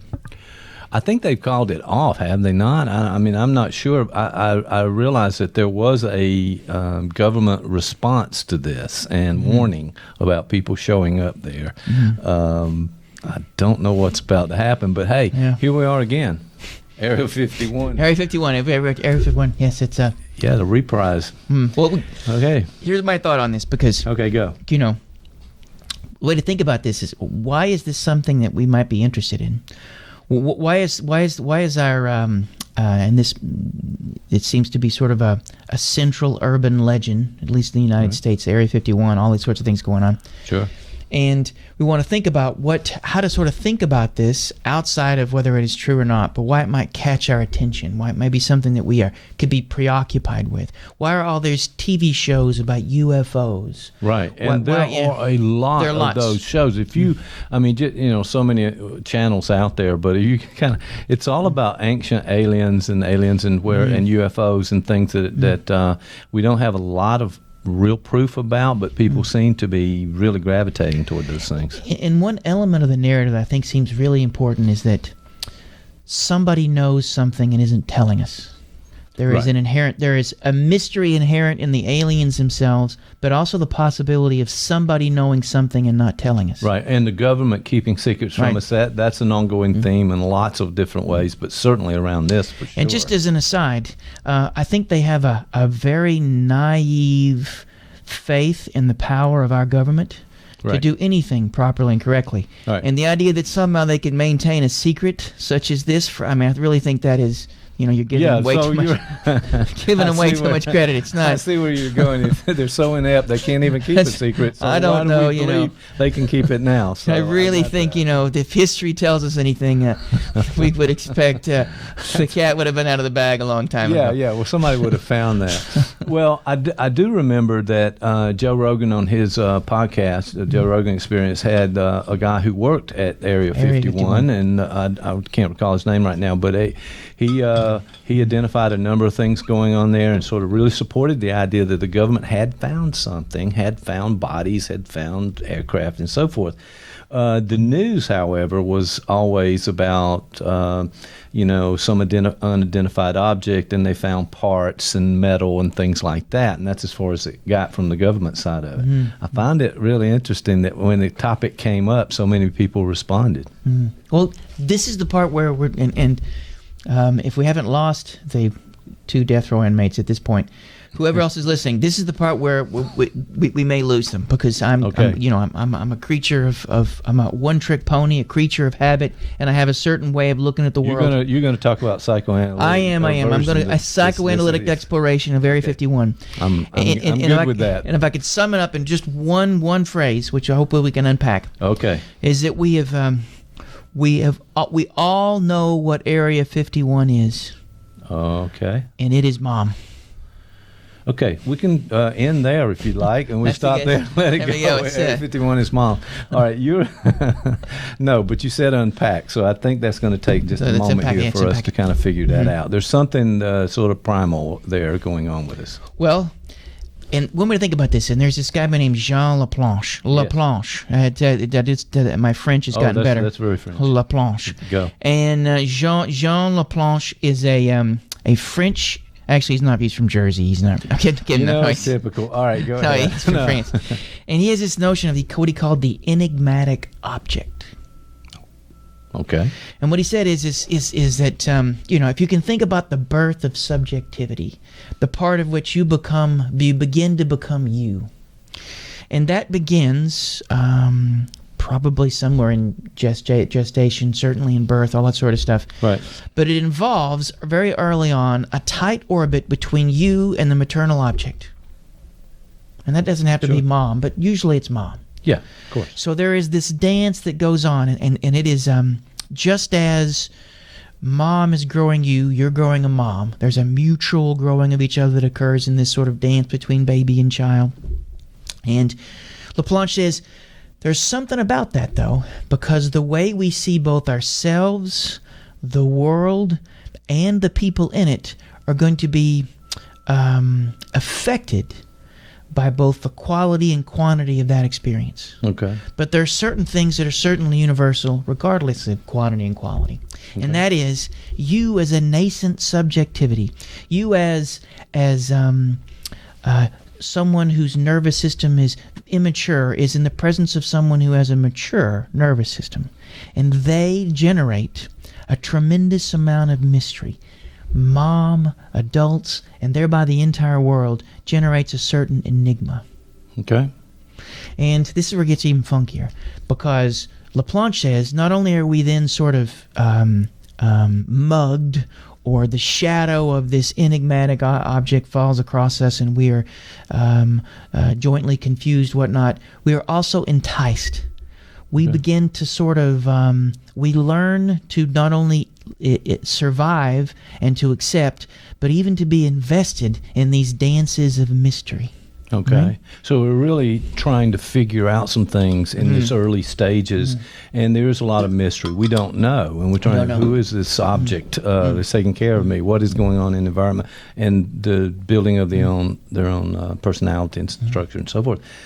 So a lot of things to discover in that process. And we learn to begin to invest in those discoveries. So we have a hunger for mystery.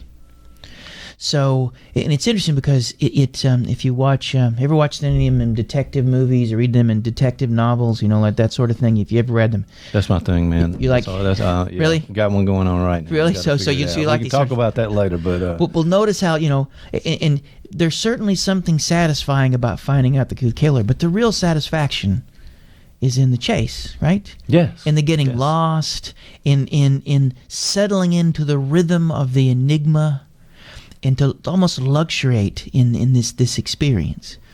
And Laplanche says this is kind of inherent in who we are and how we came to be, and we begin to look for it everywhere. So on a cultural level, something like Area 51 is a way of restaging that very mystery. Right. On a cultural level, we need to be able to there needs to be something that we don't completely understand. And there's a second area to this, but there is someone who knows. And this is the part where it gets even freakier. I mean, I really followed you up to this point, so you're about to lose me. But I'll say this, mark this point, that these are the kind of things that we gravitate toward. There's a mystery about it. We're sort of pulled toward it in lots of ways, and it's about that. And if you find something in Area 51, let's say, it ends that in some ways, I guess. Well, this is where Laplanche goes. We may not want to go full Laplanche on this, but let's follow through. All right, go. Because the second part of this, first is the mystery, the enigma, but the second is someone who is supposed to know. And Laplanche figures that very early on, the child, you or me, whoever, imagine yourself as a baby again in the presence of good old mom. You are aware that there is someone outside the orbit that mom has another investment in, a different sort of investment. That you are the apple of her eye, but her desires also go somewhere else. Ooh. There is someone else outside that orbit, and there is a point at which you begin to have a relationship with this other, the paternal figure. Okay.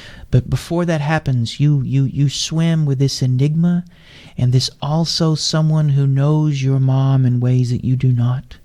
Who knows things. So there are secrets, and then there are keepers of secrets. And so this tension between mom and the big burgeoning connection with dad generates first the mystery, and then the idea somewhere out there, someone knows. Right. And it's a mystery to you, I assume, in that point. And so in some ways you have in Area 51 a wonderful constellation that sort of reflects all of our nascent subjectivities. You have the mystery, and then someone who is holding that from us. Does that make sense? Yeah, well, it does. Okay, make sense. That's I mean, I really Laplanche. like Laplanche. Laplanche. Idea. I was giving it a shot there. I mean, and we're talking on a large scale. I think there were 1 million plus people that signed up to. And think of how many people watch these the X-Files. That was a popular show, right? Yeah, it was. That's sure. That's Scully and Mulder, whatever they what is. That's close enough. I'll take that. I like that better, actually. I know somebody had red hair and somebody didn't, and that was. But people watch that. People watch. It is. And maybe even you can see with some of the. Witchcraft, fairy tales. There's often sort of there's something about this that is reverberated throughout history and in all different cultures.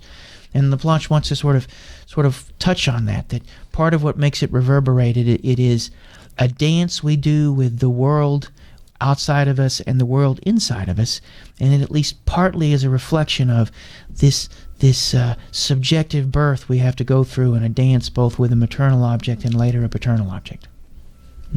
Yeah.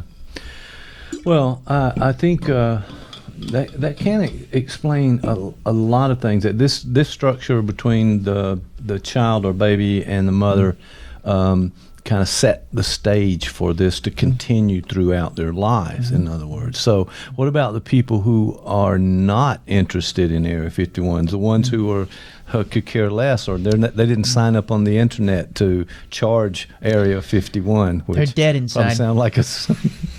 They're just dead inside. No. Well, it's interesting because I was reading this thing last night about there were some studies on folks who don't dream, and about Interesting you said that. About 10 to 25% of the people out there, about 1 in 250 actually was 1 or 250 don't report dreams. They don't.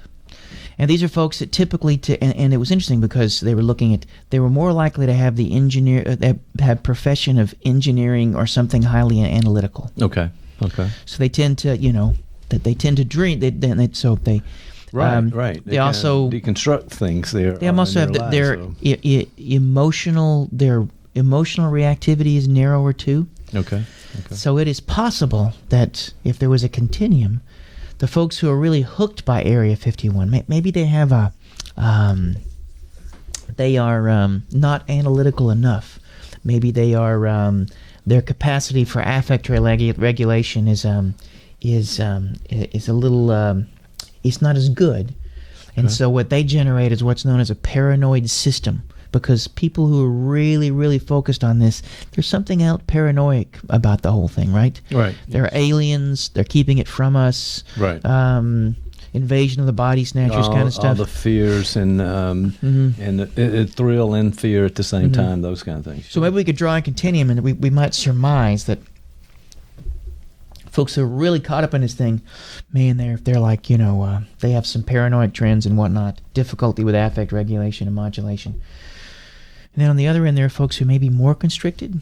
So we could almost, maybe we could do an Area 51 test to determine where someone is on that continuum. Oh, yeah. Okay. Yeah, it makes sense.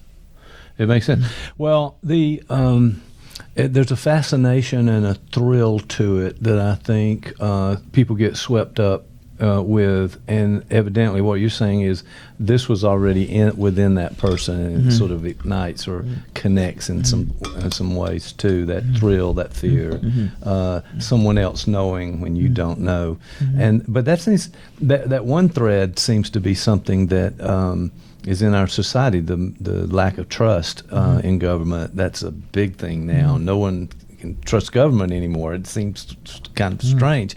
It has to be some trust somewhere.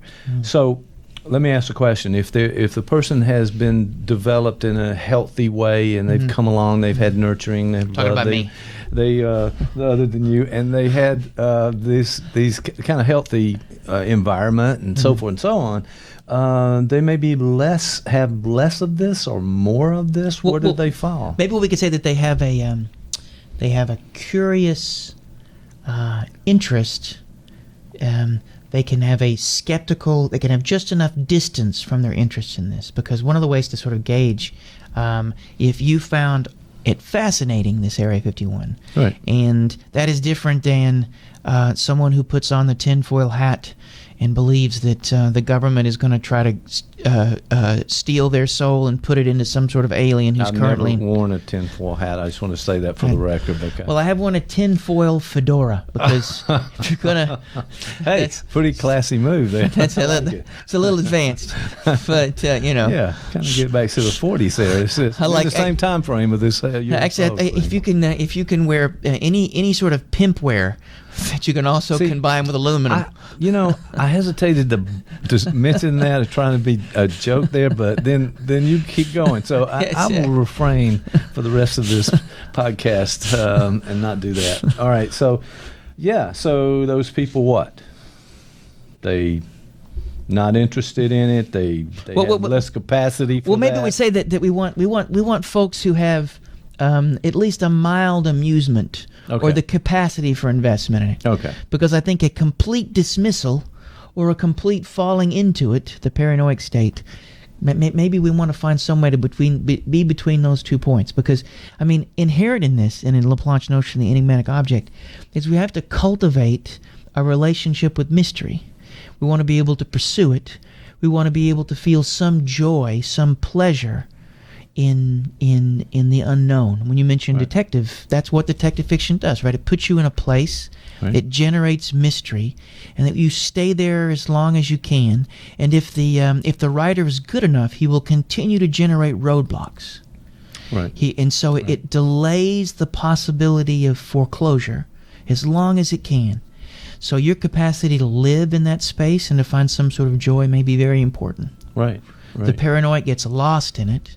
Someone who is, and maybe it's in between the paranoid and the obsessive, because the obsessive would be someone who needs to have everything concise, sequential, and in that sense, they would dismiss mystery altogether. There's I